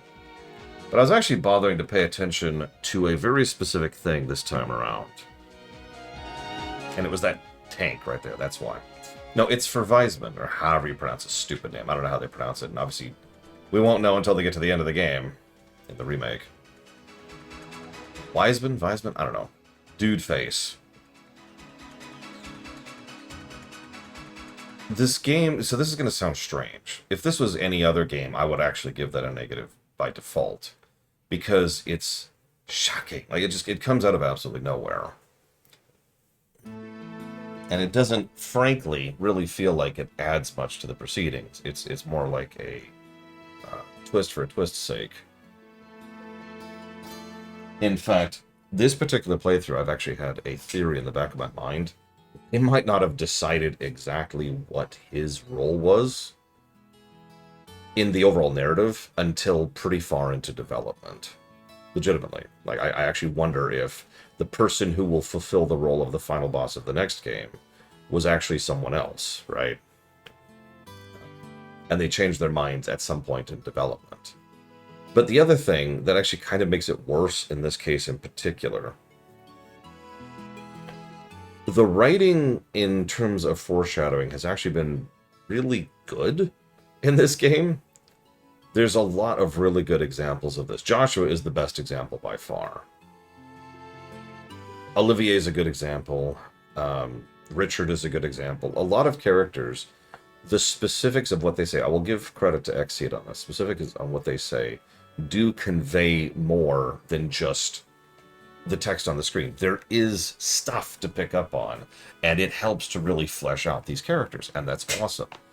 In my opinion, none of that is there for Alba, and we actually have a term for that. It's called narrative cheating. It's when a work, any kind of work, book, show, movie, game, shows the audience something that is effectively a lie for the purpose of deceiving the audience. We actually were talking about this recently. Just yesterday, I believe it was, when we were talking about shapeshifters and their role in fiction. So there's a lot of little things they do, and it's all very small stuff, but anybody paying attention could pick up on a lot of wonderful character stuff, plot stuff, and foreshadowing-y stuff. There's tons of detailing there. And for Alba,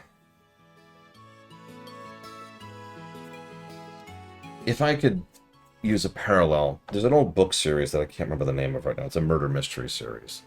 And yeah, exactly. Neither the character nor the audience saw the bomb. That's exactly what this is. There's an old murder mystery series, which are arguably bad murder mysteries, specifically because of the fact that the books cheat. They give you clues and hints and ideas and inferences and nuances and details. It was that guy. Nothing indicated that it was that guy over there.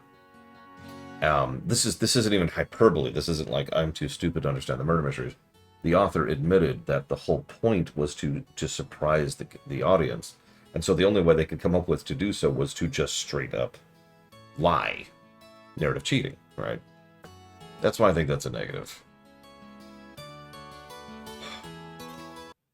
All right, now unfortunately I got to alt tab in order to type.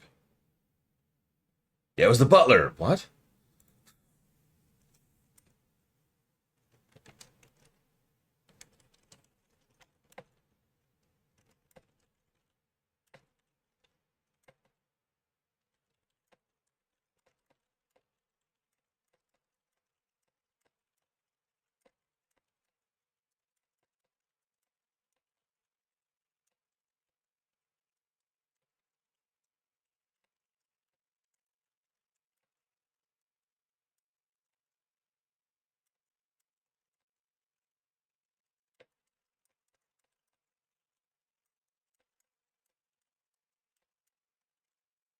It was me!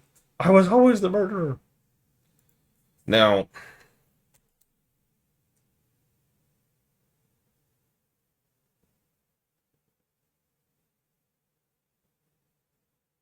I actually like the other scene.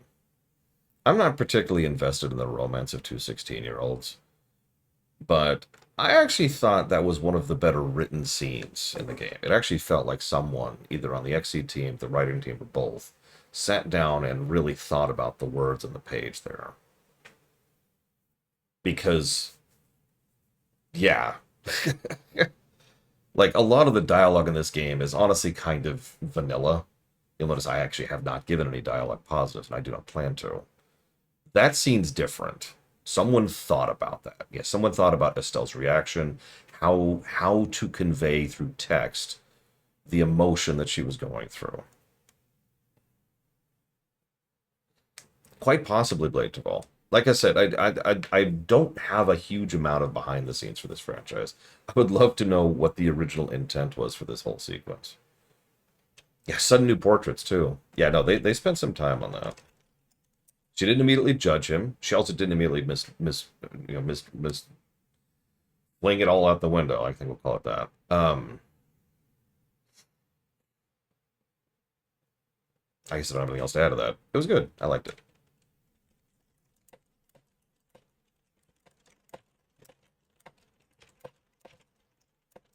Didn't whitewash. Yeah, that's a good way to do it. I'm very curious how the remake's going to end.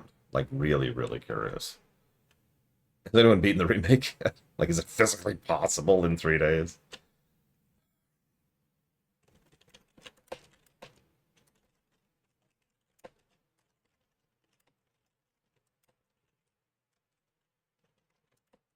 I might not. My migraine's slowly getting worse. And I might just decide to start the second chapter tomorrow. That way Lucas Slaughter will actually be right.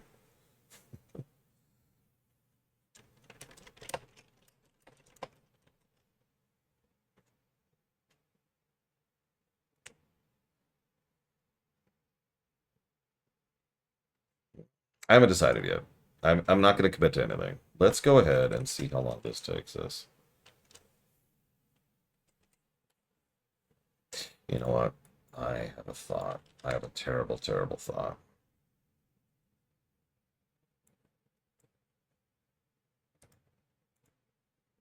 What the hell?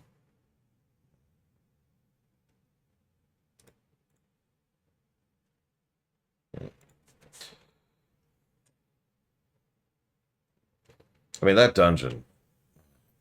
Dungeon. Um,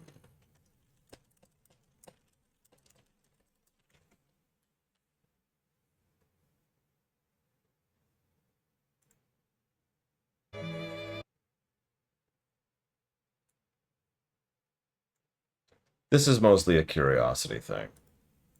There shouldn't be any noticeable spoilers in this, so this should be fine.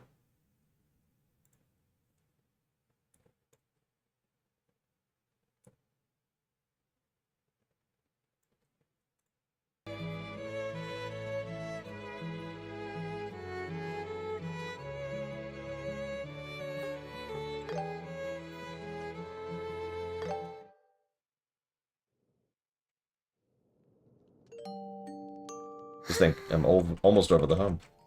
One more game to go. Dad, Okay. Guild said he'd be back today. Shara's gone training around the kingdom too. That is not the voice I was picturing. Sucks.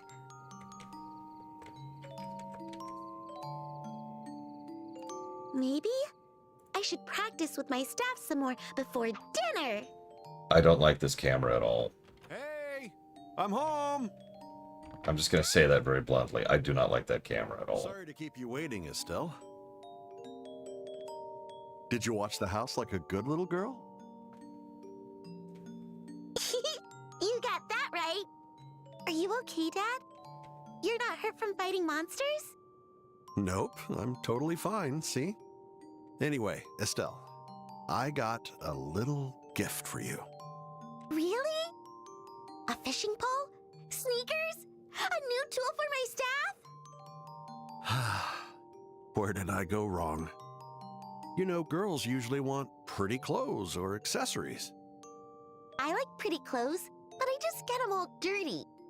And I don't want to accidentally break the accessories while playing. Anyway, Dad, what's with the blanket? Is that my gift? Oh, well spotted. And up.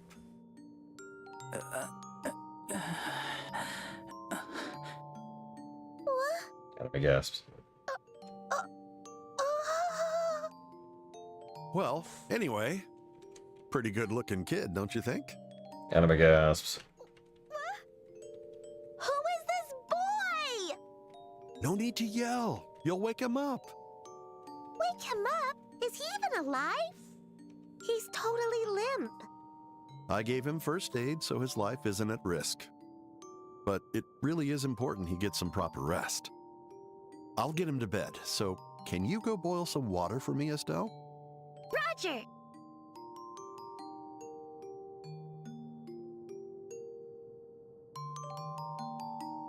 He sure is sleeping. He's about my age, right? I've never seen anyone with pitch black hair before. Alright, I want to see her jump on him. Isn't it? His eyes are... No, not like that. Oh?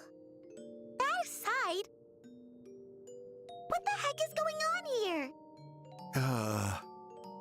Who is he? Why is he hurt? And why did you bring him home, Dad? Is he your secret love child? Were you two-timing on Mom? Where'd you even learn those words? Ah, it's gotta be Scheherazade. Yeah, so? That precocious girl. Anyway, I ran across this kid while I was working. I don't even know his name. Working? As a bracer? Sorta. Oh, What? he's waking up.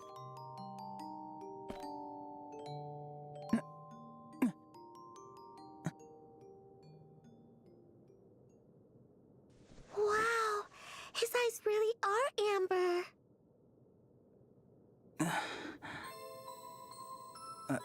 Where am I? Kid, you awake? This is my place, so you got nothing to worry about.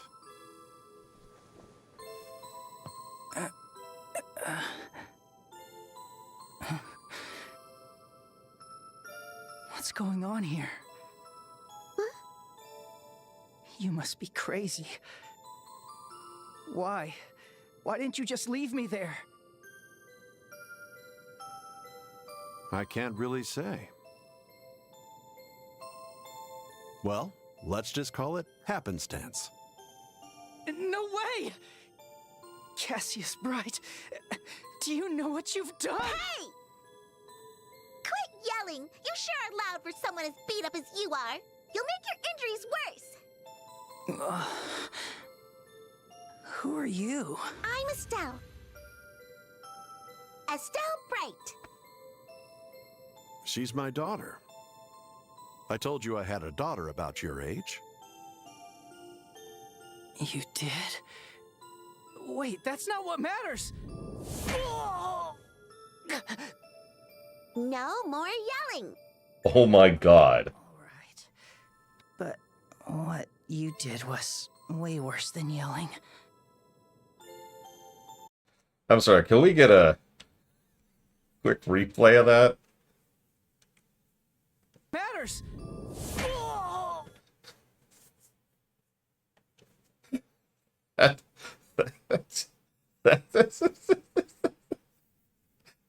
Yeah, so anyways, Joshua actually died right here. The entire rest of the game is just his fever dream as he's laying there bleeding out. Yeah, in comes Estelle with a steel boot! Alright. Oh my god. But what you did was way worse than yelling. Okay, let's speed this up a little bit. Yeah, speed up. Okay, here we go. I think it's Dad's turn to make us breakfast today. That... Now then, hmm. I wonder if Joshua's still in bed sleeping. Okay, I don't like that voice, I'm gonna be honest.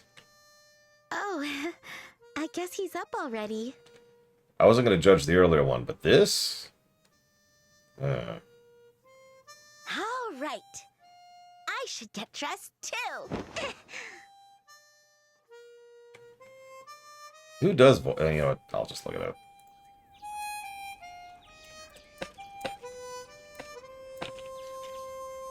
Let's see what Joshua sounds like. Woohoo!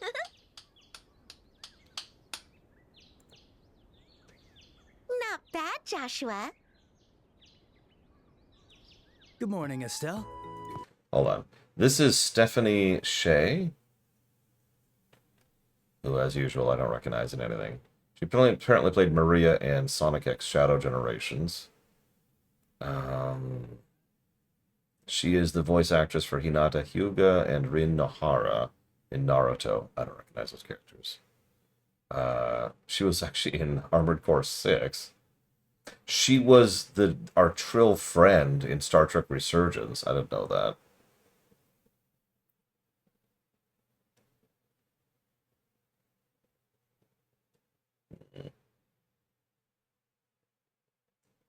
Yeah, her voice is off.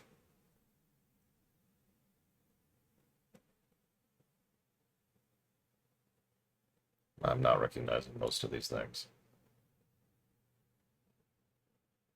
She apparently voiced Bianca in one of the Dragon Quest things. I don't know what that is, though. I don't remember any Dragon Quest V having voice acting. Wait. Really?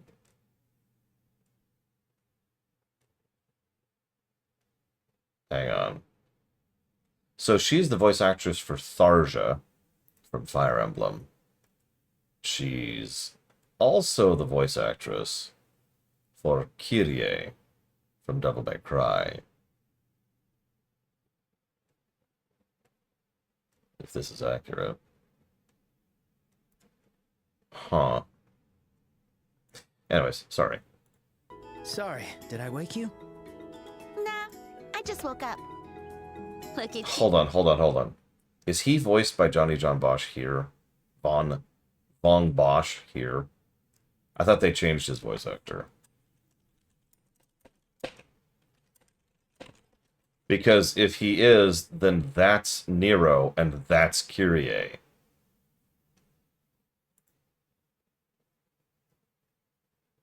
It is. That is actually him. That is Johnny Von Bosch and that is Stephanie Shea. That's hilarious. Did someone do that on purpose?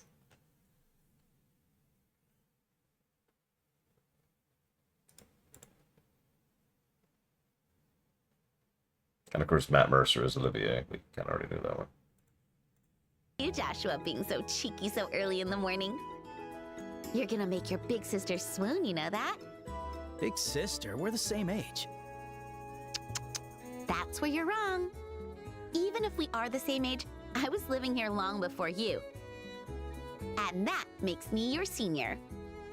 Yeah, whatever you say. Hey! No, that's him. Wasn't very respectful. But that was a nice song. A happy tune with a hint of sadness. I like your other songs too, but that one's my favorite. What was it called again? It's called The Whereabouts of Light. Yeah, that one. The Whereabouts of Light. Ah, if only I could play the harmonica like you do. It may look easy, but it's way harder than it looks. Compared to your skills with a star. Okay, no. Let's skip ahead a little bit.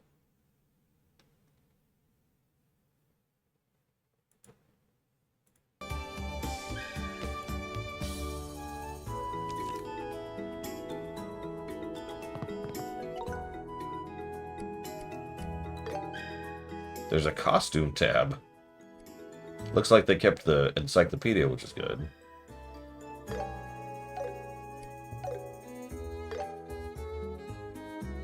You didn't buy any of the costumes. There's no costumes. Please, what are you doing? Stop doing this. Whatever.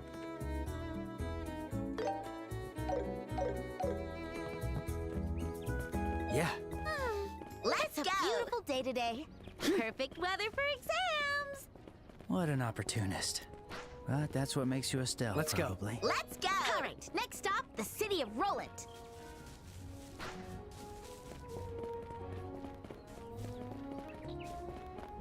Looks like there aren't any monsters around here now. Must have ran away in fear from the great bracer Estelle. You're not a bracer yet. We're Yeah. almost there. An exam, huh? Come on. So hold on. So we've got like attack, which is on Y. We've got I don't know what that is on X. Another attack on B. Are these like stat? We've also got dodge on B there, if you notice. And then I don't know what any of this stuff is.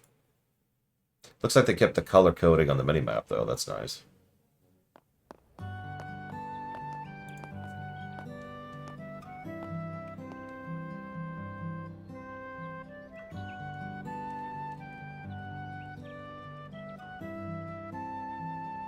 Looks like we're right on time. Not too early, not too late. Ugh. I just graduated from church Sunday school, too. I didn't think I'd have to study this much just to become a bracer.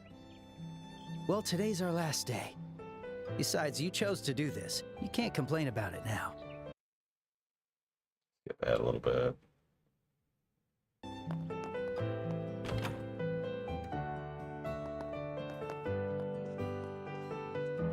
Oh, good morning, Estelle. Joshua. Morning, Ina. Aina. Good morning. Is Shara already here? Yes, she's waiting for you two on the second floor. Once your training today is complete, you'll officially join the ranks of the Bracers. Good luck, you two. Yeah, thanks. We'll do our best.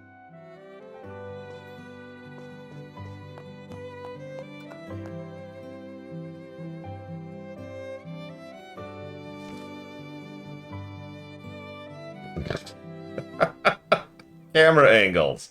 The star and hanged man. The hermit and the magician. Oh my god. First wheel of fortune. This is a tricky set. How should I interpret this? Shara! Morning! Oh, Estelle and Joshua. It's rare to see you two so early in the morning. It's the last day of training. I want to get it over with and become a bracer already. As energetic as ever.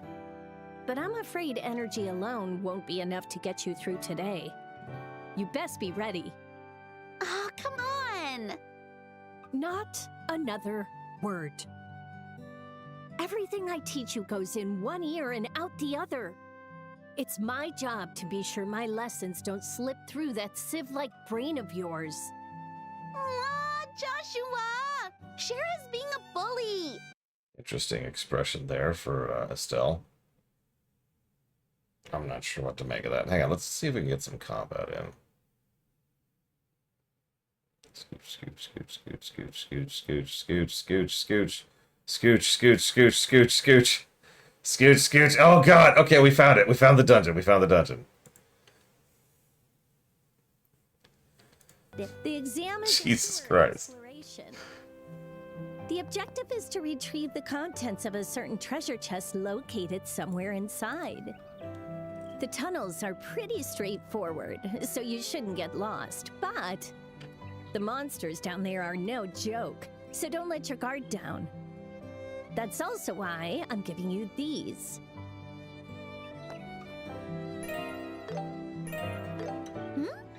What's this? A book? That's a combat handbook. It's for recording information about the enemies you come across. If you discover any enemy's traits, remember to record them right away. I see. Information is what decides battles, as they say. Yeah, I noticed the dialogue is almost identical. Exactly. Very few changes. This is good stuff. Thanks, Shara. It's not a complaint, just Be an sure to put it to good observation. All right, Joshua. Let's do this. use. Right. We should move carefully and treat this like it's a real request. So we're gonna hunt for treasure here? How exciting! There are monsters here. Don't let your guard down.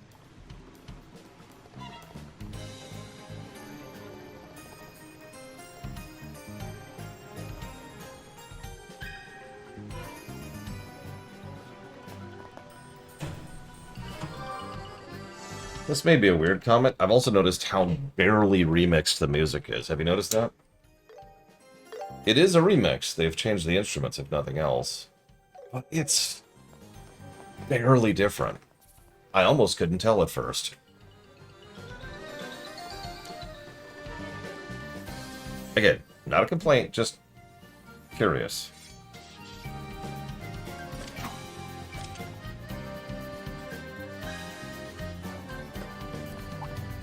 Here we go!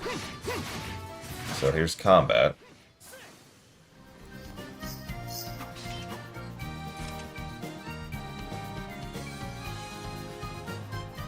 Yeah, so far this looks more like remaster than remake. Which, again, is fine. It's not what I was expecting.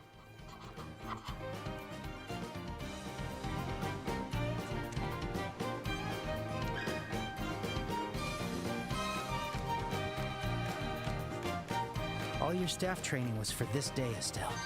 That'll conclude So is it. your dual Let's keep blade moving. training. Although, actually, no, I take that back. You know what this reminds me of? Always getting carried away. Trails of Mana. Trials, excuse me. Trials of Mana. If you remember the Trials of Mana remake, which is a remake, the story is functionally identical. But the gameplay is completely different. And that's the vibe I'm getting here. Here we go!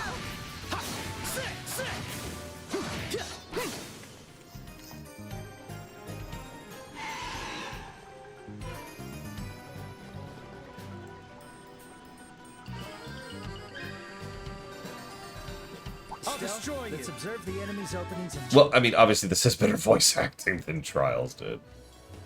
Tom did.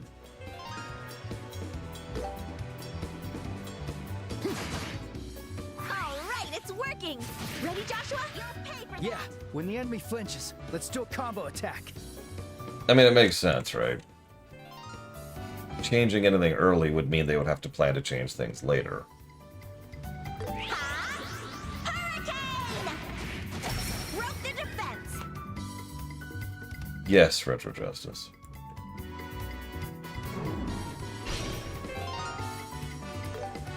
Too slow. Leave it to me.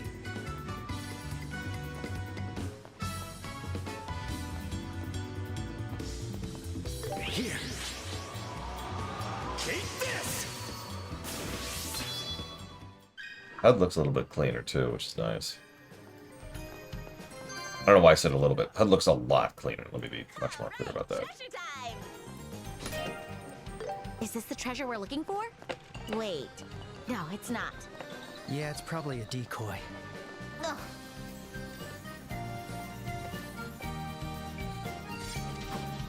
I did not, Retro Justice. No cheats. Lots of negatives. No cheats.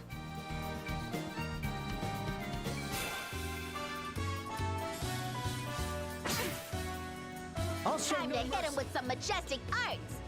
Yeah, we'll end them here.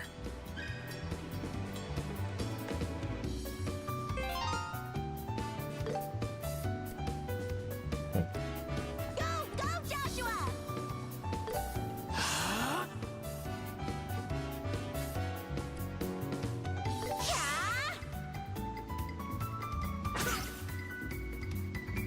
Yeah!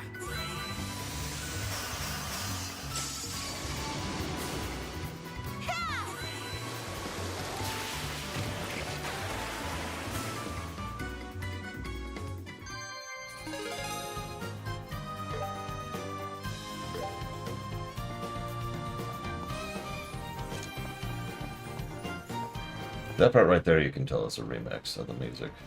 Because the difference of the instrument. The violin sounds different there. Looks pretty solid though overall. And the combat looks fun.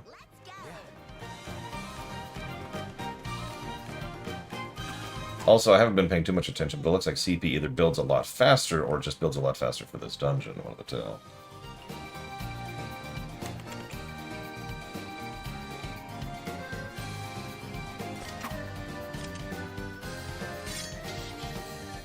Oh.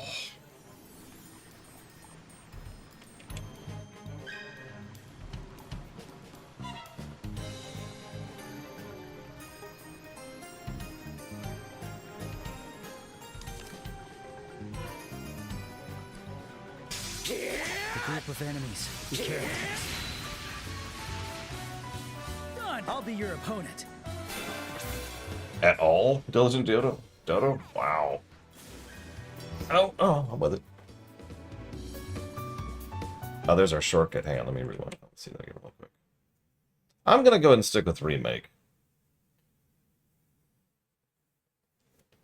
The gameplay looks completely different, and the story may be functionally the same, but I'd still call Trials of Mana a remake. And so I'd still call this a remake. To clarify, my definition there is actually pretty simple. If the game is substantially changed in some major way on either axis, that qualifies as a remake. It's the change that's the important part.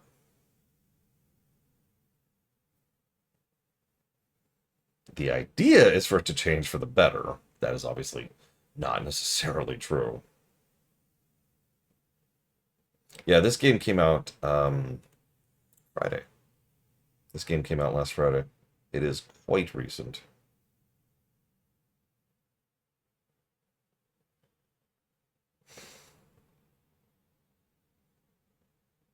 Sorry, one moment, please. Yeah, I was debating the GBA FFs because they add new dungeons and they polish up the script. But the more I think about it, the more I disagree with something I said back in the day. I think those are remasters. They're just polishing past. Same thing with the Chrono Trigger on the DS. Now, FF4 on the DS, that's a remake. That's an overhaul of both axes pretty substantially. I would say that counts.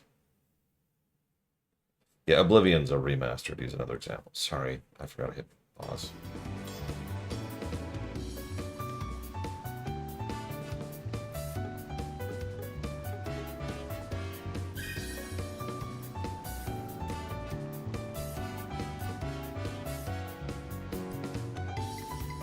I'll get you all. They did, Blowfelix. There's no judgment in anything I'm saying. I'm just trying to be clear about terminology, since Lord knows a lot of companies aren't. I'm not stopping yet. A lot of companies out there will just call whatever, whatever, because screw us. My new strength. A dead end, huh? So that means that's the treasure chest we're looking for. And a big fat monster in front of it. That's probably the boss of the monsters that claimed the underground waterway as their territory. Let's watch for an opening and strike together at once. Roger. So this is the final task of our exam, huh? I don't know, she's growing on me a bit, but I don't think she's anywhere near as good of an actress as he is so far.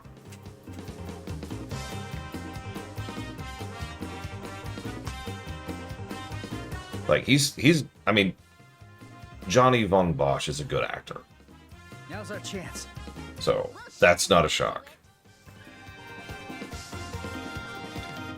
What's weird is, she's usually a pretty good actress too, so I'm not sure why. I mean, it's gotta be a directing issue, right? That's usually what happens here. I got your back. How's this? Ha!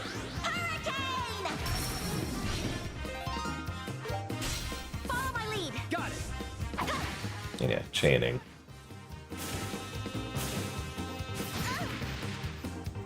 Yeah.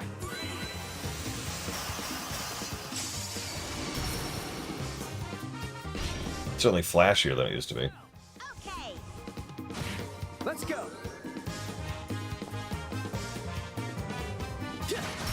Stun. You're mine. My turn. A Tauntaun crossed the Kiska. I mean...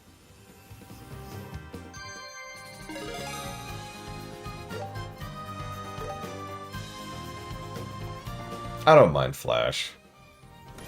As long as there's some good stuff under it. That's what I mind, is when it's all flash and no substance. The box is inside the treasure chest. See anything else interesting here? See, how far does this go? Looks like this goes... Oh, they don't even leave Roland in this particular video. So nothing really fancy here. Oh well. I suppose I should stop dragging it out. I've done all the calculations already, but Blowfelix is going to stab me to death, and I don't want to be stabbed to death right now. Can you get the temple? Because that's just... Final scoring for Trails in the Sky 1. Plus 11 to story. That is about a quarter of a positive. Good luck, Vigilant, you got this. It's a quarter of a positive per hour on the density there, which makes sense. As much as there's a lot of pretty good story in this game, and there's also a whole lot of not very good story in this game. As I've said many, many times, it feels like this is a portion of the story that has been stretched out into a full-length film, metaphorically speaking. That is a 59% story ratio, which is net positive. The gameplay was negative 34. I don't have much else to add to that. That's about 3/4 of a negative per hour on a ratio of 26%, giving us a final golden number of, if I could get a drum roll, please.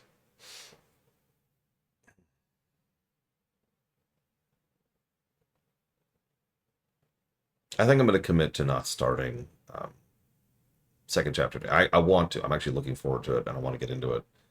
But this headache is just getting worse and worse and worse and worse, and I at the very least need to lay down, and I'm already past my usual lunch break time. So I'm going to go ahead and commit to starting second chapter tomorrow.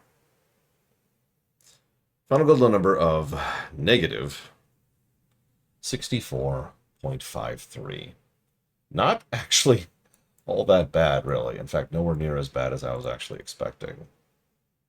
Lots of good ideas. Lots of interesting stuff, and it's easy to see why people stuck with the series the way it did. It's actually extremely close to Xenogears overall. And remember, the scale is linear, not curved. So that is pretty much the inverse opposite of, oh God, wow, of a of a good game, right? Like, if a game got a plus 60, it would be considered a good game. It's the same general concept. I do think that several aspects of the gameplay obviously drag this down, and I do think that pretty much the entirety, that's a lie. Because that's the weird part. I can't say like this section of the game sucks, because I can't think of any individual section of the game that sucks. It's more like the part that bothered me the most was probably the Ruan section, which is really frustrating because that section also has some really good parts, like Chloe, for example, was awesome. And it's also when the plot really starts to rear its head and be like, hi. Listen, Vigilant. Right now. Thank you, Vigilant, for the donation. And good fortune tomorrow, for real. I will admit, so this is admittedly biased because, this is my second time playing the game, but even if this is my first, I would actually be interested in seeing what happens next. I would want to play part 2, which makes sense because a lot of other people had the exact same mentality and perspective, and that's why the second game got so greenlit so quickly and sold so damn well, something we'll talk about tomorrow. And something that we didn't get here in the West for, hang on, how long was that? I wrote down dates, so I've already got my notes on this matter. Let's see. 9 years. It took 9 years for second chapter to come out here. 2006 to 2015. God. It's a mess. I'll talk about it tomorrow. The localization of second chapter was a mess. And I feel extremely bad for everyone involved in it. And I hope, because I'll tell you one little tidbit right now. Yeah, because the first chapter took 7 years to come out. And that was its own problem because for reasons I haven't been able to divine, I'll talk about this tomorrow as well. Falcom insisted that it come out. They didn't want to do a PC port. It had to come out on the PSP. I don't know why. But I guarantee you that is the thing that absolutely turbo killed its sales, because what happened was the game came out in English in 2011 and came out on the PSP and bombed because it came out on the PSP, right? Like every piece of evidence, every metric we have shows that there was plenty of interest in the game. But lots of people didn't buy it because it was a PSP game. Once it was released on PC, I don't remember how much longer after, the sales figures suddenly skyrocketed. Because by then it was already a pre-established thing, and people over here had already heard about how much praise it was getting over there, and blah, blah, blah, blah. But that PSP initial sale bombed. And so that directly led to a lot of the problems in localizing second chapter. They almost didn't localized second chapter because the first game took a lot of time and work and effort and crunch, and so much crunch in order to get released here, and then it didn't sell. And that's just oh God, that could be easily. You could be right. They could have released it on PC just out of desperation, which turned out to be a good move. It means we got all the franchises over here, or the whole franchise, singular, all the games, plural, over here, so that's awesome. Could you imagine? Because it's not hard to imagine if just the one game got localized and the rest is, screw you, have fun. Look for a fan patch, if you can find one. It would not be the first franchise to have exactly that phenomenon happen. There are plenty of games that came out in Japan and have never been officially localized outside of Japan. Hell, we still, as of this very day, do not have Mother 3 outside of Japan. Just one example of that. And yeah, I know this hit Front Mission as well. For a while, the Fire Emblem series was in the same boat. That would suck. That would be like, ooh, okay. Tomorrow, I'm going to go lay down. I'm going to try to get rid of this headache. Tomorrow, we'll play second chapter. I'm really looking forward to it, and I'm really curious how it's going to go, because this game was a first game, but now they know what they're doing, so we'll see what they do with it. I'll see everyone.